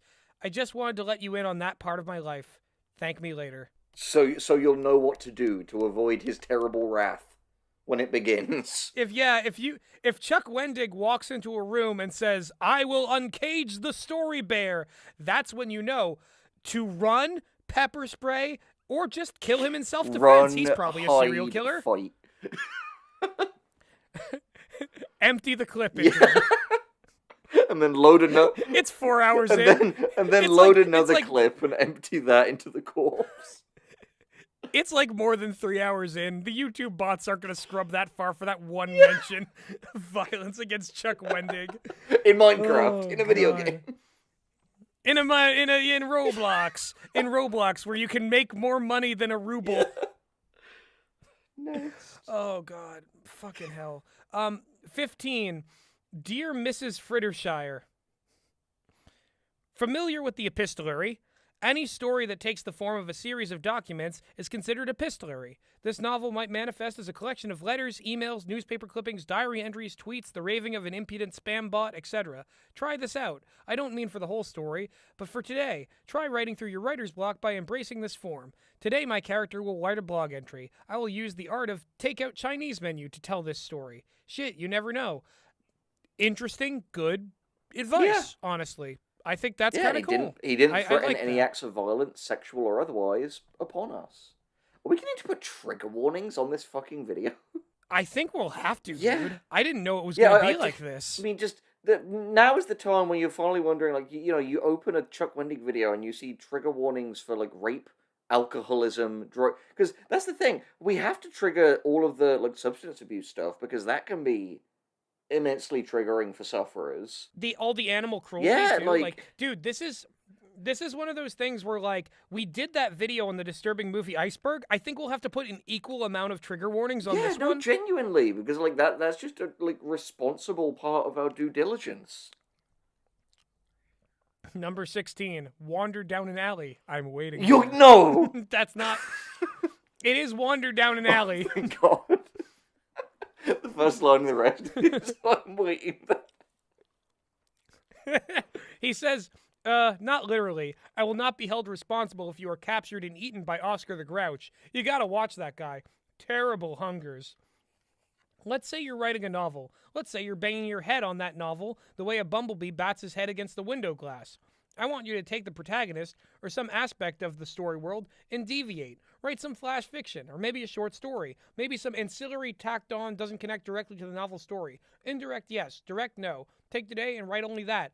It may open doors for a larger project at hand. Chuck, you told us that was distraction. You told us that that was not the right kind of work. You told us not to do that earlier, Chuck. All of this is just a distraction while he locks all of the perimeter doors. 17. Kill the shiny. Go on. This is another. As modern souls, we are besieged by distractions. Text messages and tweets and spam bots and porn and TV on demand and cyber LSD and digital cupcakes. Only the gods know what else. Escape the gravity of your own distractions. Turn it off. Power it down. Use a program like Mac Freedom or Write or Die. Close the door on all the piffling, waffling, middling bullshit and make sure it's just you and the word count. I mean, not bad advice. Here's the thing. He already gave it, and the fact that he got this far in, like, tells me that, like, he wrote that advice before and got distracted an infinite number of times in between then and now. This all just smacks of a man who realizes he is seriously overcommitted to this 1001 rules thing, just as we realize we seriously overcommitted to reading them all. Like, here's the thing. Like, you know, people have their vices. They have their, like, you know, distractions and stuff. But if, like several times over the course of, like, you know, trying to make a point, you're like, you know, I wanted to make this point, but Twitter and porn got me, and I just couldn't escape. And it's like, save the Twitter or the porn or the alcohol or the, like, whatever for, like, when you're not doing Use the work. it as a reward. Because you can have it then. Yeah, you can have it then. Responsibly. Responsibly. Yeah, exactly. Okay, next. Exactly. 18. Hear a buzzer, start to drool. There's another rule in the Wendig 610. Oh. Tell yourself, if I write 1,000 words, I get a fill in the blank. Henry, it was your advice. Yeah. Doesn't matter what it is. Ice cream? Another cup of coffee? Fuck no. An hour of television? A jet boat made of pony bones? Like I said, whatever. Yeah, the last one is not specific at all. But establishing a reward gives you motivation to do the one thing that really defeats writer's block. Writing through the anguish and coming out the other side, covered in blood and smiling. Chuckless. So scared of him. Chucko. We need to make this thumbnail like genuinely scary to like fit like what we found out about this man. The pen monkey. Which he's putting Monkey. putting lipstick on and shoving a grenade up its ass. God damn it. Number 19, the pen monkey diet. Is he literally just Is he a dietitian giving now? dietary advice? Are we gonna have to put diets on the fucking trigger warning as well? What is it? We are. Skip this shit. Skip this shit. Fuck, I'm not taking fucking dieting advice from Chuck Fuckface Wendig. I agree. Let's do another Like- one of the let's just skip Yeah, another one of those. don't let anyone tell you how to eat. That's your choice. Do it intuitively. Least of all, a guy who is giving that unsolicited advice in a place where you're going for other Yeah, and a reasons. guy telling you to fucking knock back coffee and booze like nobody's business. This man doesn't have your fucking best interests at heart. Well, I mean, maybe he does, but then again, number 20, hop around like a coked up jackrabbit. Of course, of course, of course. Nobody said you had to write your work in order. I like to write in sequence for the most part just because it keeps me on point. But if I have a section that I'm just not feeling that day, I'll skip around and write something else. I want to write a fight scene between two stompy robots, I'd say. Hell, you're the god of the story. You may experience it in whatever order you choose. Cool, I guess. Whatever. Tomato, tomato. Just Moving wing on. tip. It is. Number 21, get visual. I like to take photos. Of what, Chuck? Or screw around in Underage Photoshop. girls changing rooms. Allegedly. Joke. Satire. Don't sue us. Oh, God. You think I haven't been vain enough to do fake book covers for my as-of-yet unpublished books? Oh, I have. Point is, sometimes writer's block is just about flexing those creative muscles on the right side of your brain. Hell, finger painting poop on your plexiglass enclosure like I do. He said plexiglass enclosure before. Seriously, look, I drew a monkey. The flies are his eyes. What? I'm so upset. I'm losing myself in you. You had no... You had no idea that was going to come out of you, did you? I didn't know what that was. Is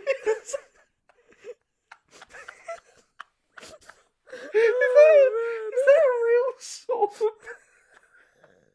I don't know. I've never heard it before in my life.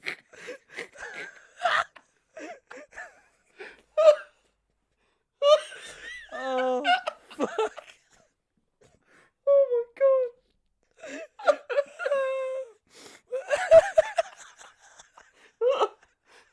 I'm tired. Oh fuck. Oh fuck. Oh, God. Oh, fucking hell. Oh, we gotta keep going. We gotta keep going, man. We gotta keep going up the beach, through the jungle. We gotta keep hacking, even though it doesn't feel good, with the machete, the story machete, the knife machete. What's next? The machete knife. The knife that's made of other What's knives and next? Do the machetes. next one. 22. Down the rabbit hole of research. Research can be a trigger to get you moving again. No matter what you're writing about, you will always find more to know. And in this care, research qualifies as good distraction as long as you keep a relative focus. If you play it right, research can be the key that unlocks whatever your mental door got slammed shut. Again, I agree with that. I agree with that because I think research has definitely helped me at times. As we've said before, it's the key of balance, and I think if the research you need is relatively minimal, do it afterwards and just fill the other details in. Sorry, we'll attract Yes. that one fucking psycho from our 50 rating tips. This is also where, like, the psychos go to die. point. Like, we have gone, yeah. we're fucking in, welcome to Wacky Town! Welcome to Wacky Town! Number 23, recognize why you don't want to write this part. Go on. Can I recognize why I don't want to read this part? What happened? It's because we've heard it Okay, before. next. Well, I'm gonna read the last part of it, which is just skip it, kill it, move past it. This is philosophy of dating. Oh my god, skip it, kill it, move past it! It's an even worse version of Hump 'em and Dump 'em. Skip it, kill it, move past. I don't ghost women. I turn them into ghosts.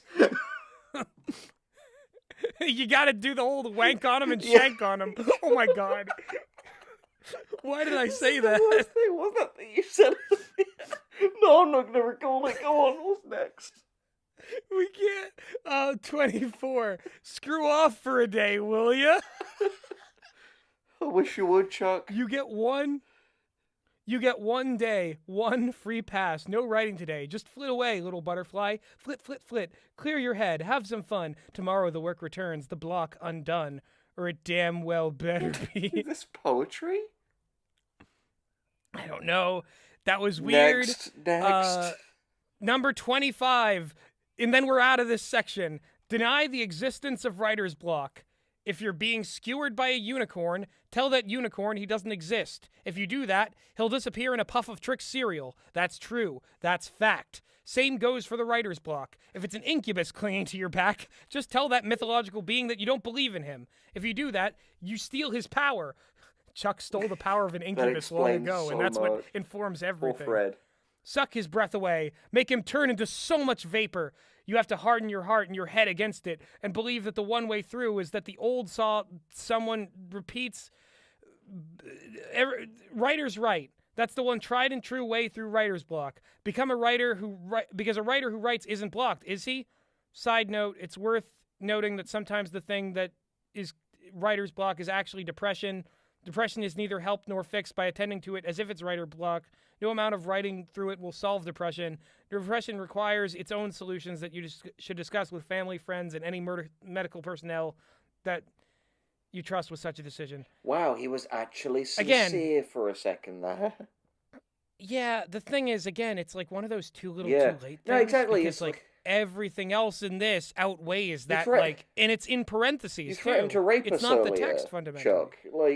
Yeah. It's a little too late to be getting touchy-feely about depression, which is an important issue. Exactly. But, this an important issue. Stupid sex book is not the time nor the place. And maybe if he didn't play so fast and loose with, fucking embrace your madness, drink all the booze, and fuck all the appliances. Take a coffee energy drink enema. Fucking, yeah, you can do it. Anyway, what's the... 25 ways to plot, prep, and plan your story. A murder. Oh, if only. Next. All right, let's go. Know what I'll be doing after this. Number 1, the basic vanilla tried and true outline. The basic essential outline. Numbers, Roman numerals, letters, items in order. Separated out by section if need be. Say Act 1, Act 2, Act 3, easy peasy, lime diseasey. What? Thanks, Chuck. Is that it? Next. Yeah, that's it. Unneeded.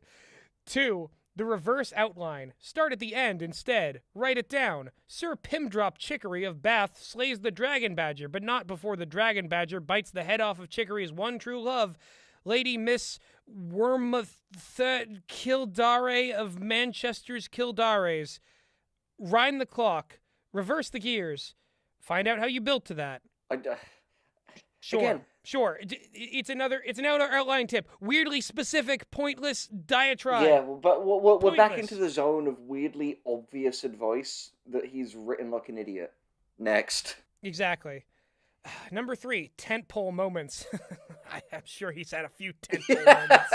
I'm sure he's pitched a few tents in his time. A story in your head may require certain keystone events to be part of the plot. Betty Sue must get sucked into the time portal outside of Schenectady because her ex-boyfriend Boo Boo begins to build a time machine in earnest, which will accidentally unravel space and time. This isn't funny, Chuck, do you not see how that's not distracting?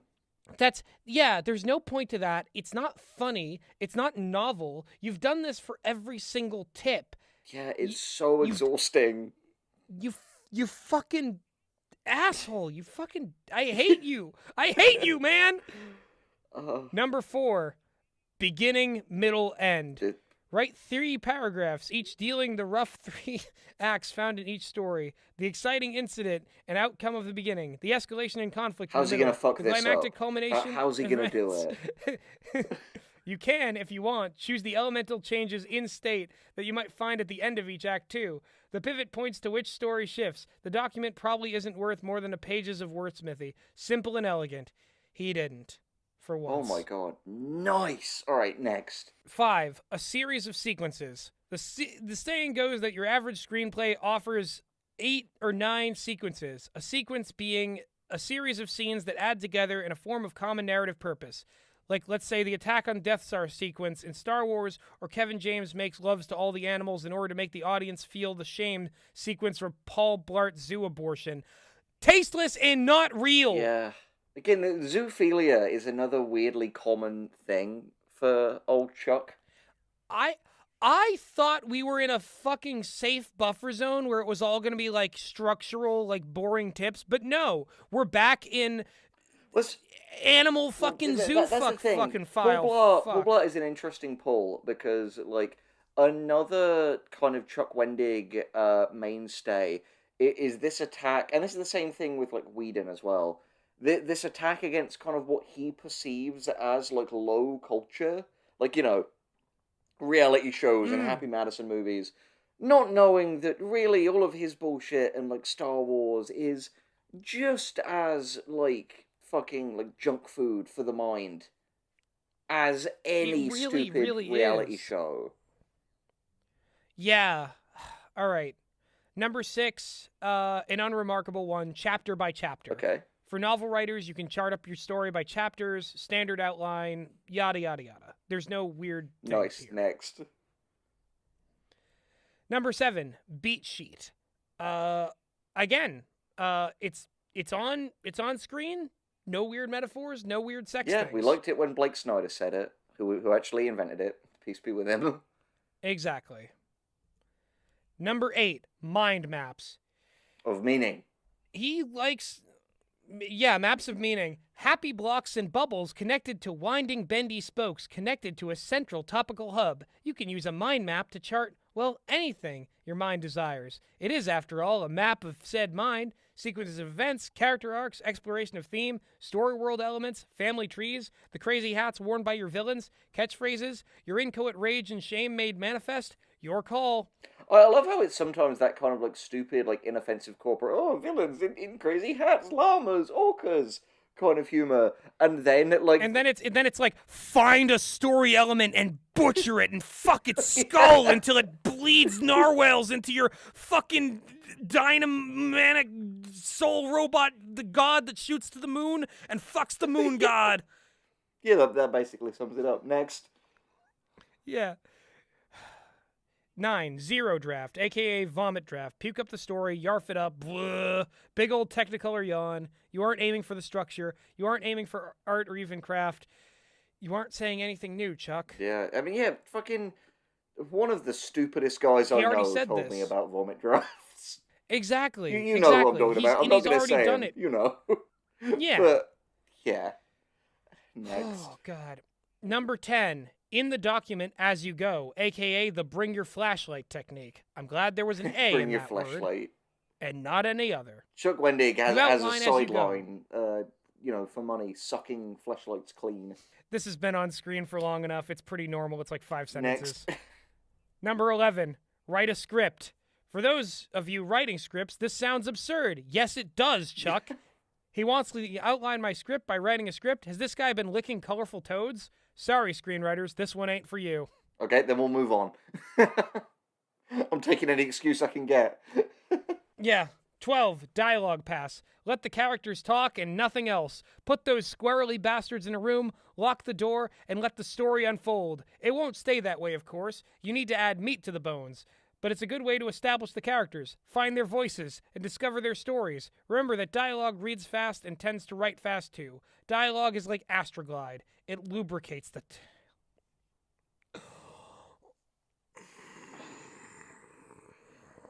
Next.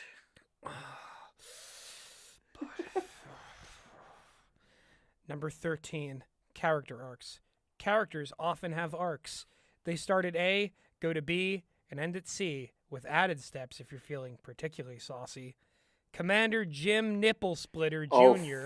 starts a gruff and loyal soldier boy against the ant people and heads to, is crippled and betrayed by his country, left to die in the distant hills of the ant planet, and ends with falls in love with a young ant squaw, and he must fight to protect his ant-man larva.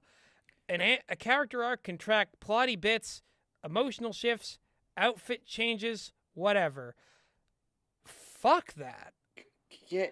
Not the advice. The advice is just saying characters have arcs, but this weird fucking Colonialist. let's double colonialist like James Cameron's Avatar, but like even putting a more of a lens. I don't like that he used the word squaw has that like. Ugh. Yeah, I didn't like reading it. That was Gross. rough. Right, what's rough. next? 14. Synopsis first. You might want to write your query letter, treatment, or synopsis last. Bzz, wrong move, donkey face. Write it up front. It's not etched in stone, but it'll give you a good idea on how to stay on target with the story. Yes, Chuck, you've said that before. Stop calling people donkey faces for like... I think that's a compliment for Chuck, though, because the number of times I feel like he's alluded to wanting to do things with donkeys. Maybe that is a high compliment for him. High compliment spice. Maybe. I compliment spice. I haven't seen 15. No, I just feel like sorry for the poor creator. I didn't watch the... Like, it is so unfair yeah. how the creator of that show has been bullied. Like, again, it's fundamentally not my thing. Even if it ended up being, like, a really good high-budget thing, it wouldn't have really been a draw for me. But, like, creators are people, too. I know we're being cunts about, like, Chuck Wendig here, but, like, look at this shit. How could you not be a cunt to Chuck Wendig? Exactly. Yeah, don't. No. Like, here's the thing. I'm not gonna watch High Guardian Spice, but I didn't watch the Owl House either, just because like it's not my genre. But like, stop fucking harassing people over like this show. Yeah, it just makes you look like a fucking freak. Don't do that. Exactly. Next. Ugh. 15 index cards. Of course. Need I say more? It's index cards. Next. Fuck. Oh, whiteboard. A whiteboard. What's he done?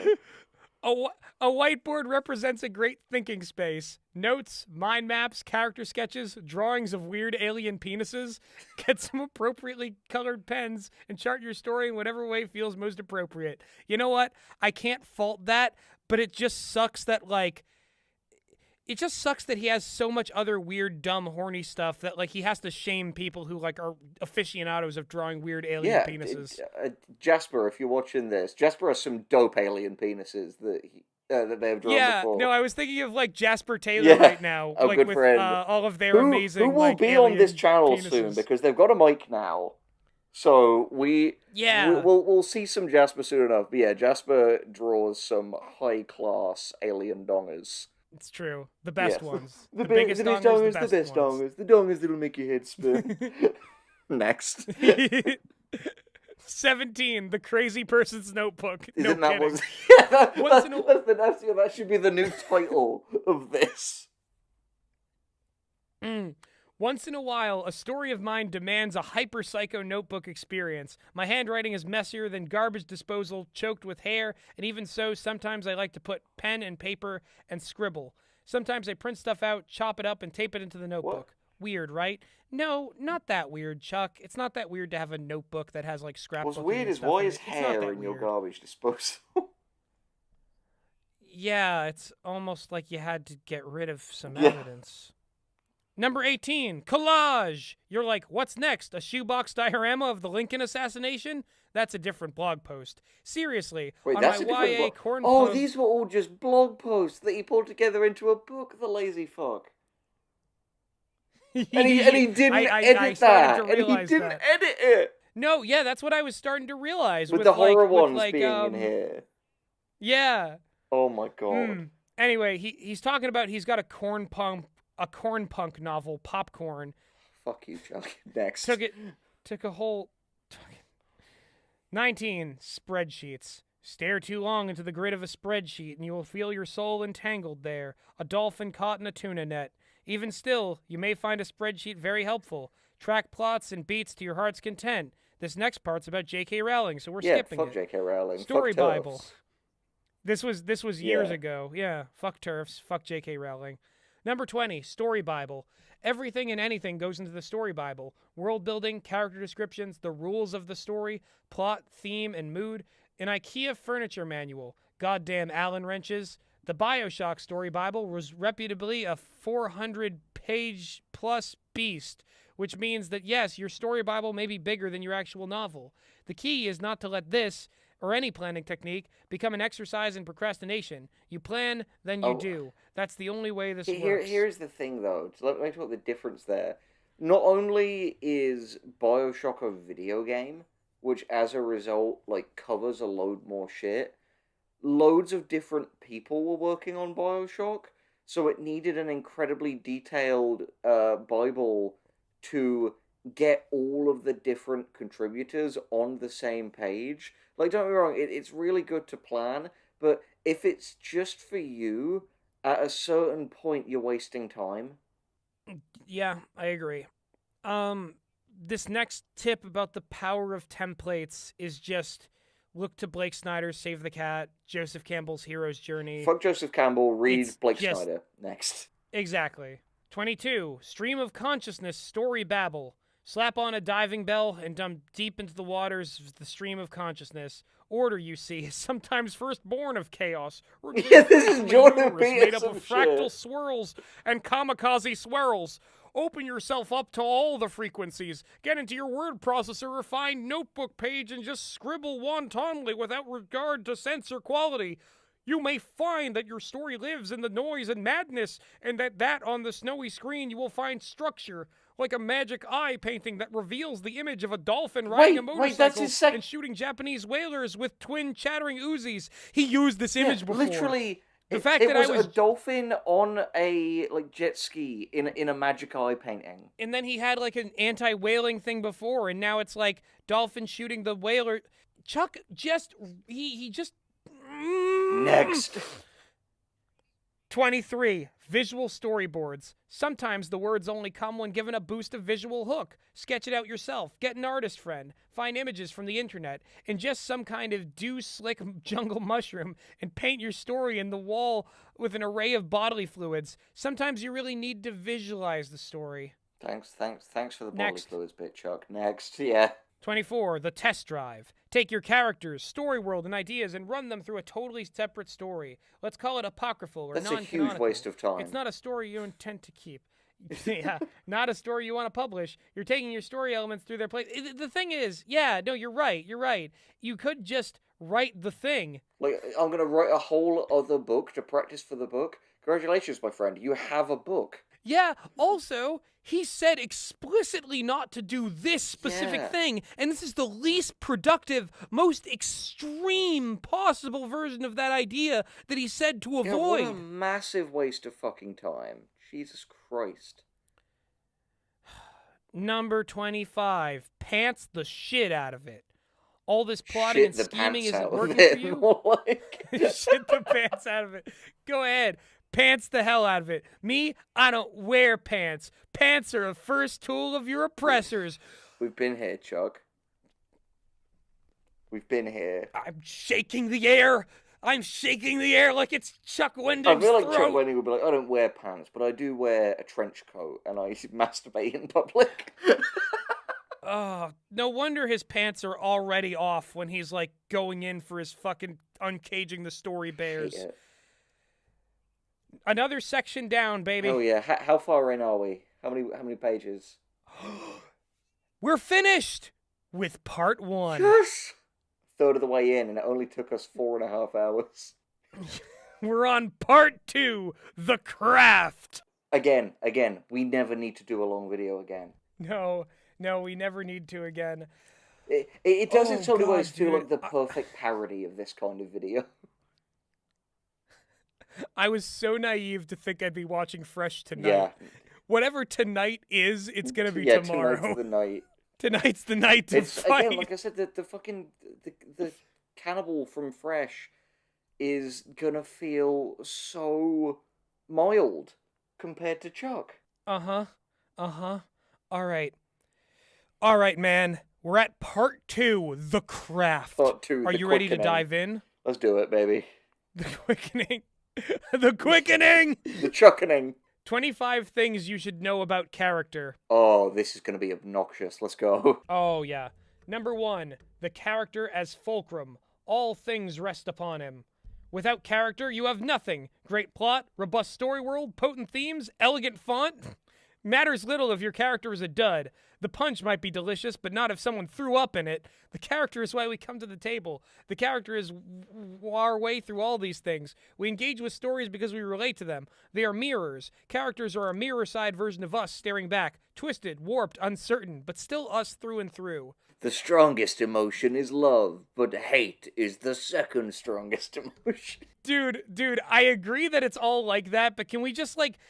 Chuck is like, he's got like a fucking, among his many fetishes, is also a fetish for font. Yeah. He loves elegant font for some reason, and I don't know why. I've never met a single man who cared this much about font. If anyone listening is somehow curious about this, 12-point Times New Roman. That's all you need. Exactly. Number 2, the cure for all that ails the audience. A great character can be the line between narrative life and story death. She's a powerful band-aid, a strong swaddling of gauze to staunch the bleeding. Think of a character like duct tape. She can piece the whole thing back together. I will forgive your sins of so-so plot, of muddy themes, of meh story world, if you're letting me live for a while with a great character. But don't think character will truly close grievous injuries, a gaping chest wound, meaning poor writing, asinine plot, or perhaps a duller-than-dead goat's story world, will only swallow your great character into its gory depths. Okay, let me just summarize that.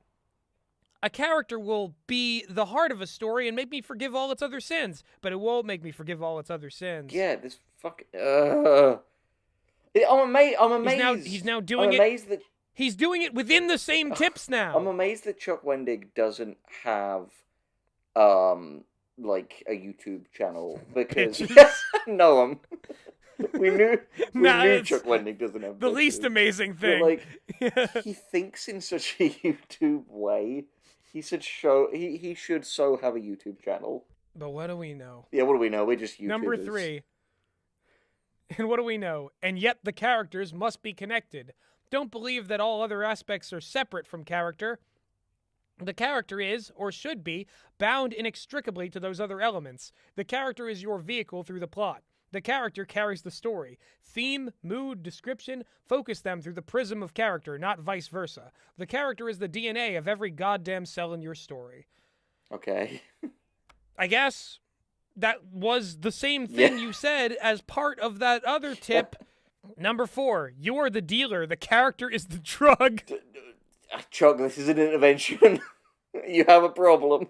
The audience will do anything to spend time with a great character. We're junkies for it. We'll gnaw our own arms off to read just one more page with a killer character. It's why sequels and series are so popular. We want to see where the character's going. If you give us a great character, it becomes our only desire to lick him like he's a hallucinogenic toad and take a crazy trip-ass ride wherever he has to go. The second hallucinogenic toad reference. Maybe the third. Who can say? Only you out there in the comments. Welcome to we're in it. Chuck Wendig's trippy synesthesia world. Dude, I'm begging for Razzle Khan. I feel bad that we were so mean to her.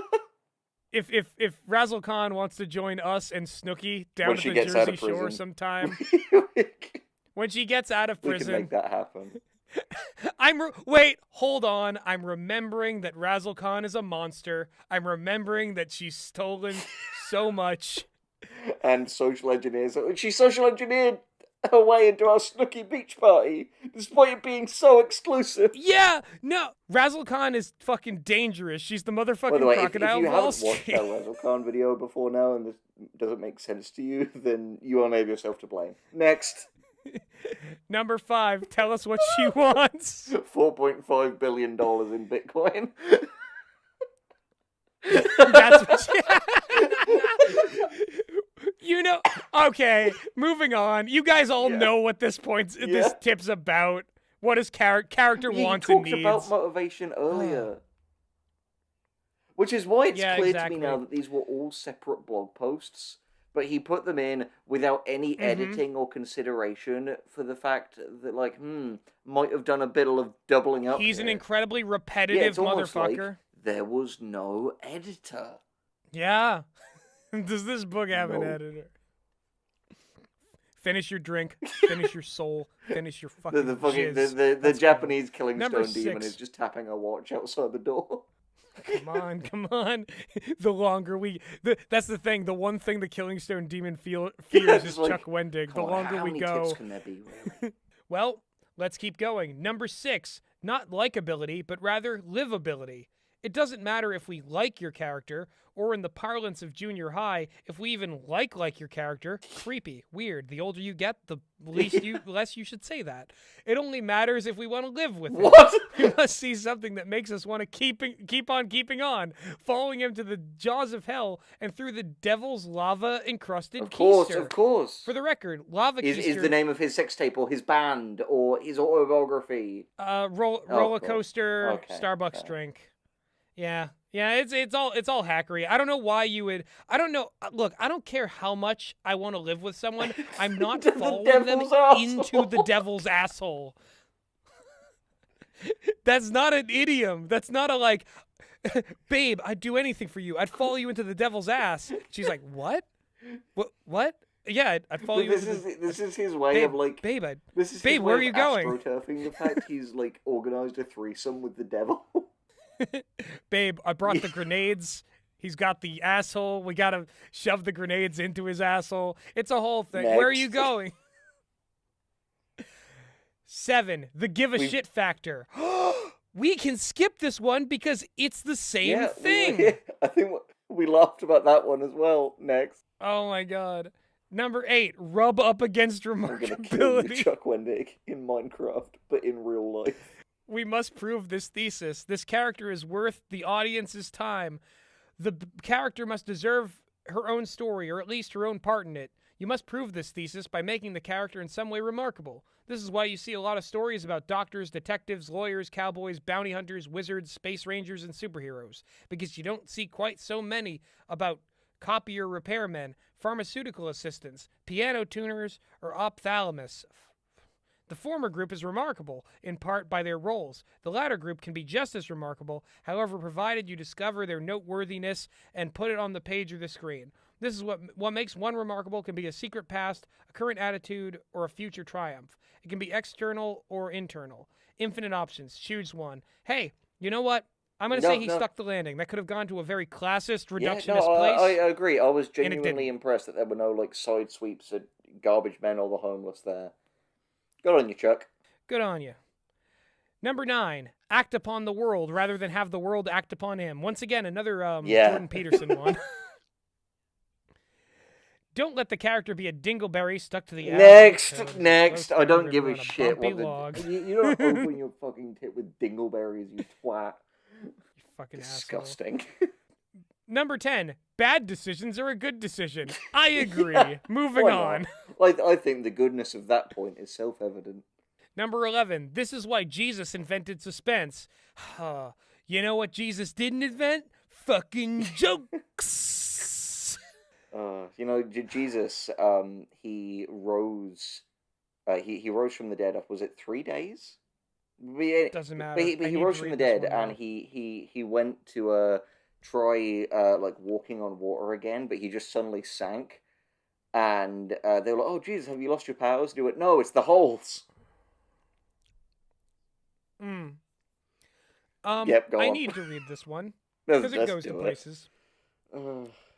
Tension is created when characters you love make bad decisions. We've been here.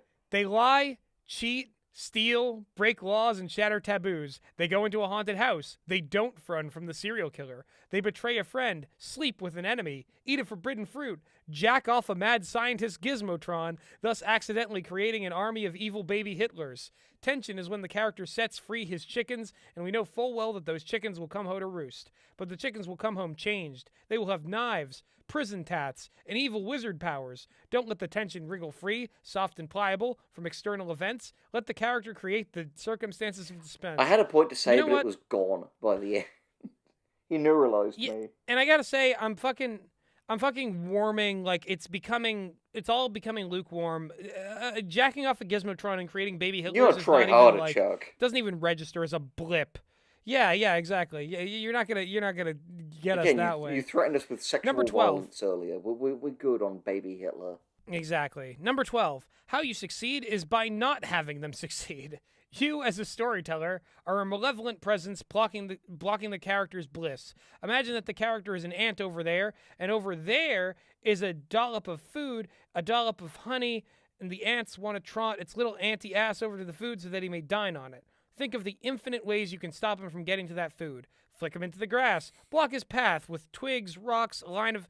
One of the first signs of a serial killer is that they torture you like insects, Chuck's then got all worked up to animals. The dark triad. If he fucking wet his bed, then we've all got to watch out for him. The rest of this goes on to just be like it's the story of this boring fucking ant, and we get it. He's already said, like, the storyteller blocks the character's and then path. Chuck shoved him up his ass. It's weird how he... and farted him to death. It's weird how Chuck, like, treats storytelling so much as, like, he's torturing these people. It'd be such a terrible DM. Like it'd be one of those DMs that like the players just fucking hate. Oh my god, I would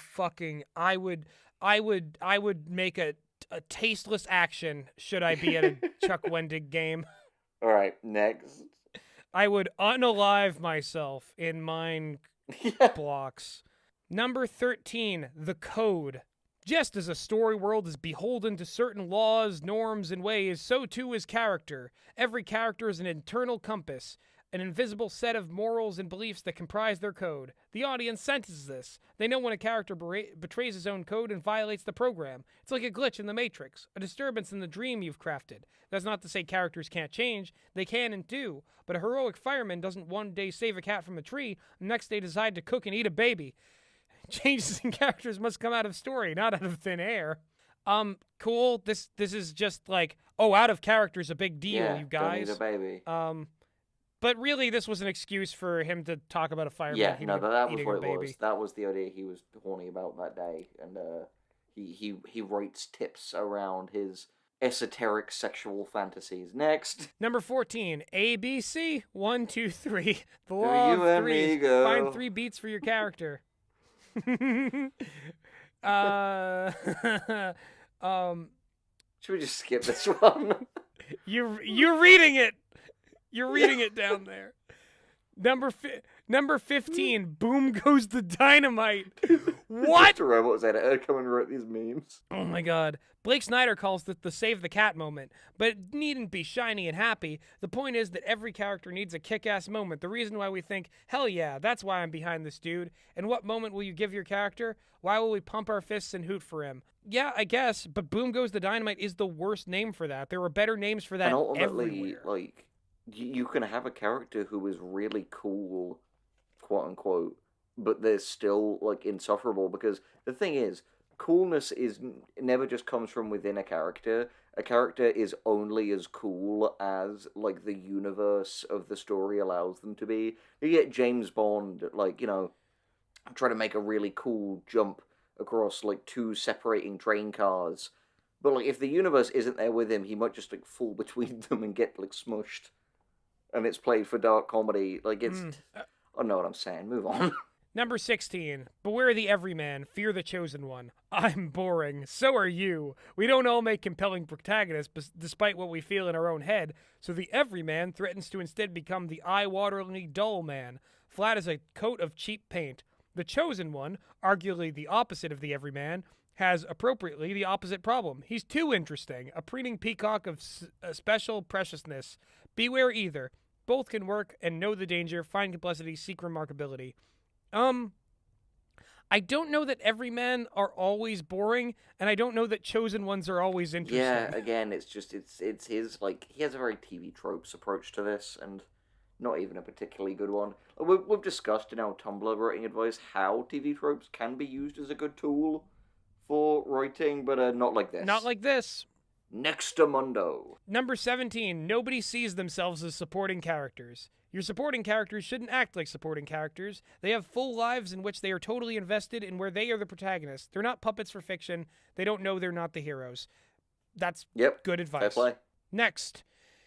18. The main MC, DJ Protag. Oh, please don't do AV again, Chuck. I'm begging you. That said, they don't call your main character the MC for nothing. Your protagonist is at the center of the story and should still be the most compelling rock star in the room. What's really funny is I bet Chuck wouldn't know what MC actually stands for. Well, obviously it means must come. Yeah, must coom.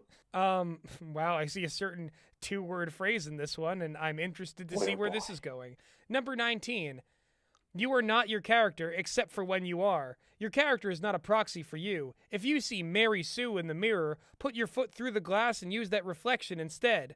But that old chestnut, write what you know, applies. You take the things that have happened to you and bring them to the character. Look for those things in your memory that affected you. You fought a bear, won a surfing competition, lost a fist fight with dad, eradicated an insectile alien species. Pull out the feelings, inject them into the face, neck, guts, brain, and heart of the character. One of them big, like, turkey-based-in syringes.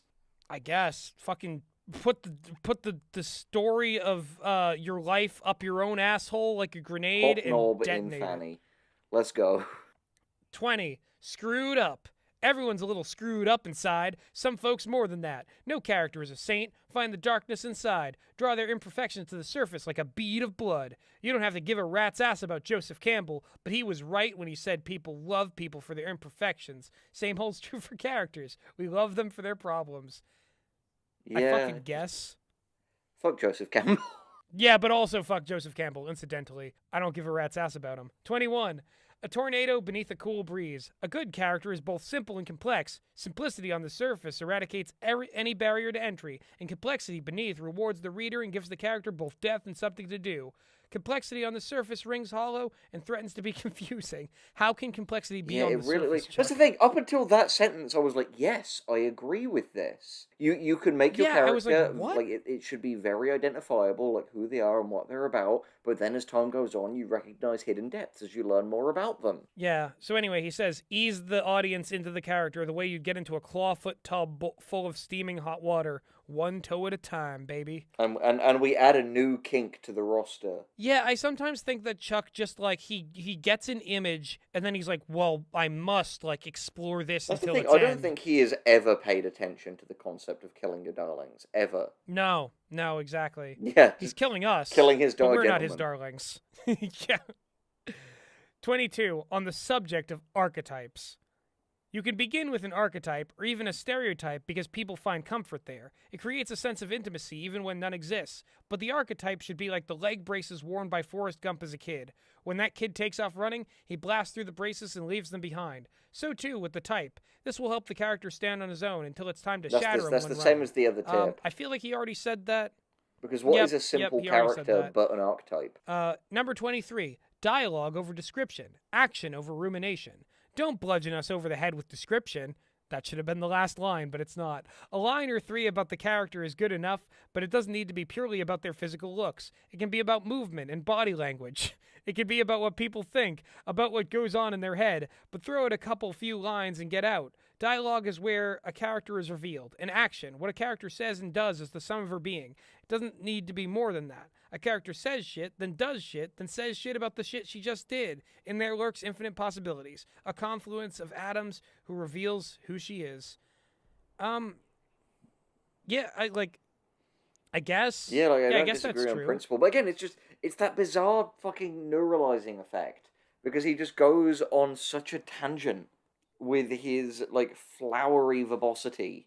And all I could think about was, like, he's like, it's not, when you're describing a character, it's not just about her physical looks. And all I could think of was, like, yeah, no, don't do the breasting boobily. But, like, I can't trust Chuck Wendig not to. That. I've never read his books, but, like, he's got to be breasting boobily. I'll have to ask Meg about Double Dead, because there's a very special chosen one in that. Oh, boy. Number 24, take the test drive. Write the character before you write the character. Take her on adventures that don't count. Who cares about canon? I say to hell with the audience. This isn't for them. This is for you. Joyride through flash fiction, a short script. Every time he lists flash fiction, short script, blog post, page of dialogue, poem, whatever. Yes, sometimes you can do that. It contradicts with advice you've given. It contradicts advice you've given. And also, sometimes you should just write the thing they're in. Just write the thing they're in sometimes. Like, given the fact that he said repeatedly, you know what? Don't write the thing they're in. Write some other thing. It's like, Chuck, I'm sorry. I'm sorry that your own advice isn't helpful to you. Sometimes you just have to write the thing that the character is in. Sometimes, maybe like fucking like 1 out of every 10 times, you finish the thing the character's in. I don't know. I may be a little bit extreme. Let's not get crazy here, Gus. Gus. Whatever. Let's not get crazy. Oh. 25. Get all up in them guts. All you can do is laugh, because if not, know you your cry. character. Know your character every square inch. Empathize, don't sympathize. Understand the character, but don't stand with the character. Get in their skin. The closer you get, the better off you are when a story goes sideways. Any rewriting or additional work comes easy when you know which way the character is going to jump. Know them like you would know yourself. When the character does something, you know it comes justified, with purpose, with meaning, with the intimate knowledge that the thing she did is the thing she was supposed to do. Gross, Chuck. Yeah. Not the advice, but the get up all up in them guts. Like, weirdly hyperbolic, unneeded. Clarity, like, you can fucking distract. Less is more. Less is more, I think, is one of the key tenets of our ideology. It's why we named our fucking podcast after it. Yes. Okay, new section. 25 things you should know about description.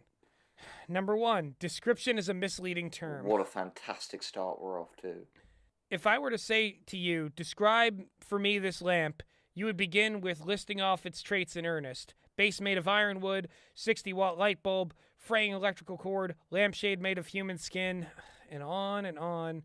So funny, Chuck. But that is not what you do in fiction. I don't want you to describe every detail. I don't seek an accounting of all the brass tacks. The first lesson is, don't describe everything. Knowing how to write description is often knowing what not to describe. Okay, weirdly enough, he actually used the description there to, like, evoke a point about this object using, like, a weird juxtaposition. So he kind of defeated his own point. Because the whole thing is, at the end of the day, and ultimately I'm fully expecting the rest of this to be, here's how you use cringy similes like me. But, it's this whole thing of, like, if a lampshade is made of human skin, you better fucking describe that lamp. That matters. Exactly.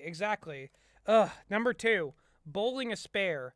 Less isn't exactly more here. Less is less, but that's on the side of which you should err. Better to let the reader hunger for more detail than be bludgeoned about the head and neck with it. Yeah, bludgeoning about the... I think that's his murder method.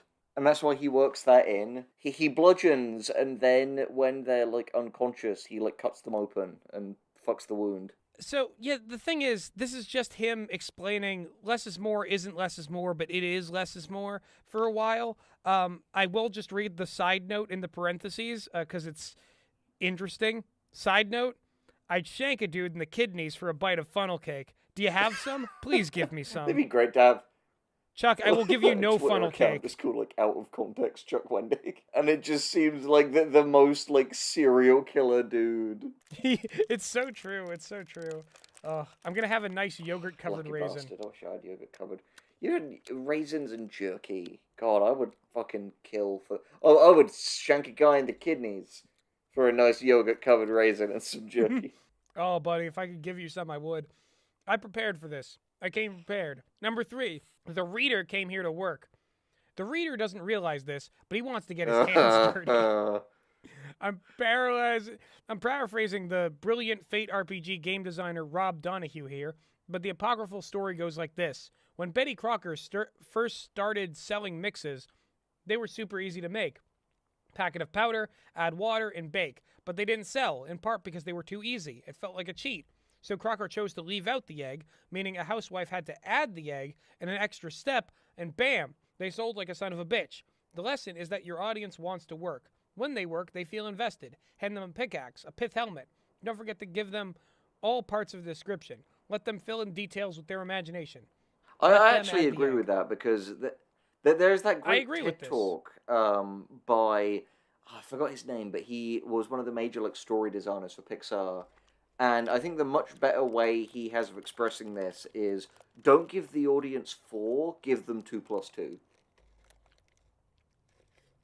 Because they'll feel... Yeah, no, that's actually a genuinely really good tip. It's it will reward the audience if they don't feel like you're condescending to them and like leading them along by the hand. Like it's why mysteries are so satisfying. It feels really good when you figure it out just before it is revealed. Number 4, your bloated ego makes for swollen description. Oh, Chuck. To put it differently, the author likes to be in control, and you are. But you have to cede some intellectual and imaginary control to the audience. You don't need strict autocracy over description. You need agency over those details that are critical for the story to be what you want the story to be. Leave everything else to the reader to invent inside their crazy head caves. Crazy little head caves, Kirby. That's just the tip previous to this one. God. Again. Yep. It All is. right. Number 5, Zelazny's Rule of 3. This reportedly goes back to Roger Zelazny, who said that you should stop at 3 details in description. People are going to remember much more than that anyway. It's a good rule, although I don't think you need to be quite this mathematical about it. Rather, like with most of the writing advice, the tenet and practice of that tenet are a bit divergent.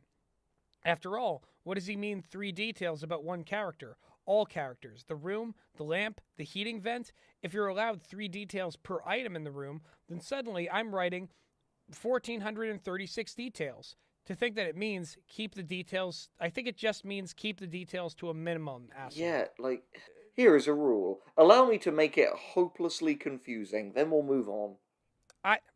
I got brain wiped, Next. dude. I actually got brain Next. wiped, and I was reading it. 6, describe what matters. Yeah, Couldn't agree more. please. I'm begging you, Chuck. There's just what? There's something about like an Irish ex-IRA bomber who turned a. There's some weird story down there. It All right, doesn't matter. We'll move on then.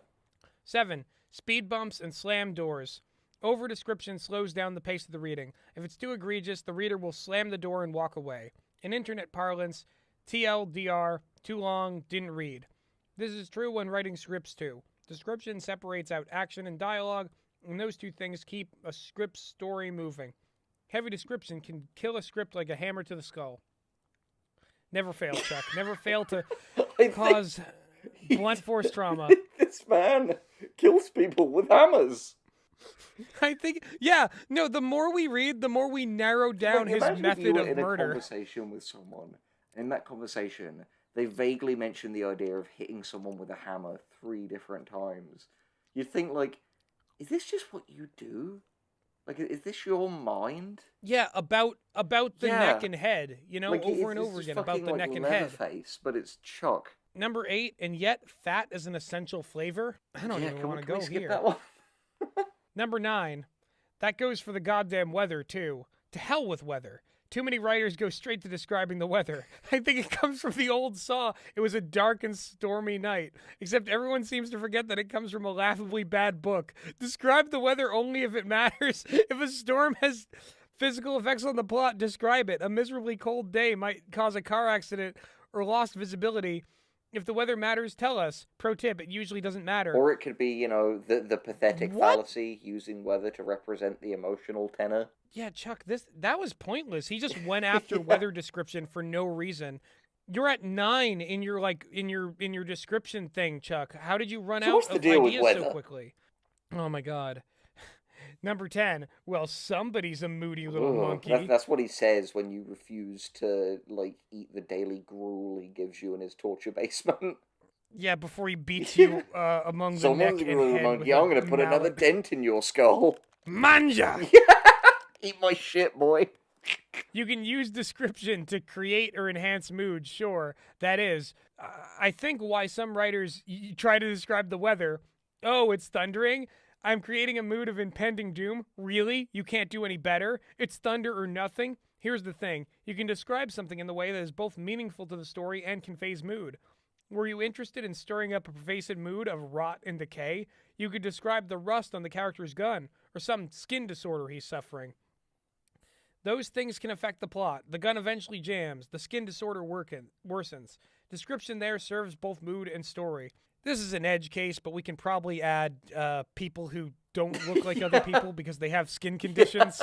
people with acne. To the list of things that yeah. People with acne, that checks, like, yeah, psoriasis, eczema, any number. the horrible acne that the character's experiencing. Yeah, like, oh, what a fucking dick. Next.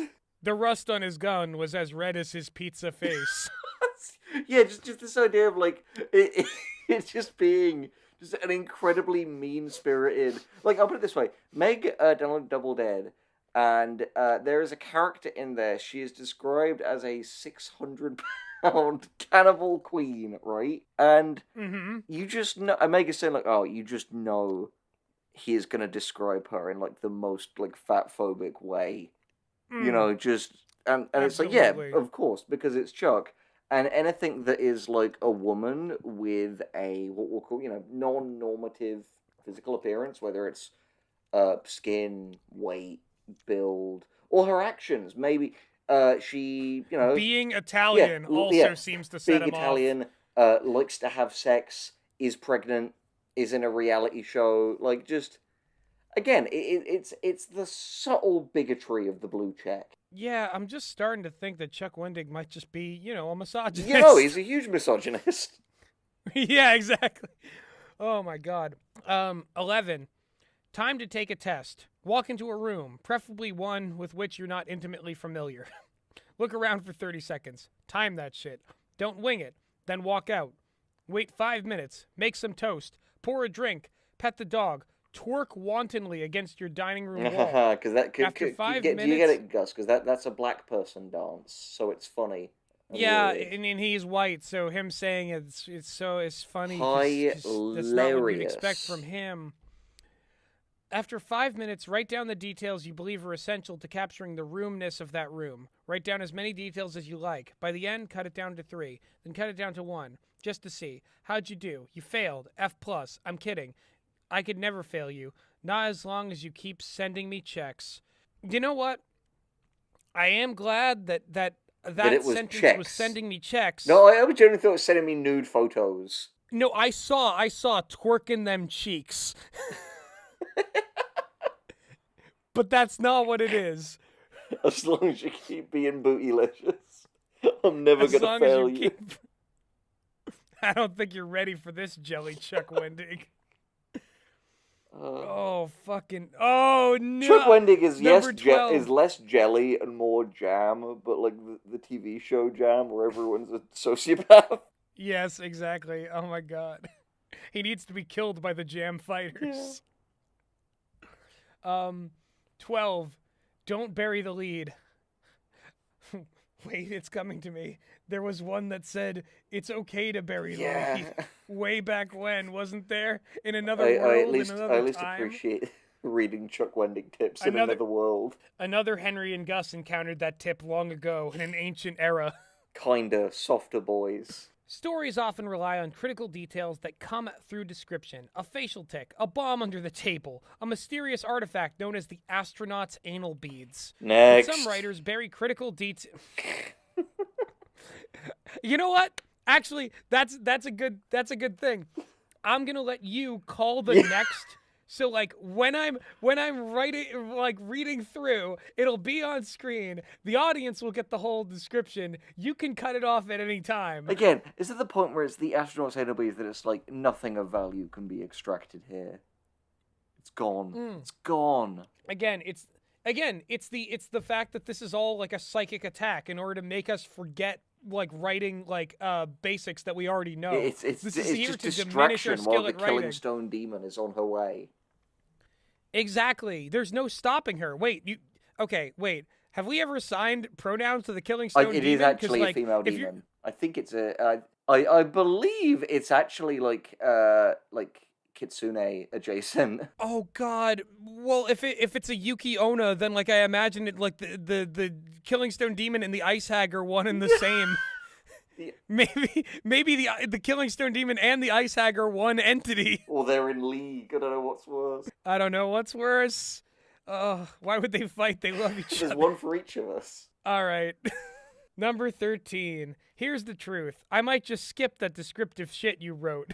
What? My eyes catch on to Alright. dialogue like a hangnail on a fuzzy sweater. My eyes slide over big patches of description like a hippo going down a log flume greased with bacon Chuck, fat. what is this? What is this that Description- we're reading here? What is this? Is Description this Description is like sex with someone unpleasant. Get in, get the job done, and get out. We call that a combat landing. Ew! imagery? Chuck Wendig kills the women he fucks. That's certain. The only question is whether he does it before or after he fucks them. Number 14. Break description apart with your word hammer. No, word hammer is not a euphemism for your penis. No, the My hammer! penis? The Yes. hammer! Your penis? No. What I'm saying is, shatter descriptive passages like toffee, break it into pieces, About the head incorporate and it into neck. dialogue and action. Yeah, description doesn't need to exist as long as time stands still so the protagonist can take it all in. He can be running, talking, scheming, hiding. The details he notices are the details he has to notice, and thus are the details the reader must notice too. Like Chuck and his hammer coming towards you to break you up about the head and neck. I can't believe he made a fucking like Captain Hammer like adjacent reference. Like this is just Dr. Horrible sing-along blog, which like is the Dr. Horrible sing-along blog is the like core piece of media of all the worst people you knew Yeah, in the early 2000 teens. Genuinely. Oh, Next. fucking hell. Number 15, pricking the reader's oculus with this grim and gleaming lancet. Serial killer, let's go. Purple prose is the act of gussing up your words so they sound more poetic. Of course, that misunderstands poetry, some flowery, haughty thing. If you dress up your language in such frills and frippery, you stand in the way of your own story. You do nothing but sound haughty, ludicrous, or some combination of the two. Yes, I said frippery. If that's too purple for you, then pretend I said, if you dress up your language in a bedazzled prom gown and give it a gaudy spray tan. To put it differently, use the words that live inside your head. And if the words that live inside your head are those sentimental Victorian troubadour, then please close your head in a door jam until you kill all that overwrought prose in a heroic act of brain damage. Chuck, you never did this. You were too cowardly to do this. You have proven time and time again that you are a fucking foppish, muling ponce. Yeah. And good day, And sir. I think also on top of that, like the spray tan thing again, just he hates women so much He just hates them. He hates prom and he hates women. because he wasn't invited. He was that dude with the turtle who wrote prom on the back and still got rejected. Then had to sell the turtle on Craigslist. My dreams, my hopes, my dreams, my crushed pride. Oh, fuck. Number 16. The thing is blue. The dog is making sounds. If you need to take the time to describe something, then aim for specifics. You can't just tell me it was a dog. I don't know what to do with that. Big dog, little dog, mutt, pit bull, This is rat big dog. terrier, big bald bulldog. Just telling me what the thing is goes a long way towards helping me place that object, character, or situation in the context of the story you're telling. Was she a leggy blonde? Is Was this he real? a dumpy child? That is, yeah. Oh my god. Was she a leggy blonde? Was he a dumpy child? Was she a leggy blonde with a dumpy? That's not in Yeah, there. yeah. I don't know anymore, man. Description doesn't need to be long or drawn out to matter. It just needs to be specific. We've Yeah, been be real there. specific about your leggy fucking blondes. Yeah, Lady Blonde is such an original description. We've never heard that like combination of traits before. No, never once. Number 17. Metaphor is the tendon connecting muscle to bone. See what I did there? I used See what I did there? I used metaphor to describe metaphor. That's how a writer does things. That's some hard-ass pen monkey trickery, son. What? You gonna step? You gonna front all Oh, he's up in doing my face AV grill? again.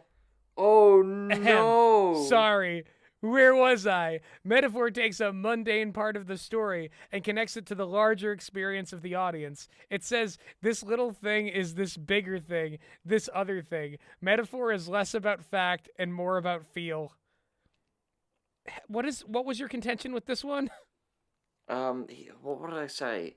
He fucking neuralized me. You said you beg to differ. Yeah. Oh, well, that's the thing. Bigger- It's because metaphor has been the bane of my existence for the last 5 hours, Gus.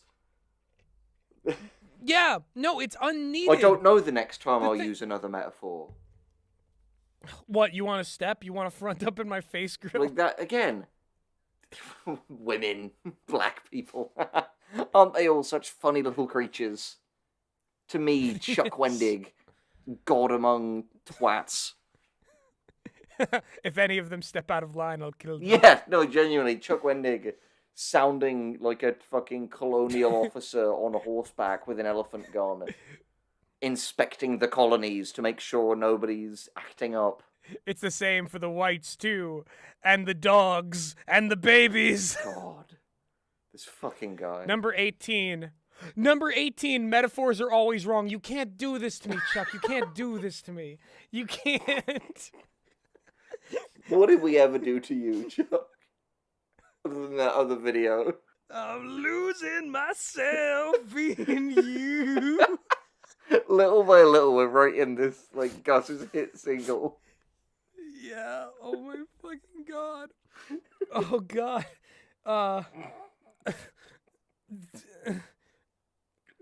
I see the word butthole here, but we can move on if we want. Oh, okay, at least give us the tip heading. Is that the metaphor one?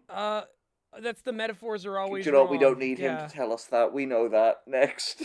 Number 19, and yet metaphors must find essential truth. Ah! Oh, God. God. Three God different damn it. tips on...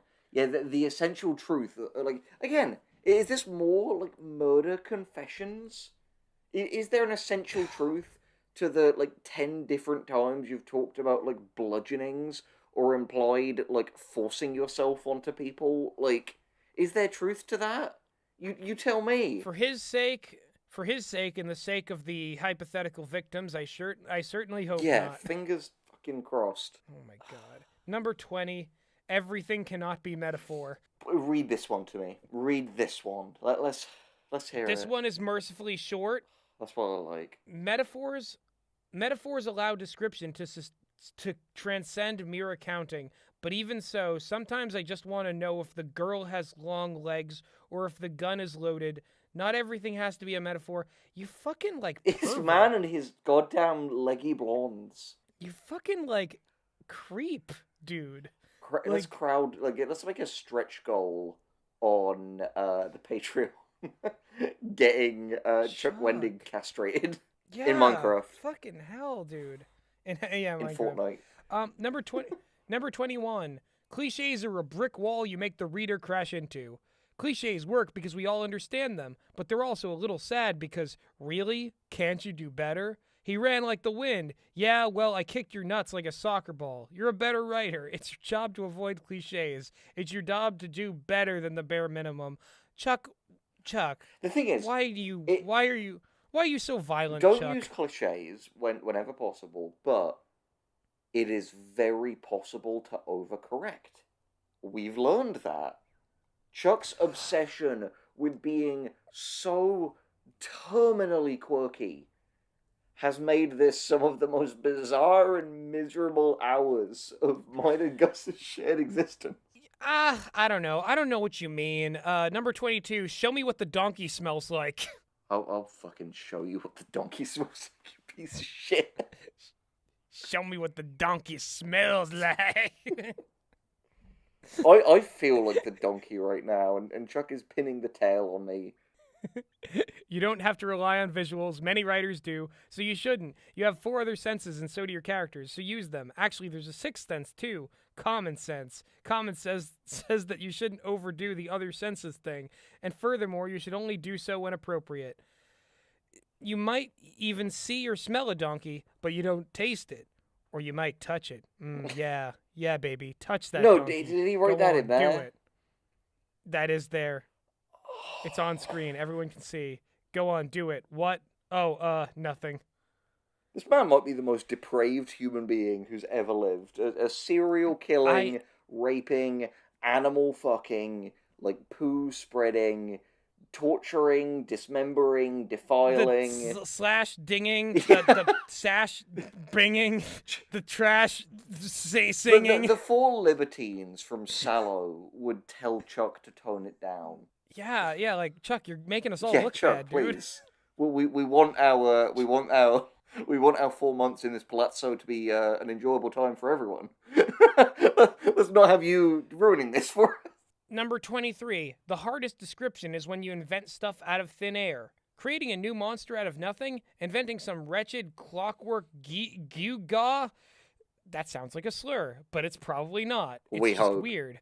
Whose flywheel mechanism could destroy the world. Unfolding a whole new fantasy realm or planetary scape? This is when it becomes tempting to hunker down and describe the unholy shit out of the stuff. Resist this temptation, I know, but you're thinking, how will the audience know what I'm talking about? This creature, the dreaded Horvasham Gorblin, has never been existed. The audience don't know that his horns are studded with thorns, or that his nipples look like crispy pepperoni. I have to build this monster for them on the page inside their head.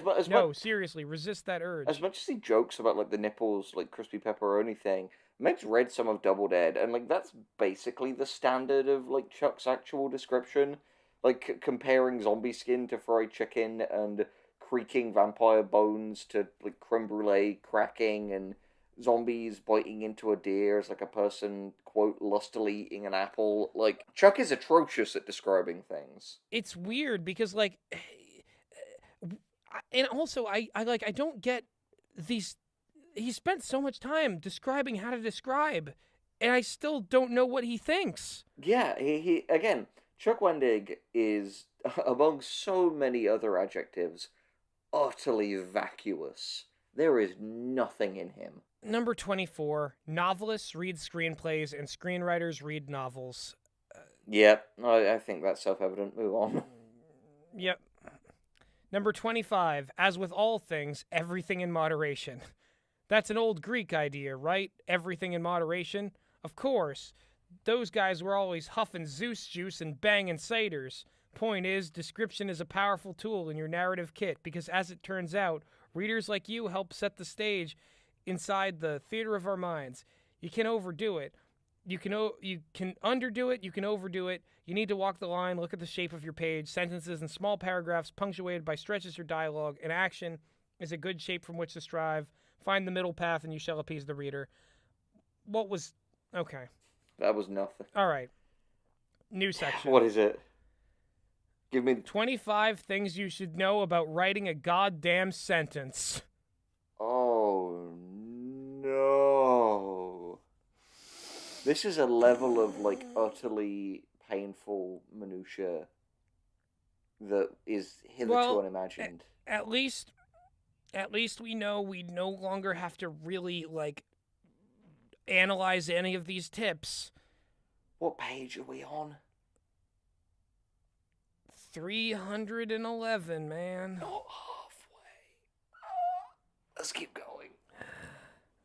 Number 1, a sentence has one job above all others. That job is to convey information. Its job is not to be clever. Its job is not to sound nice. Its primary task is to present information.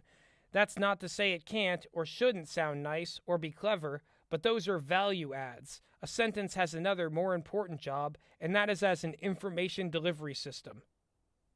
Yep, move on. That's true. Could have said that in one sentence. Number 2, it is a fundamental building block. Sentences comprise all that you write. They chain together, they form ideas. Learning to write a sentence properly and with clarity in a way that engages the reader in listening is the cornerstone of good writing. Sentences are made up of words and clauses, a clause being a subject and a verb. We're in a fucking calm area. Yeah, alright, let's... No, we're not! Oh. Number 3, this noun is going to verb you in the naughty hole. Fuck's sake. Every time we think we're safe, man. He does it again. The simplest sentence is the nearly naked clause of subject and verb. Becky ran, the dog barks, the robot will dance. Never be afraid to use simple construction. It's short, punchy, equal parts flick to the ear and grenade going off in your chair. Grenades and Your asses. Throw direct object in there and an indirect object to boot. And now you're cooking with a deadly biotoxin. I mean gas. Just gas. Definitely not making bathtub biotoxin over here. Yeah, sure. Why not add bioterrorism to your list of fucking sins? Next. He loves dancing robots, dude. I don't know why. Number 4, some causes still live at home with their parents, while others go out and strike out on their own. This means some clauses are independent, and others are dependent. The former stand on their own. I'm not going to get into the whole composition lesson here, Skip. but sentence construction... I'm not gonna lie. Let's speed run these unless they have a particularly interesting title. Yeah, no, you're This right. is not 'cause good content. I saw Hiram down there with Oh some no, some Hiram's Hiram-related back. stuff. Is Gunther here too? All right, what's the next one's title? I don't know. On the subject of sentence fragments, number 5. Skip. Sentence fragments are generally a no-no. Simplicity is not the enemy of a strong sentence. In fact, simplicity is a good neighbor of a strong sentence. He mows his neighbor's lawn, picks up the mail, doesn't tell the other neighbors about the weird bleeding coming down from the basement. Enough. A simple sentence. Number 7. Simplicity begets mystery. John died. 2 words, not a lot of information, but that's okay, because the reader wants that information. It creates in his mind an open variable in the story equation you're building. John died, yes, but why, when, where, how? Probably of bathtub biotoxin in my basement 10 minutes ago. Next. Getting the full story. Number 8, go read a kid's book. Children's books are written for, children. The sentence construction in those books is about as simple as it can get, and admittedly, some of the stories are simple too. But some of those stories can be quite complex, with a bubbling sublayer of biotoxin. Skip. Number 9, clarity defeats confusion. Whenever I do development or editing work, the most troubling things I see are the sentences I must mark with the dreaded 3-word abbreviation of AWK, which admittedly sounds like the cry of a petulant seabird, but no, it stands for awkward, as in this sentence stands out like a hammer-struck boner. Something about it is positively Lovecraftian. It unsettles the mind. It curdles the marrow. Its angles do not add up. What I'm really saying with that tag is, the sentence doesn't make nearly enough sense, and frequently confusion stems from a poorly constructed and overcomplicated sentence. Much like how you must strive for clarity. Much like how the only thing in my mind after that is hammer-struck boner. I guess he doesn't. I guess he Yeah. doesn't always go for the head and neck. No. Sometimes he strucks with... Sometimes he smashes Ow. your cock to pieces with a hammer. Man, if he thought the phantom sensation wouldn't line up with the genitals I do have, it's here now. His phallic symbol destroys your phallus. God, fucking hell. Number 10, how a sentence get lost. Skip. Number 11, the Forrest Gump of sentences. Skip. Number 12, I want to buy a semicolon on a private sex island. Skip. Number 13, destroy, rebuild. They tell a story in and of themselves. 14, sentences really exist in isolation. Didn't know. Novels, scripts, blog posts. No. I don't give a shit about these sentence ones. Let's do the titles. All right, let's do it. Who watching this is like, oh no, they didn't do the ones where Chuck Wendig waxed The poetic sentence about sentence structure. No, you're right. Listen, yeah, I'll have the fucking unclipped, it'll be there. Yeah, you can read the read Chuck the titles, Wendig they'll book be on if you there. want. You'll gain nothing from it, but it's there. I'll have the whole thing on there just so that our theft is thorough. We gotta embody. We have gotta piecemeal embody stolen the entire book. Exactly. We have to embody the will of our dark mother. May she rot in jail. Oh my God, Versace better win. The motherfucking crocodile of Wall Street. Razzle Khan stealing Chuck Wendig's book. She social engineered it out of Number his hand. 15. Number 15. The dancing diagram where the sentence shakes its word booty. I hate you, Chuck. Next. Number 16. The doctor sentence Q sentence worth variety hour. Keep going. 17. Each sentence is a gateway drug. Number 18. Is, or isn't is. You'll have to imagine the fire. Number 19. Passive constructions were killed by me in the study with a lead pipe. Yeah, of course, bludgeoning, it tracks. Mm-hmm. Number 20. I murders the nasty adverbs is. Nice. Golden reference. Number 21. Beware the sentence with a big ass.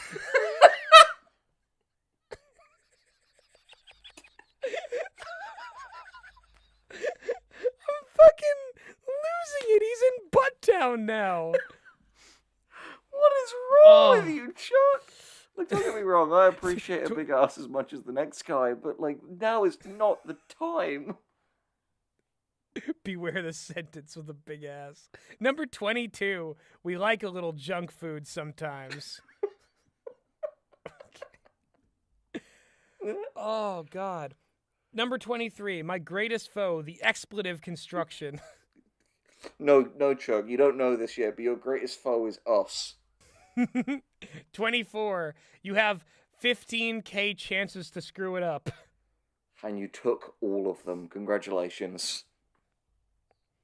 25. You don't need to be a compositional grammar nerd to write a crackling good sentence. This was the most boring section yet. Yeah. I hated this. Yeah. I hated every second of it. Because as it turned... I'm seeing the word hobo down there somewhere in that paragraph, and I'm running the fuck away. What is it? It's like a hobo genius mathematically solving the world's troubles with sidewalk chalk and cat poop. Again, he loves bodily fluids being used to write things. People play with shit. Aren't they such disgusting subhuman monsters? Yeah, not like me, who constantly references myself playing with my own shit and, like, fucking, like, shoving my grenade hand up people's asses. We really should consider freezing the homeless to death, grinding them into a sort of high-protein paste sold in a pressurized Shoving aerosol can asshole. like Cheese Whiz, and then sounding it up my dick hole. What's the next section, Gus? Cheese Whiz. 25 things you should know about plot. Number 1, what the hell is plot anyway? A plot is a sequence of narrative events as witnessed by the audience. Yep. Number 2, the wrong question. Some folks will ask incorrectly, what's the plot? Were you to answer them strictly, you would begin to recite for them a litany of events, each separated by a deep breath in the words, and then? They probably don't want that. What they mean is, what's the story, or what's this about? Otherwise, you're just telling them what happened, start to Actually, finish. it's what's in other the words, premise. snore. Meh. Number 3, a good plot is like a skeleton, critical yet unseen.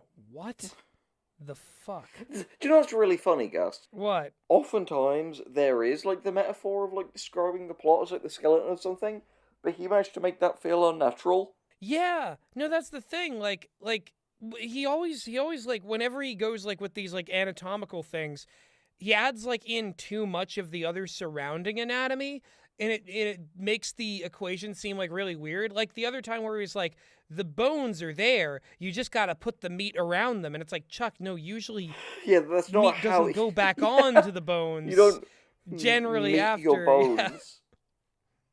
Yeah, you don't, like, that's not even how babies are made. Like, we don't just assemble them, like, bones first, and then put the meat and then the skin on them. God. Oh my god. He's making us talk about reassembling babies. Number 4. Shit's gotta make sense, son. Great, more Chuck AAVE. Like, Chuck is that, like, the, like, racist puppet from, like, Arrested Development, but, like, it's not on purpose. Or the like racist puppet from Victorious. Yeah, which is also not on purpose, to be fair. Yeah, it's true.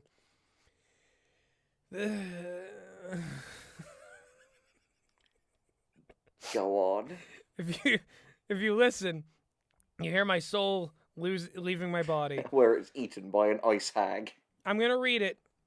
Number 4, shit's gotta make sense, son. The biggest plot crime of them all is a plot that doesn't make a lick of goddamn sense. That's a one-way ticket to plot jail. Do not pass go. Do not collect $200. Do not drop the soap. Of course!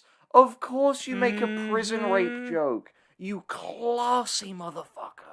No taste. The elegance of a great plot is that when the events are all strung together, there exists a natural order, as if this was the only way they could fit together. It's like dominoes tumbling. Your plot is not a chimera, random parts smashed together because you didn't think it through. Test the plot. Pull the pieces apart and ask, is there a better way? Nonsense plots betray the potency of story. Again, this is like ding, ding, CinemaSins. Like, that's the substance of this, but it's got a rape joke in it. So yeah, like, cool. What if CinemaSins made more rape jokes? Wouldn't that be great? Number 5. Don't tempt them. Number 5, the quintessential plot. The simplest thing to remember about plot is this. Things get worse until they get better. No kidding. A straight-up escalation of conflict. It goes from, uh-oh, that's bad, uh-oh, it's getting worse, to, uh-oh, holy shit, it can't. We already did it. Skip it then. We already did it. It's different words, but they're the same words. You know what I mean? Yeah. 6, in life we avoid conflict, but in fiction we seek Yep, it. already been there. I think anything that's just obvious repetition will skip for the sake of the audience. Exactly. And ourselves. And there's some quality Wendig jokes in there too. That's a fucking oxymoron. Number 7, want versus fear. Of course, the essence of the essential conflict, the one below all that whoa man versus stuff, is a character's wants versus a character fears. Plot grows from this fecund garden. The character wants life, revenge, character, pony.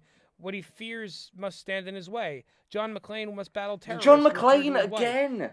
Indiana Jones must put up with snakes and irritating sidekicks to uncover the artifact. I must put up with the onerous task of walking downstairs to make myself a gin and tonic. Everything that stands in a character... Haha, funny alcoholism!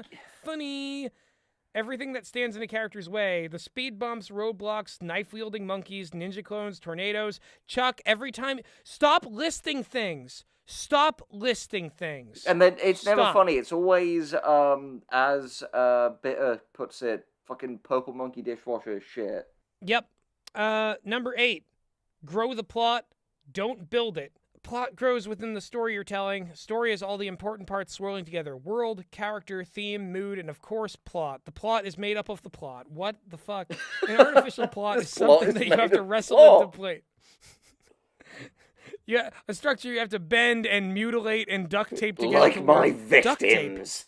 He loves duct tape. It is external. It is artifice. You want a plot that is eternal and organic.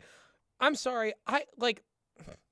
I would not write this much evidence for being a serial killer into anything I did, whether I am one or not. You know what I mean? No, genuinely, like... If Chuck Wendig is not a serial killer, then you're a fucking cunt. Right. That's what I thought. That's what I thought. If anyone in the comments has a truly spectacular amount of free time on their hands, see if you can chart all of the Chuck Wendig is a serial killer clues. Be a little investigator down there. Put together the case and we can finally put this maniac behind bars. Send us your Chuck Wendig Pepe serial Sylvia killer red theories. string corkboard on Twitter. Yeah. Beautiful. The tension in recoil of choice and consequence, number 9. I'm getting flashbacks. An organic plot grows like this.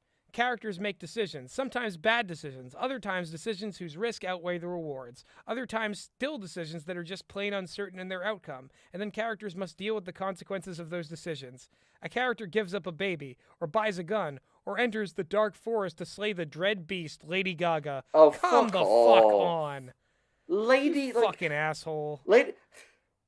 like, multi-platinum musical artist, for Oscar making winning music and being successful while being a woman. Yeah, no, genuinely, like, she's a woman, and for a period of time, she was a bit strange. Like, genuinely, shut the fuck up, you disgusting, spineless little creep. You misogynistic little perv. Oh, Lady Gaga does weird things like wear meat outfits. Meanwhile, I will shove weird meat and beef and fucking everything metaphors into everything I do. This guy wishes he had 1% of Lady Gaga's success. Oh, yeah, no doubt. My God. Jesus, what a Lady Gaga. Fuck you, man. Gaga is invited to the Jersey Yeah, Shore no, party she too. can come. It's everybody who's cool and can vibe and who isn't Chuck Wendig. Fuck you, Chuck. Next. 10. Plot is promise. Plot offers the promise of Chekhov and his gun, of Hitchcock and his bomb under the table. An event here leads to a choice there, which spawns in another event over there. Foreshadowing isn't just a literary technique used sparingly, it lurks in the shadow of every plot turn. Plot promises payoff. A good plot often betrays this promise and does something different than the audience expects. Oh, and they hate it when that happens. That's not a bad thing. You don't owe the audience anything but your best story. But a plot can also make hay by doing exactly what you expect. If you show them a gun, they will want to see it fire. Did he just do the subversion expectations thing I think here? you all But, predicted have it. that be the primary example of like a good plot? Like what? Who are you, Chuck? Moving on. 11. Let characters do the heavy lifting. Great thing for your plot section, man. Great. Yeah, thing no, for your real plot section. clever. Characters will tell your plot. Even better, let them run and they'll goddamn give it to you on a platter. Certainly, plot can happen from the external locus of control, but you're not charting the extinction of the dinosaurs or the life cycle of the slow loris. Plot is Soylent Green. It's made of people. Characters say things and do things, and that creates plot. It can really be that simple. Authentic plot comes from internal emotions, not external mechanics. He already did like a Soylent Green metaphor, man. Chuck Wendig, he's a cannibal. We'll add that to the roster. Oh, yeah. Next. He's a motherfucking cannibal. Number 12. Chart the shortest point between beginning and end. One way to avoid the nonsensical, untenable plot is to cut through all the knots. If we assume that a plot is motivated by a character's choices and actions, we must assume that because who else acts as a prime mover? Then we can also assume that characters will take the most direct path through the story that they can. That's not to say it'll be the smartest path, but it will be forthright as the character sees it. No character creates for himself a convoluted path. Complex, perhaps, but convoluted? Never. Characters want what they want, and that means they will clear a path to that goal as they can. So you can... A convoluted, needlessly... Sorry, go on. Chuck could have just said, be straightforward. And even then, like, you could tell he's never, like, say, read anything by Murakami or, like, seen a Coen Brothers film where, like, it's all about just, like, a weird winding journey. Yeah, I don't get what he was trying to say, actually. Chart the shortest point between beginning and end. Is that just, like, literally if nothing else is in the story, what would happen? Like, if there was no plot, how would that go? That doesn't help with your plot, in Just fact. characters That's sitting the around opposite of outlining. wanking, probably given Chuck's... wanking and problem drinking and doing serial murder. Don't forget twerking. Oh, yes, no, of course. And speaking in AAVE. 13. On the subject of plot holes. Plot holes, where logic and good sense and comprehensible sequence fall into a sinking story Can't wait pit. for him to make a weird, like, sex metaphor about plot holes. Maybe not. 1, you aren't paying attention. 2, your plot is too convoluted and its untenable nature cannot sustain itself. 3, you don't know what the hell is happening, and maybe also you're drunk. 4, the plot is artificial, not organic, and isn't coming naturally from what the characters need and want to do. 5, you offended the plot gods by not sacrificing a goat. Shut up. Die. Shut Please. up, Shut Wendig. Shut up. Next. 13, if the characters have to plan, so do you. We've been over this. Next. 14, set up your tent poles. I bet he's had a tent pole Yeah, or two no, in his day. Is time... Too many cooks, too many cooks. Too many cooks, too many Is cooks. time breaking around me? Like... I'm so scared. Oh my god. We don't need to get into the tent poles. No. I just want to say that this paragraph contains Sir Bieber slays the Dread Gaga. Meg is back! Meg is back! Hello, Meg! Help! Meg has come to Help, lay up Meg! on the bed because I said I didn't want us to be alone doing this anymore. Well, unfortunately, my dad says that beef is banned from this room. That's okay. Beef is the dog, for context, not just like a side of meat. Oh. But that's okay. Good old- Did you want to shut that door, Meg, good just for old echo dog. reasons? But yeah, you'll be able to hear one side of this. Yeah, again, a Justin Bieber reference. Wow, how timely! And also another. What year was the book written in? What? What year was the book written in? You can Google that for us. And another just wonderful side jab at one of the most successful musical artists of all time / actors. Yeah. Well, you know, nobody respects writers. Yeah. Nobody respects writers. And Yeah, Meg, So like weird. Meg in the background. The second I said that description, just turned and said Lady Gaga. yes, from just literally, from just- Chuck's going after Lady Gaga. Yeah, you don't want to fuck. Completely You don't unprompted. want to fuck with the little monsters. For no Chuck. reason. That can end badly. All right, next. Oh my god. Number 15. The herky-jerky plot shuffle pivot point boogie. What? That sounds like a Cowboy Bebop episode title. Yeah. But like Netflix You've Cowboy seen- Bebop. Wait. You've seen Freytag's Triangle. If not, go employ Google. It's fine, but it doesn't tell the whole story. This is the future. We have CGI. We have 3D. Gaze upon the plot from the top down. It isn't a linear stomp up a steep mountain. It's a zigzagging quad ride through dunes and jungles, over rivers and across gullies. You're a hawk on the quad rider's shoulder. Watch it jerk left, pull right, jump a log, squash a frog, more obstacles, greater danger, faster and faster. Every turn is a pivot point, a point where the narrative shifts, when the audience goes right and the story faints left. The fuck was that? I feel like I've been mugged. Story is... It's... Number 16. They'll squish a frog on a log who lives in the house that Jack built. Like, is that fucking nursery rhyme? And the hole at the bottom of the Yeah. sea.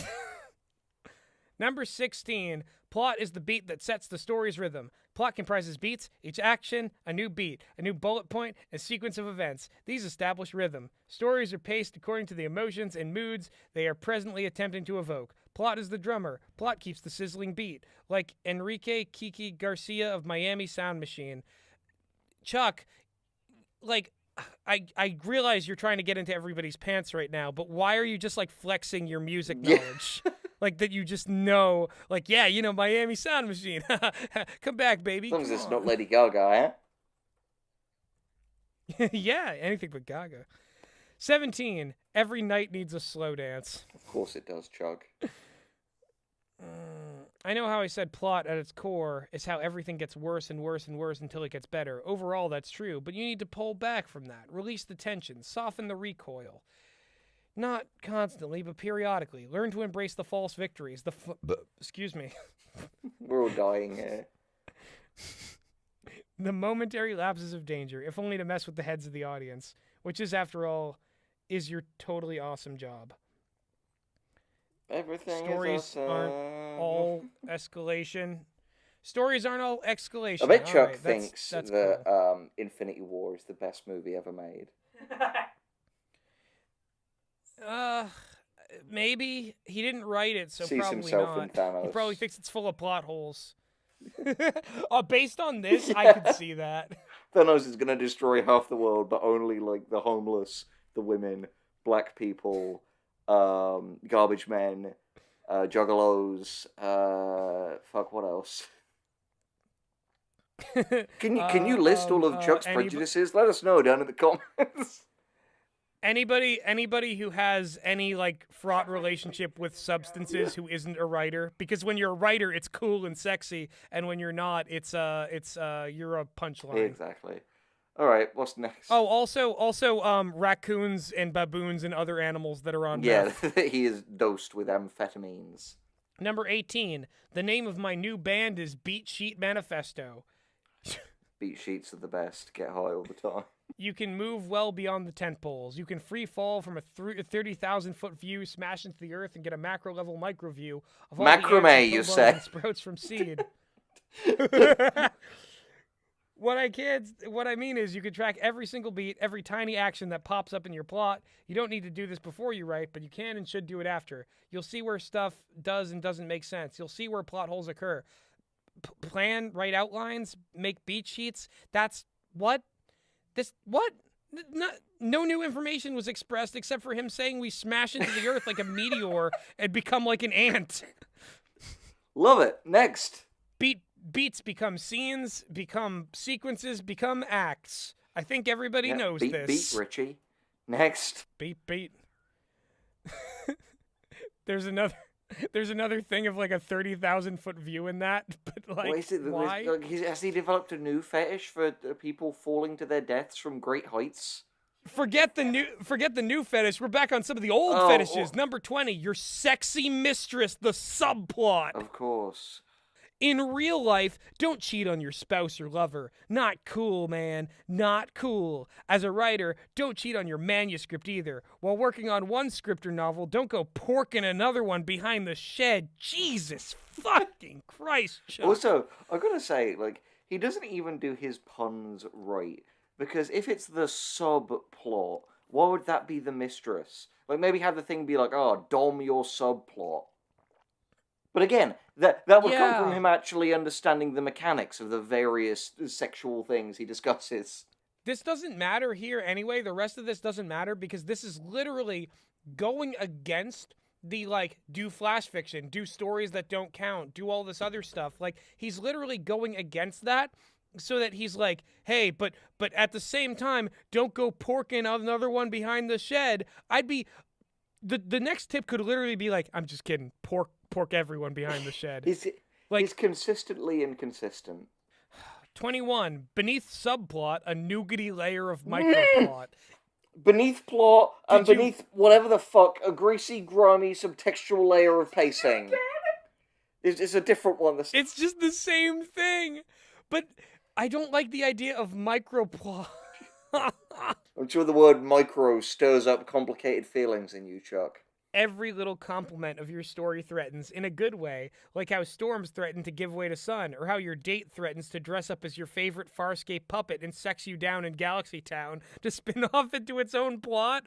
What? Your tale is unwittingly composed of tiny microplots, filaments woven together. A character needs to buy a gun, or he can't pass the legal check. His dog runs away. He hasn't paid his power bill. Small inciting incidents. Itty-bitty conflicts. They don't overwhelm the story, but they can exist just the same, enriching the whole. This is just beats into next. Like sentences, scenes. 22. Exposition is sand in the story's panties. No, it Can we isn't. say next? Chuck, no, it isn't. Chuck, no. 23. On the subject of the plot twist, a plot twist runs the danger of being the kid who's too cool for school, ultimately shallow, without substance, and a total tool. Oh, he is a YouTuber. Oh, that's Oh, so funny. God. Chuck is still bitter about the cool kid from high school. God, he's such a YouTuber.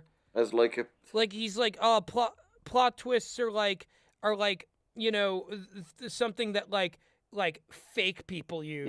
Yeah, insert vaguely racist butchering of M. Night Shyamalan's name here. Yeah, exactly. Oh Wouldn't my surprise God. me if that was Let in your here. story be- It's not. That's good. It's just boring. Next. 24. The ending is the answer to a very long equation. Plot is math. Again? But instead of numbers and variables, it's characters, events. Yeah, so he mentioned like magic briefly earlier, but now he's mentioning like it's math again. decide if plot is math or not. We can let's skip this. This is another redundant one that contradicts previous things. It's up here if people want to read it. We've thoroughly stolen the book like Razzle Khan. The Versace better win. Doing her proud. Come so far, but don't know where she's heading. Henry, our plots are starting to collapse in on themselves. Our jokes are like repeating. Again, this video is the PT hallway. Yeah. Which I said earlier, appropriately. We're going to the next loop, bitch. 25, plot is only a means to an end. Speaking of ends, plot is just a tool, a means to an end. Think of it as a character, a conflict delivery system. We've been over this. And a dirty hoe. Dirty hoe. The next section called.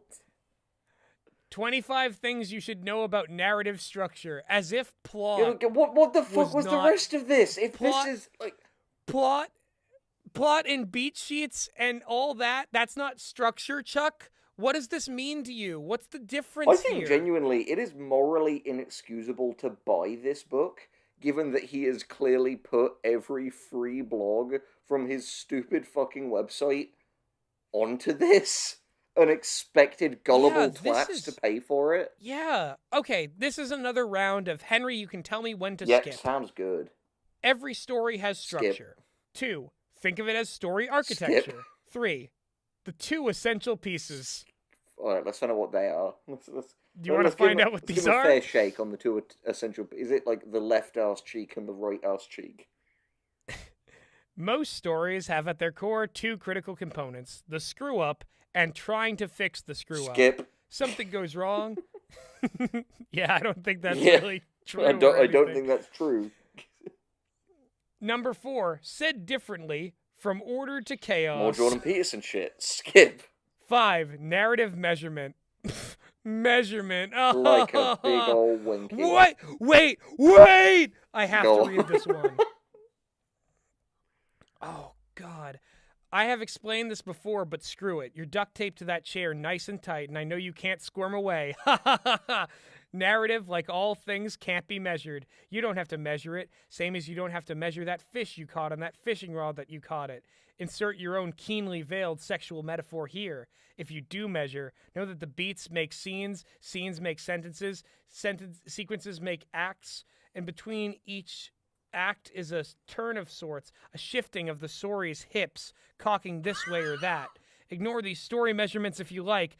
If you're building a house, you might want to look at know what a brick looks like. So Chuck, can we get that earlier point, but much rapier, if that's okay with you? And it's like, oh yeah, no, sure thing. Oh, I was waiting. I've just fucking snorted like about 6 crushed Viagra, so I should be golden. And I've had some Tito's vodka and some coffee enemas. Well, I could fuck a brick out of a wall right now. All right. Number 6. Sliced in thrice nicely with my knife. I feel like I have to hear this now, because it might be another confession. No, it's 3 just acts. him saying that there are 3 acts. He genuinely didn't read this over once. He was just so obsessed with hitting 1001. Yeah. 7. Microcosmos. What? No! Oh no! This is just the thing about microplots again, but with like no even interesting like metaphors or jokes. Skip. 8. Complexity breeds complexity. Skip. Number 9. Omne trium perfectum. Fuck Skip. I don't give a shit. 10. The power of the pivot. Oh, I wish he would pivot. I wish, but let's just... The story must from time to time pivot. As the saying goes, the tiger must change his panties. Checks notes. Damn it, who wrote these? Stripes. The tiger must change his stripes. This is true of characters, too, or the world and its rules.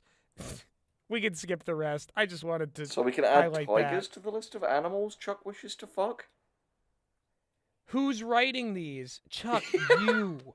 Only you are writing these. And they're so bad. Chuckther. Chuckless. Chucksamillion.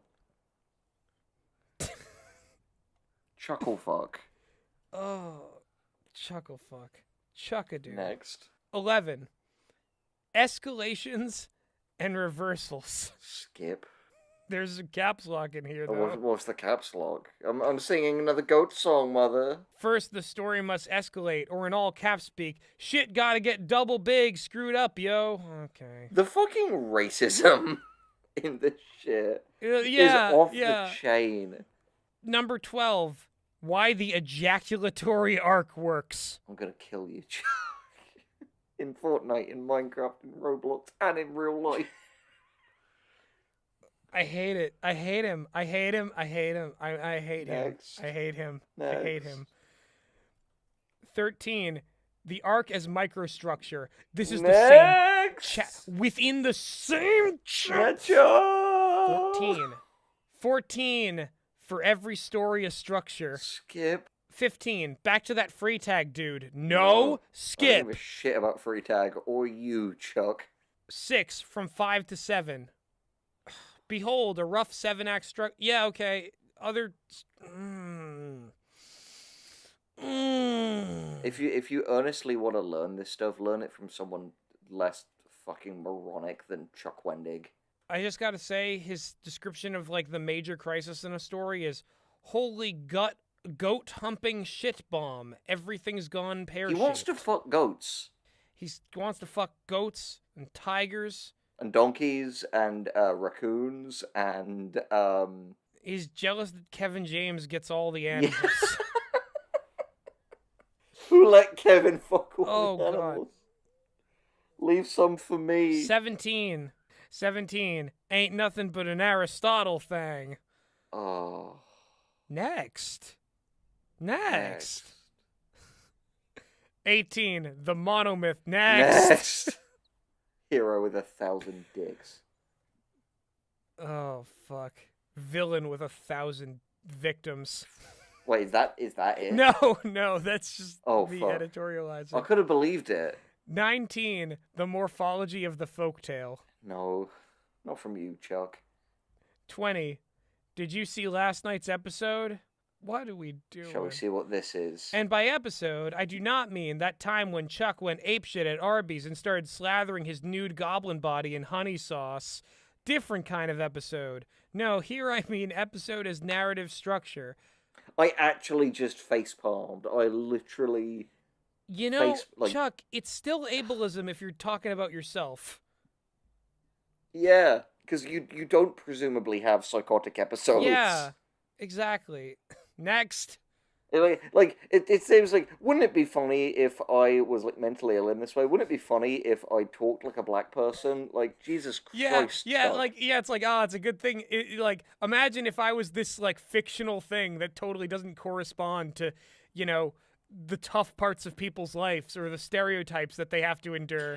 Yeah. 21. My porn director name will be Therefore Butts. Next. Like, porn directors don't fucking... They don't. Number 22. From aperitif to digestive. Is this just his raw confession? It's a metaphor that doesn't matter, that ends with him saying, then again, maybe I'm just hungry. So it's nothing. Yeah, I mean, that definitely explains Double Dead. 23. You can't structuralize me, man. Next. Because you know that one... All right, let me guess. That one is him talking to a hypothetical, like, straw man who is like, well, my stories don't need structure. They're free form. No, yeah, you basically nailed it. You don't even have to look at these. And him saying why they're dumb and stupid. It's basically just a very short version of that. Yep. There we go. He mentions like a meth house. Very, very predictable. He mentions a meth house, so... Of course, full of baboons and raccoons. Baboons and raccoons. And the filthy, stinky homeless. Yes, exactly. Who all draw things with shit. 24. Tend to your organic story garden, you silly hippie. Next. 25. The final word.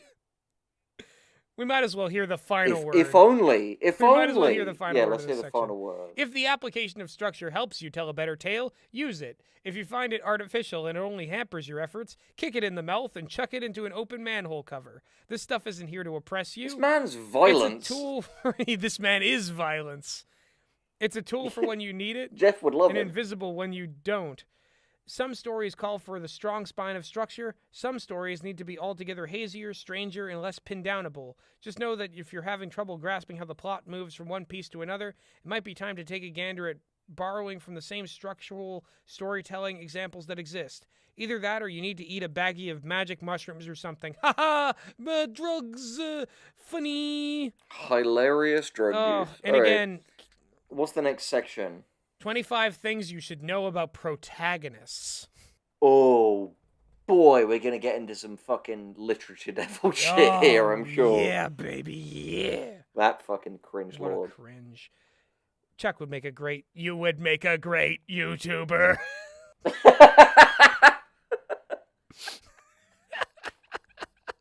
And if you need one of these to talk, that's funny to me. I was going Dalek.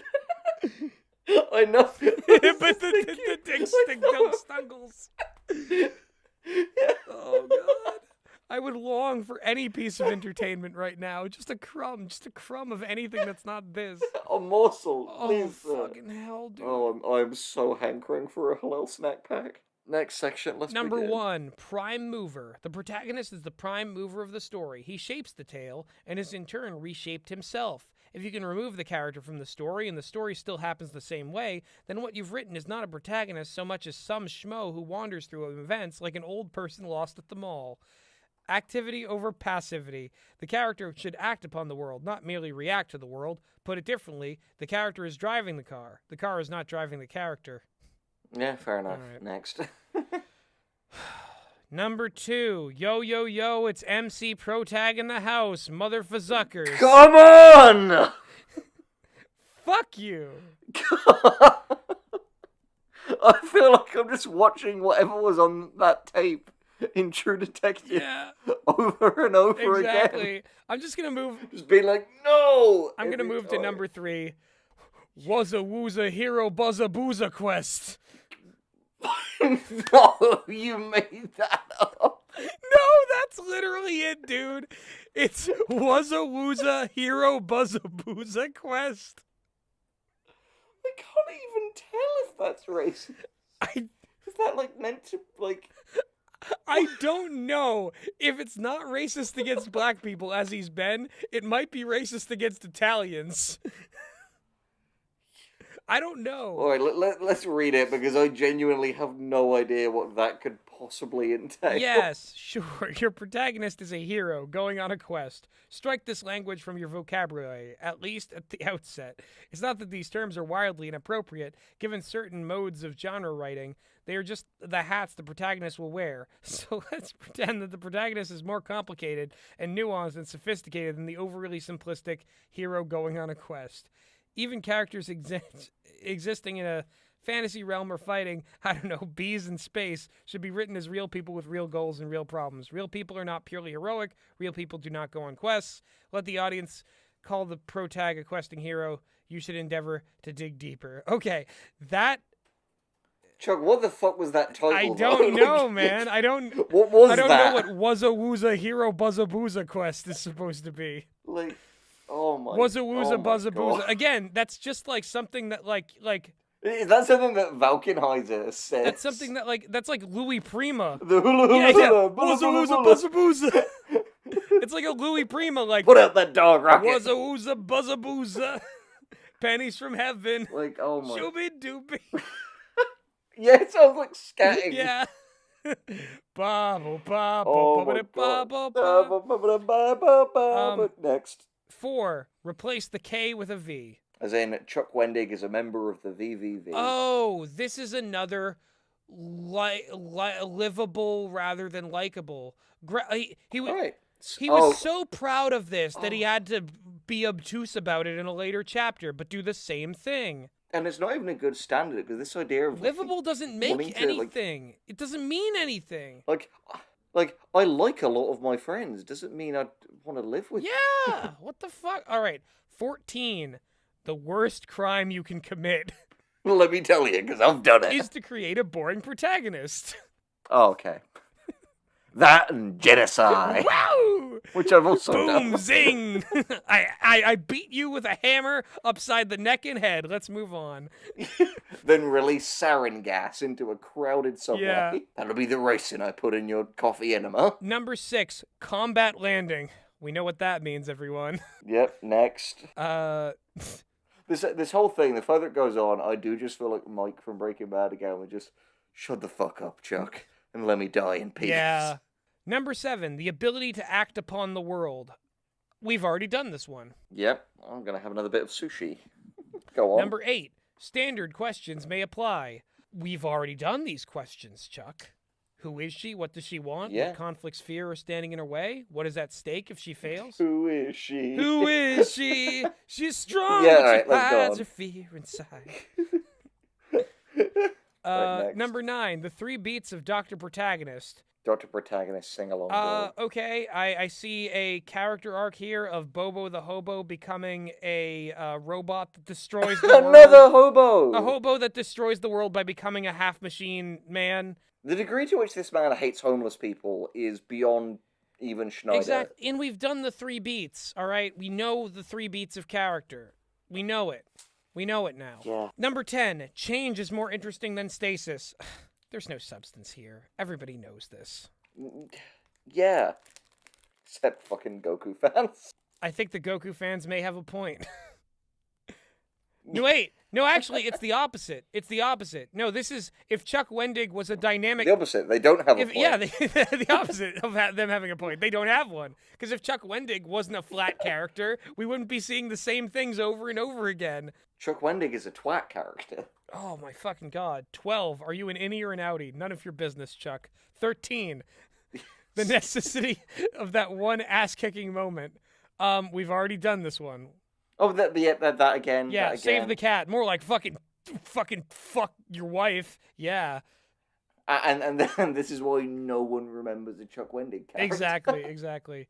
Because why have them commit a memorable good deed when they can fucking rappel through a window and beat up 30 fucking ninjas with their narwhal horn? Yeah. Then eat pizza.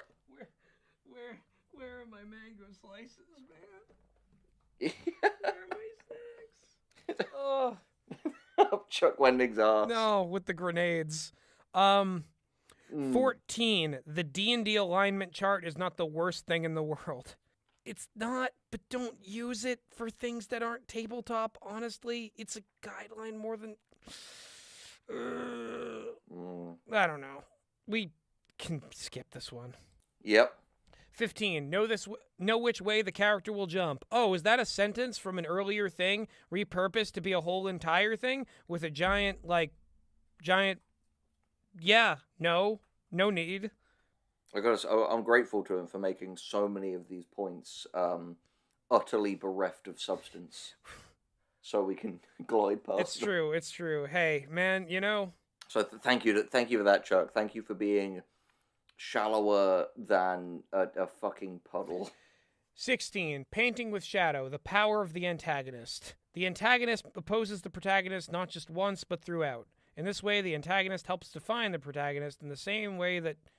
This is real revolutionary stuff, real groundbreaking, huh? The protagonist gives you someone to aspire to, and then the antagonist gives you the worst version of yourself, the person you could become. Yeah, it's... I definitely thought if I was more of a shitter, I'd force choke people. Is that the one? Yeah, exactly. Next. 17. Suit up the protagonist tango, a.k.a. the protangoist. Right. Yes, Virginia, you can have multiple protagonists. That's what he says. For some reason.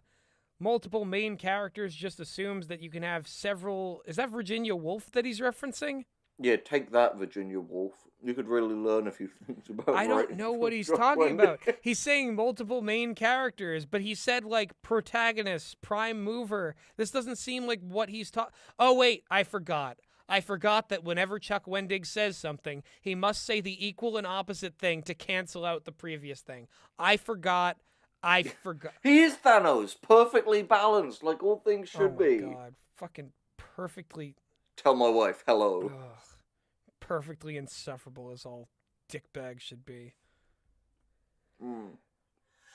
Number 18. Time to practice your most insidious laugh.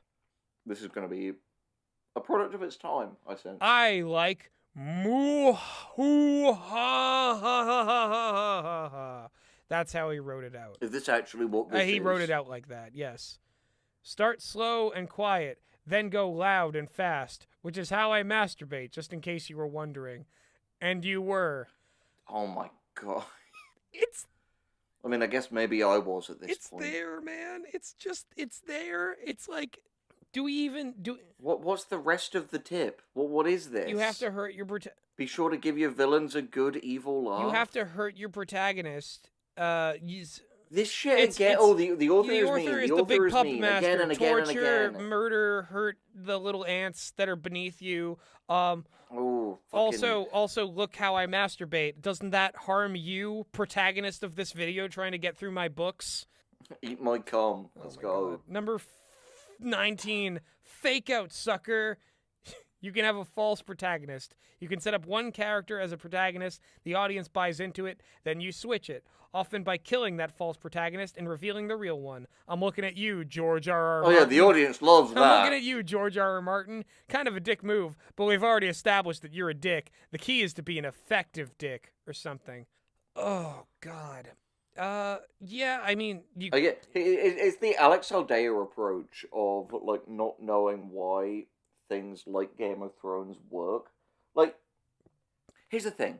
Early Game of Thrones wasn't good because it killed off more characters, because they killed off a bunch of characters in, like, later shit Game of Thrones.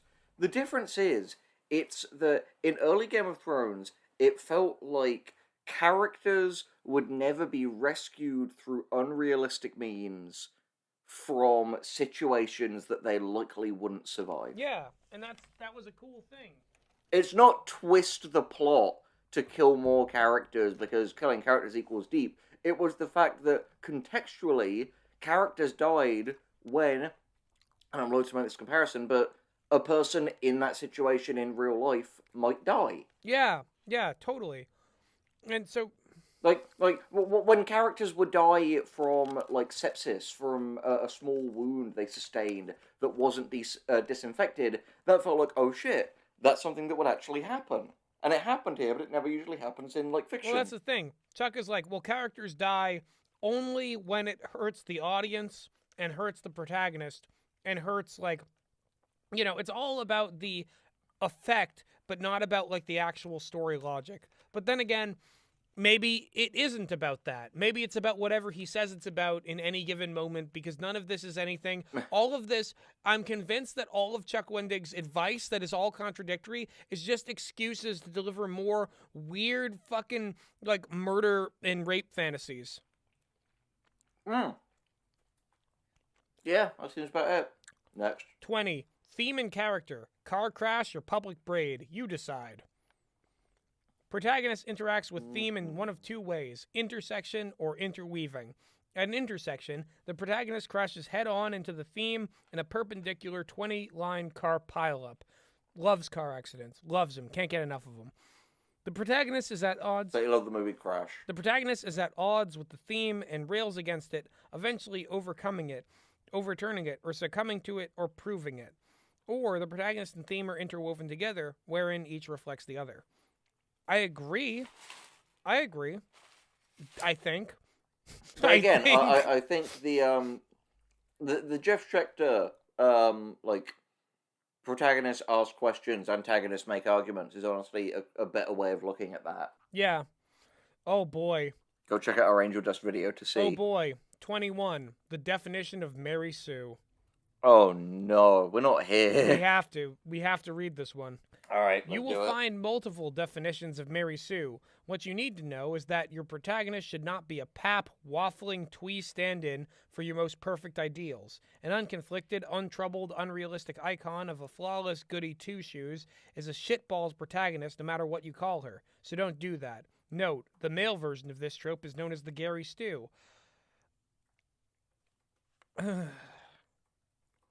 I mean...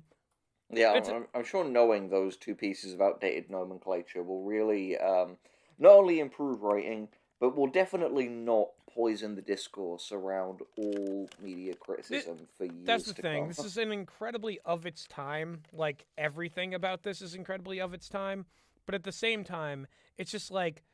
I don't want to get into the Mary Sue discourse.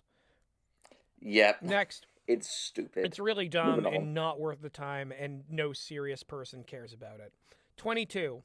And an especially unserious person would make multiple videos about it. Oh my god. Number 22. Oh my god. We love characters for their imperfections. Hey, everybody knows this. We've been here. Yep. We've been here. He says holy poop fire in this. Just wanted to let you know that, so I didn't have to This just man's know. fecal obsession. Fecal Obsession is my new band, by the way. My new... Oh my god. Fecal Obsession, that great movie with Brenda Song in the wheelchair. It's better than Lady Gaga. Yeah. 23. Discover the sadness. I have, Chuck. Yeah, you have helped us, Chuck. You have made that very easy. Sounds like a new Sarah McLachlan song, doesn't it? Do I have to read any more? Love that topic. I don't think that Sarah McLachlan reference was even topical then. No, I don't think it was. In the arms of a Wendig. Next. 24. Find yourself inside the protagonist. I don't mean that literally, of course, as sexy as it may sound. Chuck. Chuck, I hate you. I hate you. Chuck-sifer. I hate you. Chocolate. Like Chocolate bar. Like, I hate that, like... Chucksatawny Phil. I hate that the Vor interpretation of that feels like the less sinister of them. You know what I mean? Well, Listen, we know who this man is. We've been here for hours. Yeah. We know that this man wants to penetrate anything that will submit to him and many things that won't. Like, Chuck knows the average market price for a wide number of sedatives. mm-hmm. Next. Oh my god. 25. The super glue. Wait. 25. The super glue of shared story. Like my cum. That's adhesive too, and white. I mean, You okay there? maybe. Yeah, it wouldn't surprise me. Therein lies the secret. Chuck Wendig's... Sorry, I just said Chuck Wendig's penis is like a magnet that drags the fucking writing towards it. You know what? Nothing that is here is better than that. we can Then let's next go. section. 25 things you should know about setting. Oh god. Oh, okay. Can you wait for all of the wonderful lurid descriptions of like gas station bathrooms and like sex/orgy locations? The porking shed. Don't forget the porking shed. Yeah. Oh yeah, the porking shed. Yes. He porks them behind it, then kills them in it. Mm-hmm. It's wonderfully convenient, and then all of the leavings sluice down a drain. Yeah. And he fucks the body parts for days to come. Along with his cum, yeah. Yeah, exactly. Number 1, what is setting? Everyone knows this. Moving on. Number 2? 2, what does setting do for you? It props everything else up. It's like the desk on which you write. It has function. It holds up all your writing tools, your liquor bottles, your Ukrainian pornography. Of course! Oh, that's not it. What do you mean, of course? No, of course, the liquor. Yes. Like, of course it would be his fucking liquor bottles. Like, this, like... I feel like the one thing is... Mm-hmm. The one thing stopping Chuck Wendig from being, like, Jack Torrance is that I feel like he wouldn't have the upper body strength to hold an axe. No. I mean, I don't know. Maybe he's just been, like, bench pressing liquor bottles all day. He's built up... The bench presses his hammer, which he uses to bludgeon you about the head and neck. Yes, exactly. It has detail. The desk has detail. It's nicked from when you got into that knife fight with that Bhutan assassin. It has... This is just him... I employed him. I can tell you that the rest of... He was on my payroll. I can tell you that the rest of this is him just jerking off about his desk.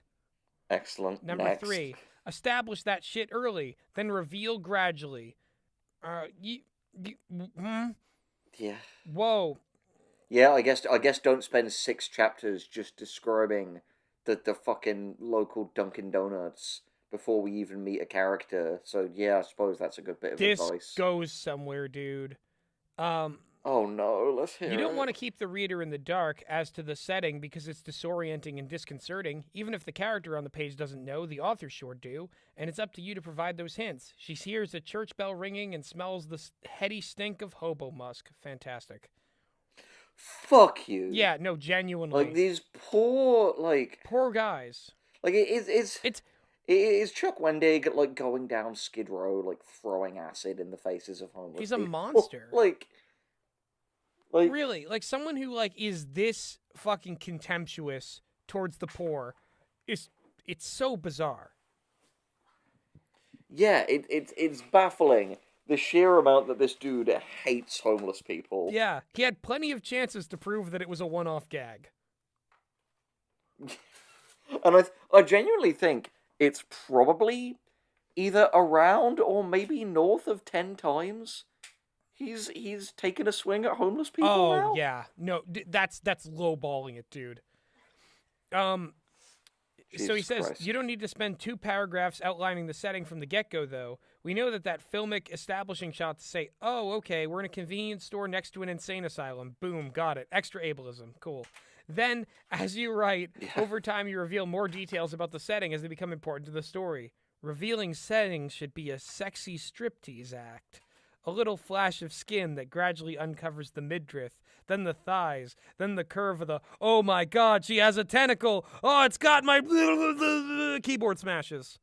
Put it in your fucking pants, you dirty old man. Yeah, fucking hell, dude. Number 4. Like, he's genuinely a revolting human being. He is. We can say that. We're so deep into we're trapped and swimming in the.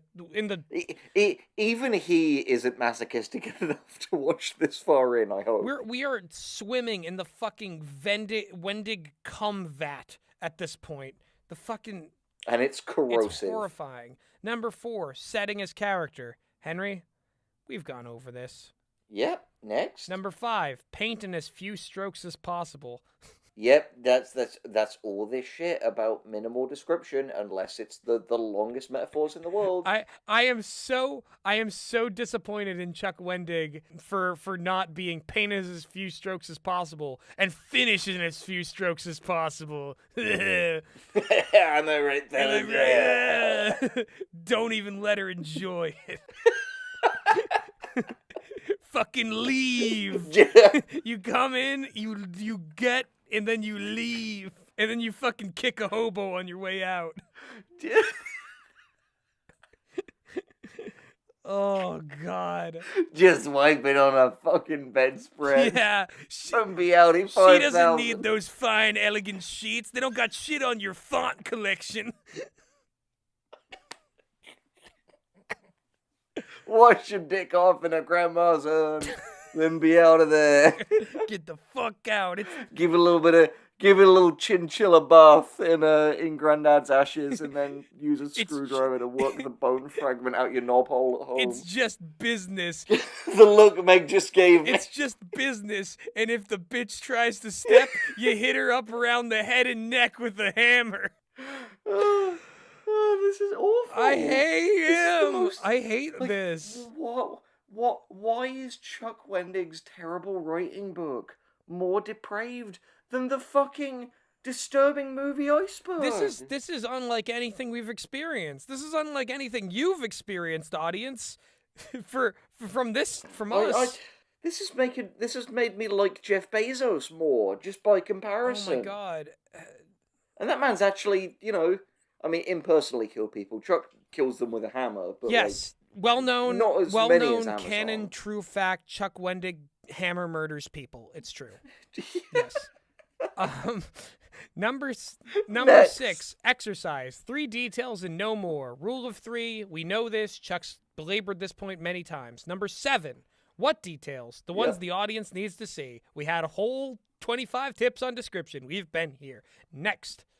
Yeah. Number 8. Abnormalities are your friends, unless they are needless quirks. I don't actually think there are 25 separate things you can say about setting. No, I really don't think so.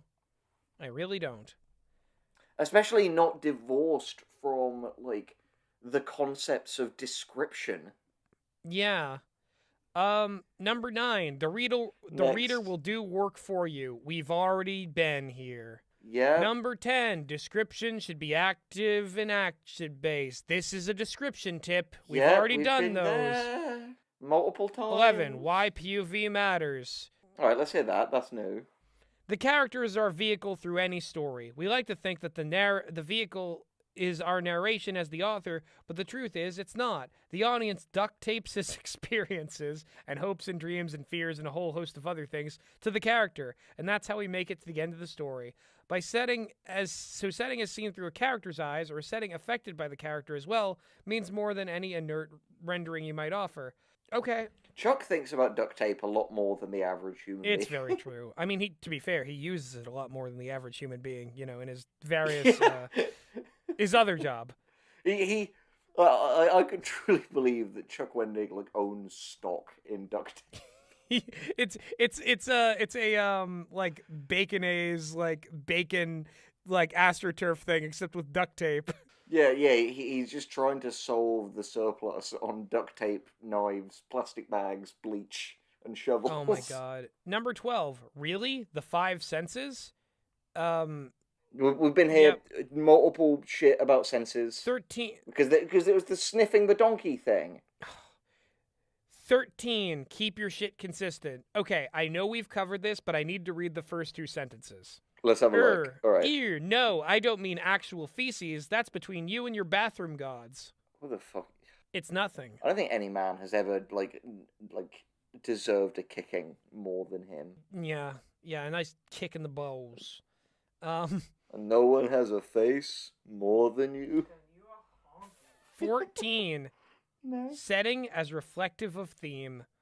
All right, let's hear him out. If your theme is man will always be outdone by Mother Nature, then your setting must reflect that. A harsh and untamed forest whose thicket is impenetrable and whose every barb and briar cuts the flesh of those who pass. Yes. A Minnesota shopping mall holding a pageant for little girls dressed like strippers? No.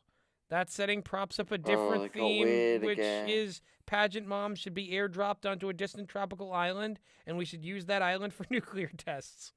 Chuck. Okay, here's the thing. Sorry, just Chuck, pageant mom should be airdropped onto a nuclear island, and all their kids should stay with me. Okay, here's the thing. I'm going to give Chuck Wendig the benefit of the doubt, but also not completely, and I'm going to say, yes, child beauty pageants are an awful, unethical thing that needlessly sexualizes children, and they seem to be enshrined by a lot of the most conservative and, like, repulsive, misogynistic sectors of the American population. At the same time, though, wishing death upon pageant moms and saying that that should be done by, like, nuclear tests on a deserted island is needlessly weird and violent. Yeah, again, a kind of violence that he exclusively reserves For women. Yeah. And it's not to say that those aren't shitty women, but, like, there's a noticeable double standard. You know, it'd be like a kind of person who thinks, like, let's say for the sake of argument, female villains need to be, like, over the top punished for them to be valid, you know? Or weirdo. Imagine someone thinking that. Yeah. Fucked up if someone believed that. Pretty freaky. All right, next. All right. Number 15. Setting as source of conflict. Oh, no. Come on. What did you say? Setting is fertile ground for providing conflict. A car chase on icy roads, rock on. An old house that reminds the character of the house in which she grew up in. The house in which she suffered great abuse, done. A geriatric sex dungeon home to a parliament of octogenarian S&M vampires, ew. But yeah, I guess. I told you! I told you there'd be an orgy thing. And here's the thing. He says ew to that one? Like, Chuck, you realize that's one of the tamer things you've written. I also love that followed him talking about a woman's childhood home that she was abused in. And he's like he thought, oh yeah, no, that's the one that I better follow up with. He's like, that's and also the thing, he's like, that's perfectly fine. But ew, old sex vampires? Old people, ew. It's Rosa Khan is the name you give that grandma that you really want to bang. But Got the coronavirus. But yeah, like it's like Chuck Wendig so suffers from that awful Whedon writing tip of like make it really dark, but then for God's sake tell a joke. So you get something that like plumbs the depths of human depravity. Then there's like a fucking like, oh, aren't old people gross? Fart noise. Number 16, grok that vibe. What does grok mean? I don't know. Grab cock. I guess your guess is as good as mine. This is just like more generic give detail advice. Next, then. 17. Go to real places, look at them, and take notes. Yep. Yep, already said that. We had the whole laborious like bedroom note-taking exercise. 18. Which, by the way, they teach you at college. 18. Cheat. Google Maps. Cheat. What schmuck was expecting people to like actually go to every single place they write and to hold it all in their memory? Like what an absurd ask that is. Yeah. I'm just gonna. We don't need to talk too much about Google Maps in our like writing advice thing. I'm just gonna read the last two sentences of this one. In other news, I love the internet so much I want to have sex with it. That's healthy, right? Nothing you do is healthy, Chuck. You are toxin. You are biotoxin. You are a fucking teratoma with glasses. You are a dancing robot who will dance the world into its apocalypse. Yeah. Number 19, authenticity over reality. Authenticity is perceived reality above actual reality. In terms of fiction writing, The fact of actual reality is meaningless. The feeling of fact is paramount. It just has to feel correct. So in terms of setting, you want to make sure that the details feel true, even if it's a cheat and the audience wouldn't know the truth if the thing crawled up their asses and laid eggs. Chuck, you were so close! I love that he literally can't not do it. Like, he will do the most straight-laced thing and then end it with a little bit of anal play and oviposition. Yeah, that's the thing. It's like something has impregnated or entered the anus of the reader by the end of the paragraph, and they're like, I can't remember what else was happening. Is there a fetish this clown doesn't have? Number 20, the reality of the unreal. I think that would just be the same It is thing. the same thing. He even mentions the geriatric sex dungeon again. Again? Oh, because it was so funny the first time. No, it wasn't. None of his jokes are funny, but it pains me that he only repeats the unfunny ones. Chuck Wendig's big problem is he's one of those guys who was never told enough in life that he's not funny. And now I think he thinks that he is, and considers that to be part of his identity, hence why he goes so hard on these bad jokes. I mean, what I gotta say to that is wuzza wooza Chuck buzza booza Wendig. Hula hula hula hula hula hula. 21, complex complications are complicated complexly. I'm not gonna read this one. Skip. 22, destroy stereotypes of setting. Cool.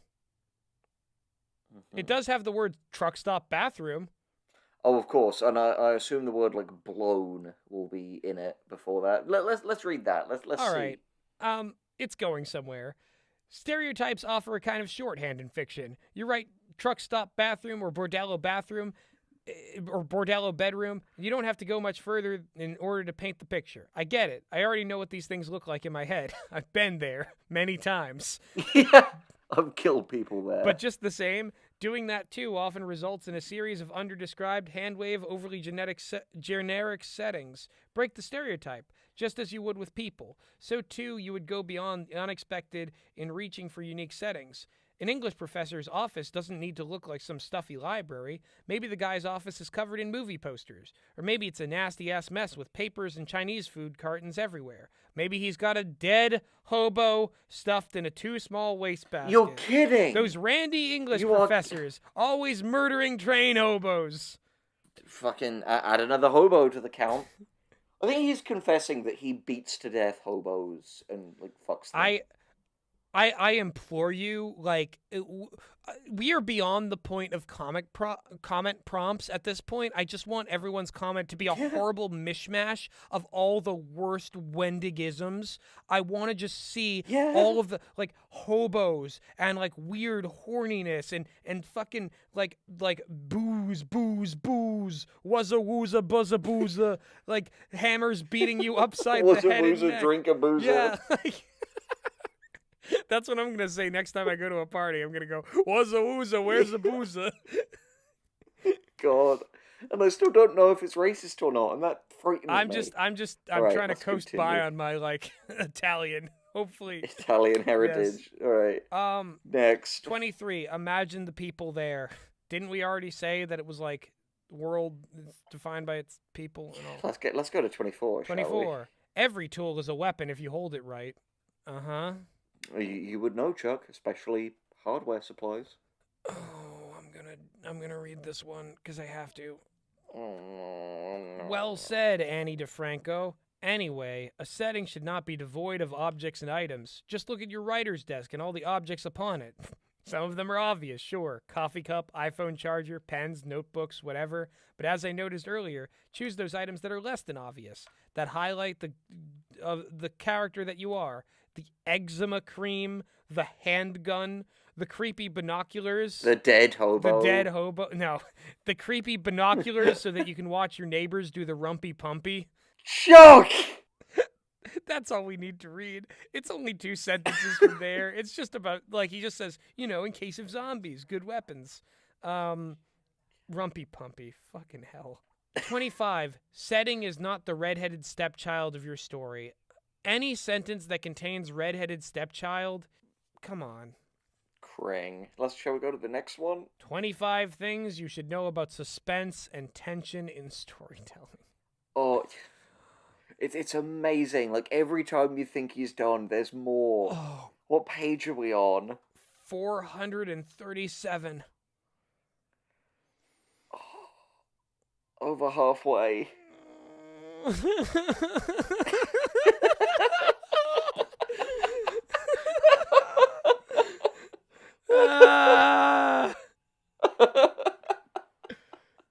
Oh, fucking hell, dude. Imagine the people who read this book for fun. Oh, God. Those people are all dead. 25 things you should know about suspense and tension in storytelling. A section that is very foreboding to me, given how many times we've seen tension throughout all of this over and over again. Is it just going to be all of that? Yeah. Let's find out. Number 1, true of every story. We assume suspense and tension are reserved for those stories that showcase such emotions. This is a suspense thriller about the mad ursinologist who runs into town, leaving behind enraged bears, the beautiful scientist lady who seeks to outdo his sinister plan. Bzzzt, wrong-o. Every story must offer suspense and tension. Will Harry get together with Sally? Will the Millennium Falcon escape the gauntlet of TIE Fucking fighters? Harry Met Sally again? Yeah. Has this guy seen 10 films? Is that it? Also, I don't understand. Harry Met Sally. I don't understand what this is, Get actually. real Harry Met Sally vibes from this. Meg off to the side said, guy who's only seen When Harry Met Sally. I'm getting real When Harry Met Sally vibes from this. I don't get this tip. Is he saying that the thing he described with the, like, ursinologist and the beautiful scientist couldn't have tension? I don't get the bzzzt-wrongo. You've done so many bzzzt-wrongos that you just expect me to, like, roll over and be like, oh, I guess I was wrongo. I deserve that bzzzt. But no, Chuck. Chuck Wendig is a wrongo. Listen. Let's go to the next one. Listen, if anyone's mind is not in a hellish soup at this point, try to explain that bzzzt-wrongo in the comments. Yeah. Oh, my God. See, here's the thing, guys. Here's the thing. Other people, God bless them, have probably watched this in chunks. We recorded it all at once. Yeah. So their minds are probably fresh as daisies. Fresh as fucking daisies fertilized with the shit of 1,000. We've got Wendig donkeys. coming out as tears Oh, on our I'm faces. stuffed with. Next. Number 2, predicated on giving a shit. Enough giving a shit. It has the Next. give a shit factor in it. Everyone can see this. Of course it fucking does. 3, ratchet and release. This is what I thought this would be. Tension release. He loves his tension release. But yeah, I say, because that again is just something that he covered in his horror rating text. He makes a reference to a Jenga tower. Again, he's really fixated on, like, oh, the pressure builds and then you vent the stream, you know.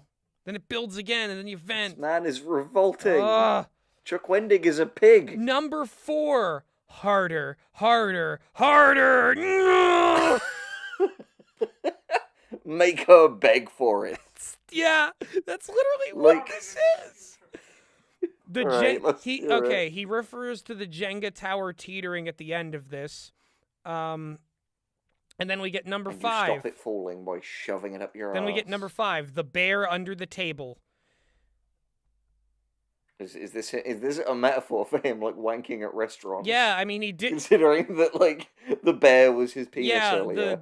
He's gonna uncage the story bears is when he declares to make love. So he uncages the story bear under the table at Starbucks while watching his favorite barista. This is just talking about Adds a little extra cream to his coffee. This is just talking about the bomb under the table, which is like, you know, the bomb goes off, Basic creates suspense, theory. Everyone but he wants knows to do that. it with bear under the table because it's like, oh, bombs are so overdone. And it's like, well, bears are overdone thanks to you single-handedly in the course of this book. Yeah, and it's stupid because you'd notice if a fucking... Next tip. Number 6, danger as a known quantity. The power of dramatic irony. Oh no, that again will just be when a bad thing happens to the characters and they don't know it, but we know it. Suspense is created Honestly, whether or it would not just the be characters are aware of the problem, but if the audience is the only one in the street is the secret, that may go a long way towards heightening tension. Yeah, so it is dramatic irony. Audience is literally just the definition of dramatic irony. Audience knows something characters do not. Moving on. Number 7, the question mark shape hole in all of our dark hearts. That I will fill with calm. This is just, will the thing happen in the story? Right, next. 8, always tell Han Solo the odds. Han Solo says, never tell me the odds. He's saying, but we must in some way make sure that the characters know there's tension. We know that the odds are high odds, conflict. I feel high. This has been a bad trip. Oh, God. 9, save the date.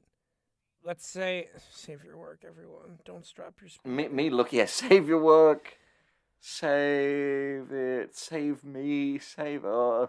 I'm praying for the killing stone demon. I don't know what this is. Let's say you're a total dickhead parent to the aforementioned soon-to-be 4th grader. If you wanted to foment tension with that child all summer long, you'd occasionally remind him, hey, summer's fading fast, kiddo. School's on the way. Oh, this is more of Chuck Wendig, just torture everybody.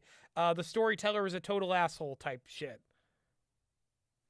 Yeah, and that's just an incredibly mean metaphor. Yeah, so just remind people, torture people, hurt people. We get it, Chuck. We get that you're a dick. It's so funny. Be the mean DM no one likes. They've actually started doing other secret D&D meetings without you knowing. Oh my God. I'm only reluctantly coming to yours for the snacks. Damn. This better be some good fucking Necco wafers and shit. Yeah. The character you love... It's just chunks of dead hobo on the end of sticks. Number 10, the character you love does something you hate. Ben here. Also, we Been need... here, done that, had Chuck staple the fucking t-shirt to me. Yeah. 11, the character you hate does something you hate. Just everybody doing things you hate. That is the actual 11, by the way. He just loves You it. should just hate stories. Hate it. Be full of hate. It's, after all, the second strongest emotion. The hate spiral will kill you. It will kill us all. And we'll be happier when we're dead. Number 12. Physical tension is the shallowest of tension. Oh, yeah, I get it. The things that are physical need to mean more. There needs to be a bigger reason for why this stuff's happening.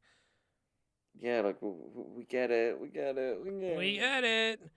Number 13, the pain sandwich.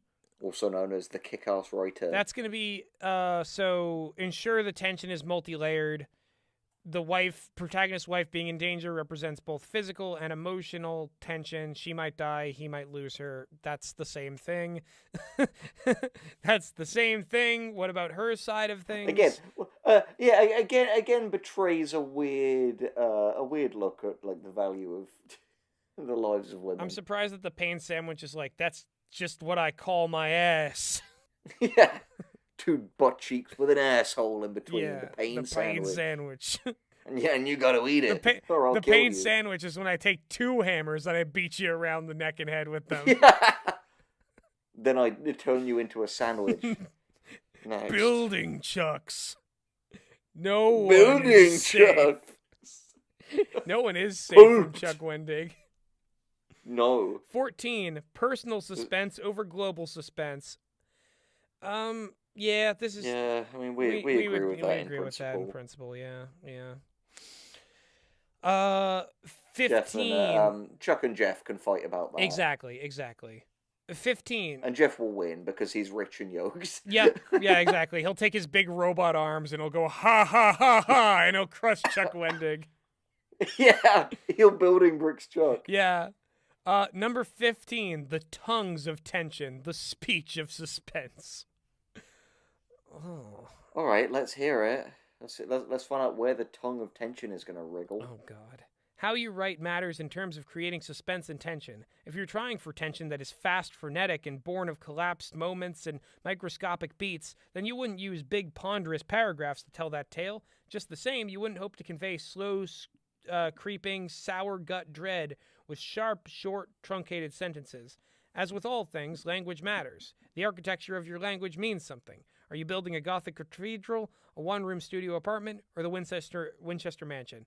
I do agree with this. I don't think Chuck Wendig himself uses this well most of the time. Oh no, 100%. He hasn't got a clue.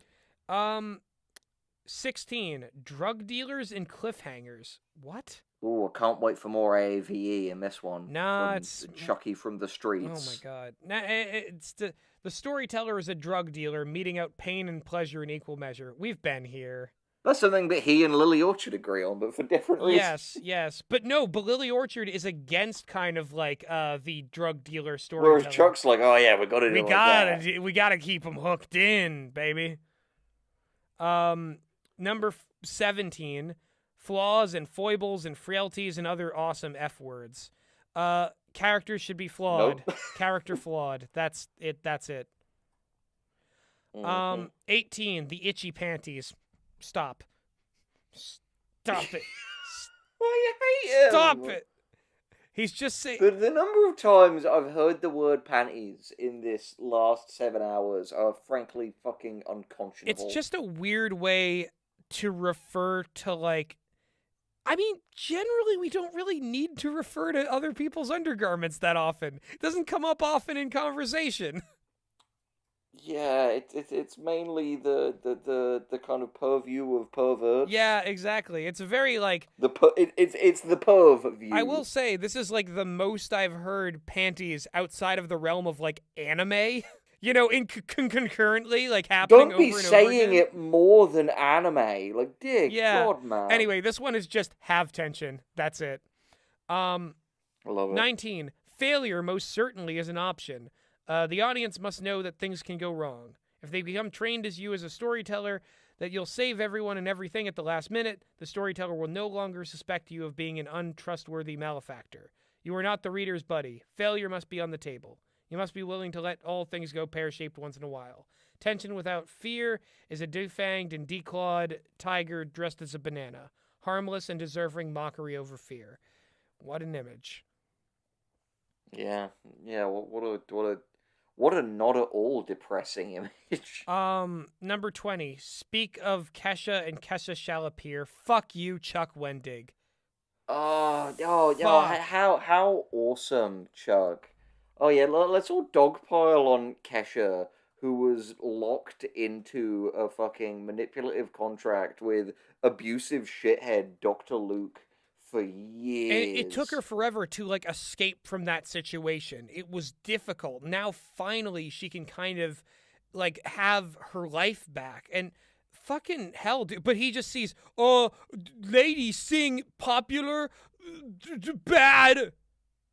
Stupid. Yeah, like, again, I genuinely, like, I don't see how you could look at all of this and not say that Chuck is a misogynist. Like, he is simply... He hates women. yeah, exactly. All right, 21. Deny your audience the satisfaction as long as you can. Can't wait for an orgasm denial reference. Storytelling is tantric. You withhold the audience's orgasm as long as you can. Yeah! Right then! The audience wants you to know that everything's going to work out, that it's all going to be all right. They want answers, comfort, solace. Don't give it to them. Not until late, if ever. The longer you can hold out on them, the deeper the tension digs into the meat and marrow. Chuck... all of this is so fetishistic. All of this is so like, yeah, torture them. Oh, yeah, don't give them what they want. Be naughty. Be so naughty. It's so bad. I just can't believe the list of trigger warnings we're going to have to put on this. It's insurmountable. It's disturbing. It's impossible. It's impossible. I can't believe how much this fucking blows. Yeah. 22, look to your life for suspense. More kind of write what you know. Basic stuff. 23, the fear maker's promise. Suspense and tension are about fear. Plain and simple. Not just fear in the characters, but fear, honest to Jeebus fear in the audience. Find a way to invoke fear and dread, and you've won. Again, just more fear. Just make the audience. What fucking idiot doesn't know that, like, suspense and tension are about fear? All of these are just like rules about tension and suspense. Have tension, have suspense. Rule next: have tension, Yeah. have suspense. 24. Suspense keeps them reading. Yes, Chuck. Why else would we be? Why else would we want? Shit. Why else would we want advice on suspense if it didn't do anything? 25. Suspense keeps you writing. Yeah, no shit, dude. No fucking shit. Again, weirdly, I'm reminded of another Tyrion moment, but in good Game of Thrones, where it's like, on this series, we've covered vicious writers, and we've covered idiot writers, but I don't think we've ever been cursed with a vicious idiot writer. Yeah, exactly. Oh my god. This is all this last paragraph for this. It's up here on the screen. You all see the words dose of high test narrative Viagra to stiffen everything up. I think that speaks for itself. Next section. This man has the fucking sexual proclivities of a Cenobite. Like, I fear anyone who has to have, like, sexual interactions with Chuck Well, Wendig. Henry, there's a reason why, like, so much of this book is just the, like, white space below these tips, and it's because there were tips just there, came out but they all were, like, blanketed with his semen. Chuck Wendig uses his own dick as fucking Tipex. His goddamn white out. Yeah, no, that was where all the insightful stuff, all the new points were. He just left. That's the also other stuff. incidentally what binds the book. Yeah, those were the in its paper copies. Yeah, those were the tips and insights that were just so good that he came upon looking at them, and he was like, you know what, leave the comment. They want that more. Dude blew a nut trumpet. Oh my god. All right, what's the next section? 25 things you should know about theme. Yep. All right, let's go. Every story is an argument, number 1. We discussed this already. Yep. Move on. 2, the elements of a story support that argument. Yeah, that would be Yeah, shit. that would be 3, unearthed or engineered.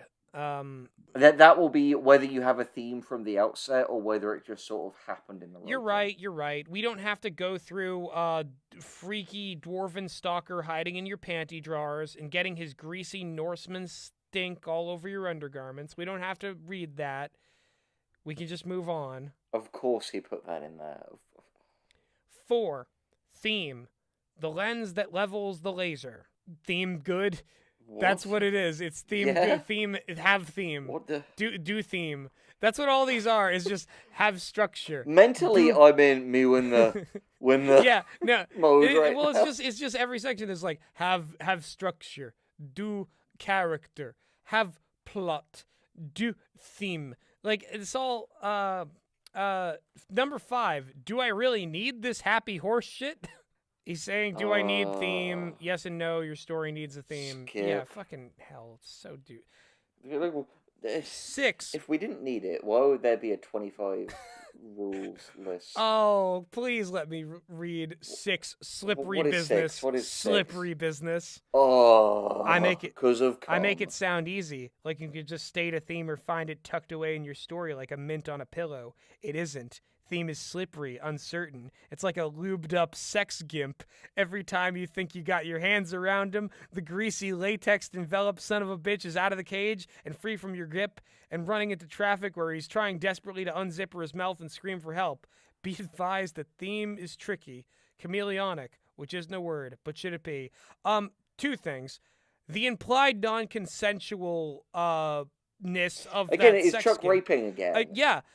Number 2, I am genuinely surprised that Chuck is like having a male pronoun person be the one who is the victim this time. It's Nice to know that he is an equal opportunity sex criminal. not nice. The real swell of him. Not nice for everyone in the strike zone, which appears to be everyone. You know, I mean, currently non-binary people are safe, so lucky you.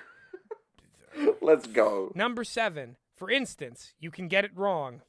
What? Of course. Let's go to number 8. Number shall 8. we? Speaking of cake. What? Oh, is he eating arse now? No. You think Chuck Wendig would do anything like that? He'd rather throw a grenade up their ass. blow it up. Blow them into stinky little giblets. Oh, God. All right, it's just an overwrought food metaphor. We know these. Of course it is. 9. Yeah, because it's either overwrought sex metaphors or overwrought food metaphors, depending on whether he's hungry or horny before he sits down to write. Exactly. Number 9, grand unification theory. Theme bring thing together. Theme big. It is like the Force, literally. Or like the bondage at an orgy. Of course it is. Oh, God. Oh, you... What? He says it. I hate him. 10, put down that baseball bat. Pick up that vial of poison. Oh, he's saying be subtle. Okay. Your story is not a sermon. Ironic for a man who bludgeons people as his main modus operandi. Yeah, that's the main way he murders his victims in real life, in Minecraft. Yeah. Yeah. Allegedly. Yeah, allegedly. Number 11, no good if nobody knows it. So be subtle, don't be too subtle. So do have someone say your theme? Be subtle, don't be too subtle. Look, we know the Chuck Wendig way. It's have thing, don't do thing. The way of the Wendig. Do thing, don't do thing. Mm-hmm. Number 12, triangulating theme. 3 questions. What is this story about? Why do I want to tell this story? Why will anyone care? We've already done this. We've already done this so many times. Number 13, as much an obsession as a decision. Themes are important to the people who put them in the story. That's... Yep. 14, theme is not motif. Yeah. I guess just to highlight the difference, theme is more clearly a thing we think about, whereas like motifs are like kind of more aesthetic or like symbol. Yeah, like, you know, they can overlap. I don't know. Don't expect me to think this far into this fucking, like, they wouldn't have used this shit on like people at Abu Ghraib. Like, this would be considered. This is weapons grade cringe. I mean, like, you know, Chuck Wendig probably could have been there, given them some of their ideas. 15. Gives them some exciting new stress positions. 15. Speaking of cake, I mean motif. Chuck, just eat something. His American Pie, he fucks the cake and uses his like cum as the frosting. Then he eats it. Does Chuck and says, "Yum yum yum, I love my cum." Does Chuck never actually eat any of the food? He just kind of like sees food as another sexual partner. He eats it through his dick. That's what his species does. It's like a straw. I didn't expect that to get you. Oh, buddy. 16. Theme is also not a log line. Yeah, we know this. Yeah, I mean, yeah. 17. Piranhasaur versus Mecha Tarantula. You're just fucking bullshitting, aren't you now, Chuck? You're just toying with us. You're just toying. He knows only idiots read his blog. Terrible. So what is that? What is that one? All right. It's English class. They're basically saying like the theme isn't just man versus nature versus man. It's other thing. Like, he's just calling bullshit on the idea of blank versus blank as the theme. But it's like it can be that. It can be that, yeah. But it doesn't have to be. Number 18, take that question mark and shove it. This man and his question marks. Okay, so he just doesn't like themes that are questions. Theme is an answer, right or wrong. Okay, themes can be questions, Chuck. Like, what the fuck? A theme can be a number. Literally, so many of the ones he's talked about are like, oh, like, can man conquer nature or whatever. The kind of people who hate questions as themes are the kind of people who assume they know the answers. Yeah, exactly. Which is generally arrogant and delusional people. Totally. 19 is, it is the question, however, that drives us. Once again proving that if Wendig says anything, we shouldn't argue against it, because he's going to say the opposite. You can't believe anything this man says. Number 20, of turtle heads and passing comets. He's got a turtle head poking out. Number 21, do your... Number 21, do your due diligence. This is just more read things, but also it's funny because it says, Yeah. this isn't like math.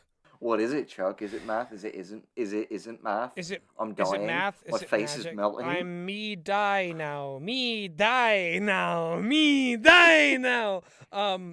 What the fuck are you talking? So you E.T.? I don't know. 22. Your audience might not give a damn, but that's okay. No, that doesn't seem ideal.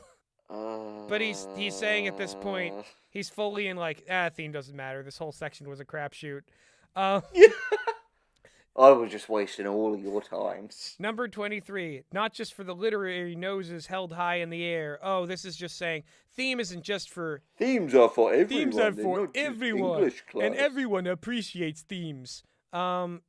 If only, fucking David and David, or whatever the fuck they were called. Knew This. Yeah, they don't, though. Number 24. They're for 8th grade book reports. Number 24, a weapon in your word warrior arsenal. Theme exist. Useful. Play with theme. Next. Mm-hmm. Number 25, bloody fingerprints. All right, let's hear. What have you got to confess to us You now, want theme Mr. distilled Wendig? down? You want it reduced like a tasty sauce? Theme is when you saying something with your fiction. Why wouldn't you want to say something? Big or small, simple or complex, as profound as you care to make it. Fiction has the power to do more than be a recitation of plot events. Your work becomes your own, fingerprinted in blood. When you capitalize on the power of storytelling to speak your heart and soul. Take a stand. Let theme be a bold pronouncement of confidence, a message encoded in the DNA of an already great story. Yeah, theme... What a wonderful, rousing speech. Chuck. Theme ad. Brought a tear to Theme my heart. ad. Did anyone ever tell Chuck Wendig that good theme doesn't mean good story? Fuck. Number next is 25 things you should know about writing a scene. You ready for hearing some of these titles and probably not reading them? Yeah, baby. Number 1, the narrative brick in the wall. All in all, you're just All in all, we're narrative just brick another in narrative the wall. brick in the wall. Next. Yo, Wendig, leave us alone. Hey, Wendig, leave it alone. We bring Doug Walker in for this bit Oh, man. to like awkwardly dance at the green screen city in the background. 2, sweet brevity. God, if only. Yeah, just sweet brevity in your 800-page book. The only time that Chuck Wendig ever has sweet brevity is when he has sex. Got him. Got him. Fucking rigged him. Number 3, no set length. Come on, because he's a grower, not a shower. Yeah. This is a scene has no set length. Err on the side of shorter is better. Just like his penis. I don't know. Number 4, a single setting. Why are we still talking about setting, dude? Oh, it's have your scene be in a single location rather than multiple locations. Not always true. Yeah. Sometimes characters walk and talk. Have you ever heard of a montage? It's a trope. You They covered it fucking- in Echo Chamber. Chuck, have you ever heard of a montage in your life? Have you ever heard of a montage? He would see Rocky and it would blow his fucking mind. Oh my god. It's like he trained for months, but it only took the length of one song. Damn. How did they do this? 5. Who's there? Is there anybody out there? This is just So, this is my wall. this is just characters being in the scene, but like You should hope so, yeah. who's there? And then 6, what do they want? This is Chuck, like, talking to the police through, like, a crack in his door when he's, like, not finished dismembering the body. Oh my god. It's like, well, fuck, I need to get this, like, under the sink before these guys come in. Oh no, they've got a warrant. They don't need my permission. Yeah. Number 7, what's the problem? He's really just laboriously breaking down every single Officer. thing about a scene. Yeah, this is unbearable. Number 8, what are they doing? God damn it, Chuck. Number 9, something has to happen, god damn it. Can we just ban the use of "God damn it" from most people, because it's always used in like a kind of cringe way? I feel like I've been called out because I use goddamn or goddamn it a lot. But it's okay when you do it. It's okay when I do it. Number 10. What's next? What's the purpose of this scene? Officer. Number 11. Why will anyone care? Officer.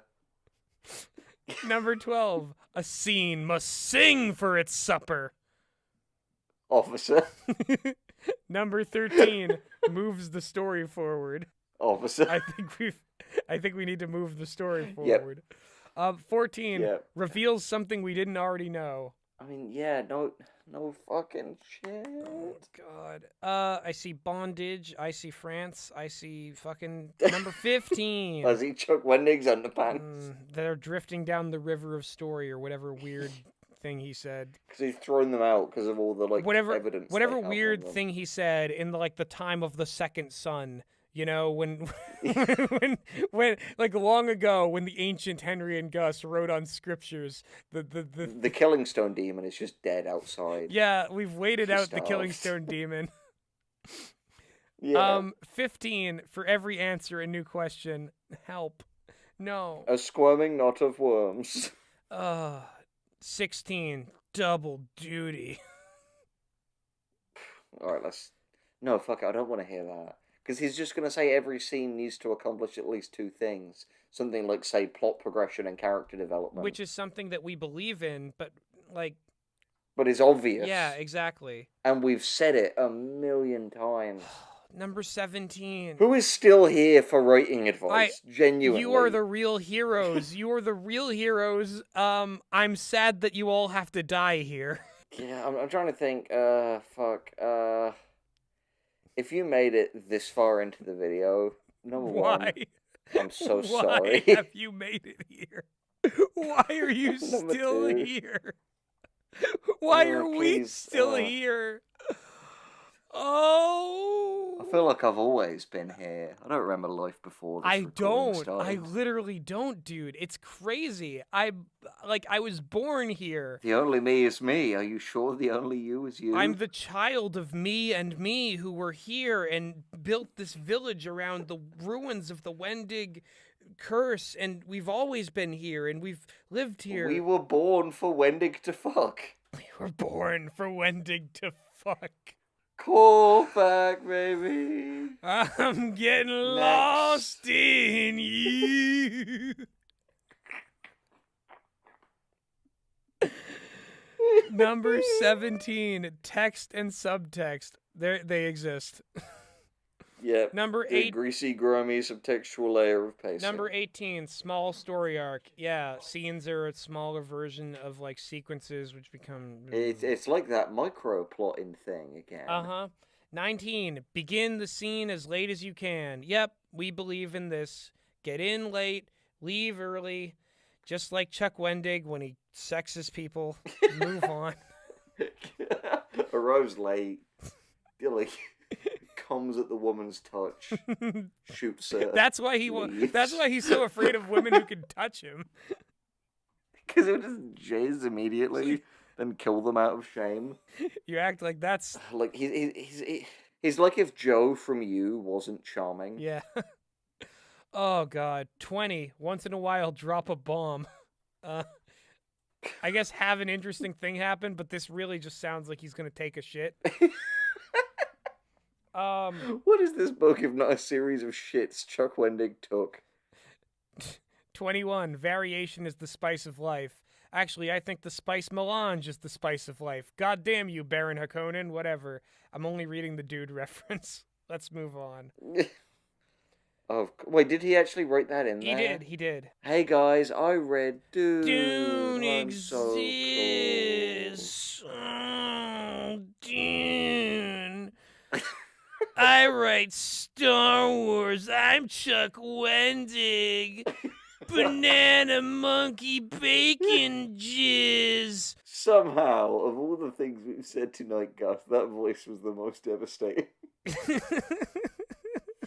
Nay. It's me, Chuck Wendig. Chuck Wendig. I love sandworm condoms. love sandworm condos. It's a Dune That's reference. a joke for a handful of you to get. Yeah, it's true, as far as they know. Yeah, exactly. Anyway, next. 22. Strung together like Christmas lights. Scenes go next to Chuck other Wendig's scenes. victims, You don't the just have Sepulchre scenes girls. with no other scenes around them. That's why they're strung together like Christmas lights, don't you see? What the fuck would that even mean? Like, what would scenes be surrounded by if not other scenes? Like, genuinely, what is the alternative? 23. Chekhov's pebble. So it's Chekhov's gun, but like, what if it's more than that? Like, he's saying that, Does this fucking moron think the rest of us assume that Chekhov's gun literally only applies to guns? No, I think Like- I think what he's saying is that like the pistols, the fire of one Chekhov's gun can hit another Chekhov's gun that hits another thing, and he's talking about this through pebbles. Like, okay, I don't know. It seems like he wanted to talk about. So, audience members, it's on the screen. If you know what the fuck Chuck Wendig is saying, please leave a comment. We can't do this anymore. Do our job for us. No, like what I mean is we can't process this anymore. We can get through it. No. We can read it, but we are not at the brain capacity to handle this anymore. No. Case in point, nah. number 24, +/- Excuse me? It's math again. It's all math, but it's not. But it is. It's but all not. math. It's all meth, Uh, and it's been given to the raccoon I fuck. the meth cranked raccoon, which I thought was a baboon, but I would fuck either way because I just need that animal poon. Bars. Razzle Khan, take As notes. in, I'll be behind bars like Razzle Khan, but not for thievery because I kept fucking animals that I got addicted to meth. Hey, Chuck Wendig, you suck like a vacuum cleaner. You're gonna have a spring cleaner because you suck like a vacuum cleaner. Please watch the Razzle Khan video. We had to watch those videos. Please watch Oh it. God, All that's right. gonna be the pinned comment on this. I can't. Nothing else. Watch would be. anything but this. Oh God. Yeah, because it's like, oh, the only person who might come close to being as cringe as Chuck Wendig is Razzle Khan. It's true. It's true. But that's the thing. Chuck Wendig has not. Because we've stolen his book and because people pirate his book, he'll never make the amount of money that Razzle Khan made Yeah. stealing. And you know what? I feel like Chuck Wendig would hate Razzle Khan, not only because she's a woman, but because she's successful at manipulating and cheating her way into she's a cheat coding capitalism. But at the same time, Yeah, he's everything that she's everything that he hates. Yeah, a woman who sings, and like badly, granted, but like Very badly. she's a very successful crook up until she was caught. Exactly. 25. The reprieve of being interesting. And a reprieve Chuck Wendig will never know. Next.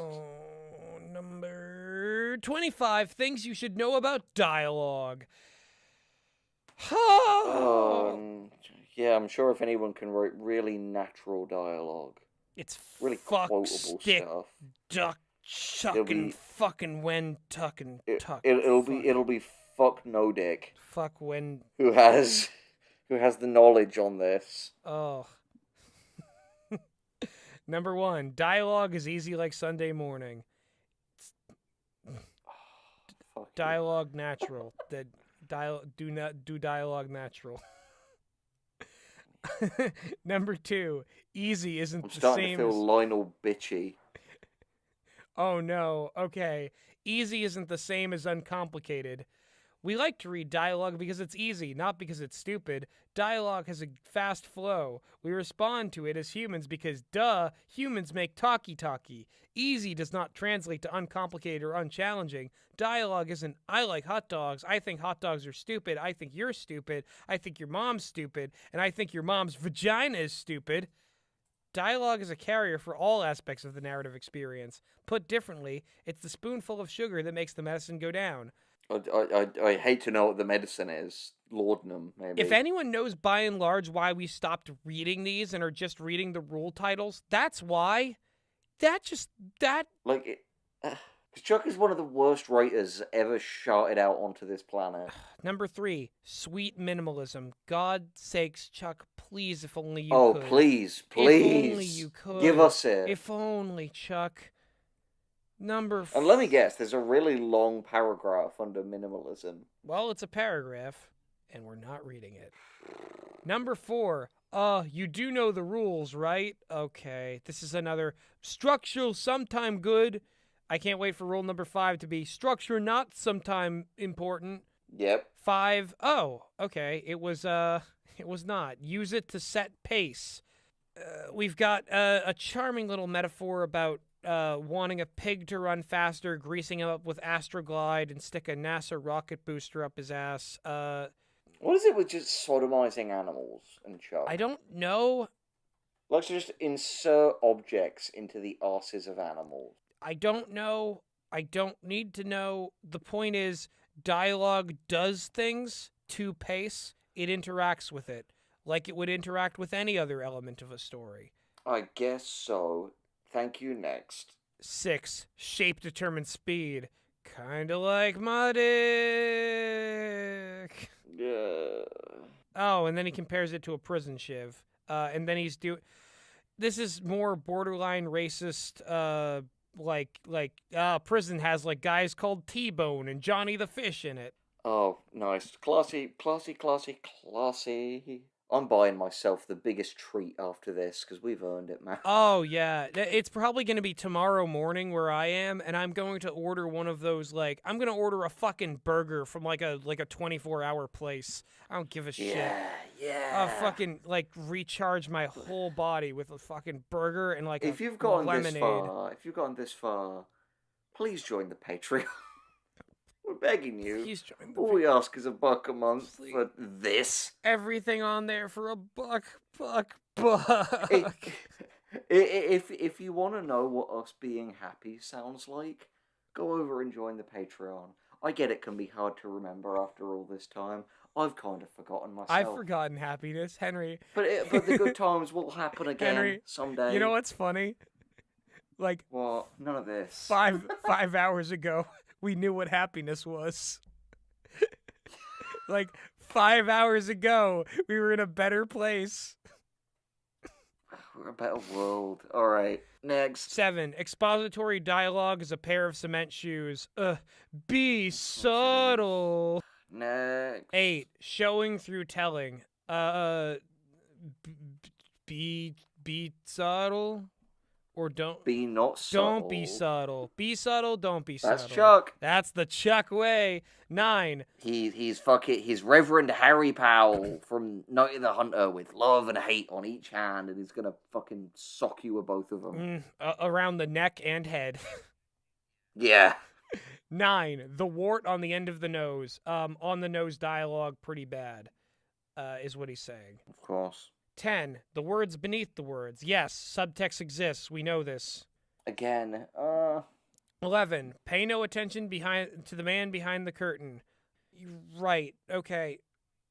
Sure. My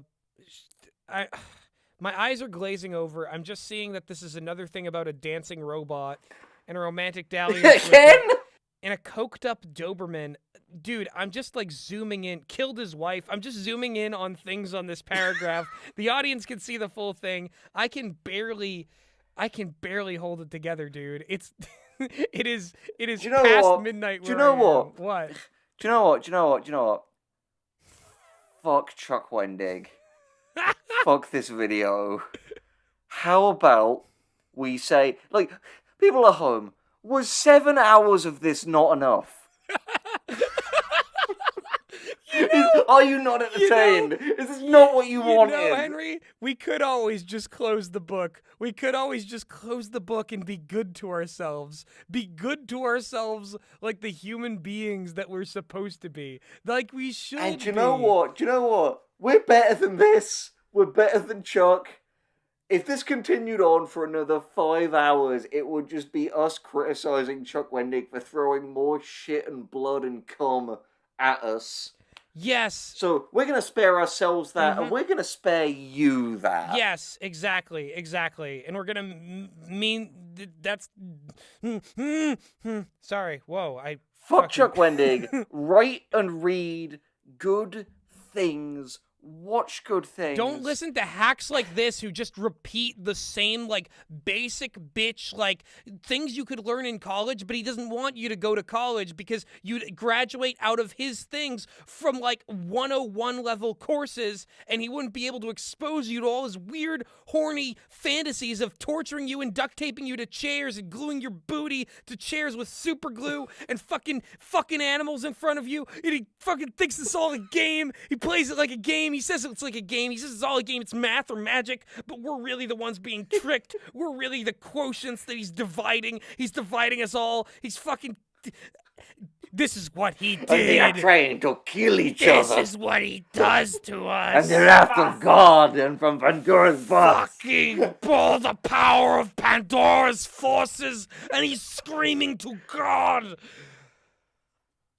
Like and subscribe. Oh. Goodbye, you fucks. Goodbye. Goodbye. Goodbye forever. May the demon rest within your bosom and your asshole.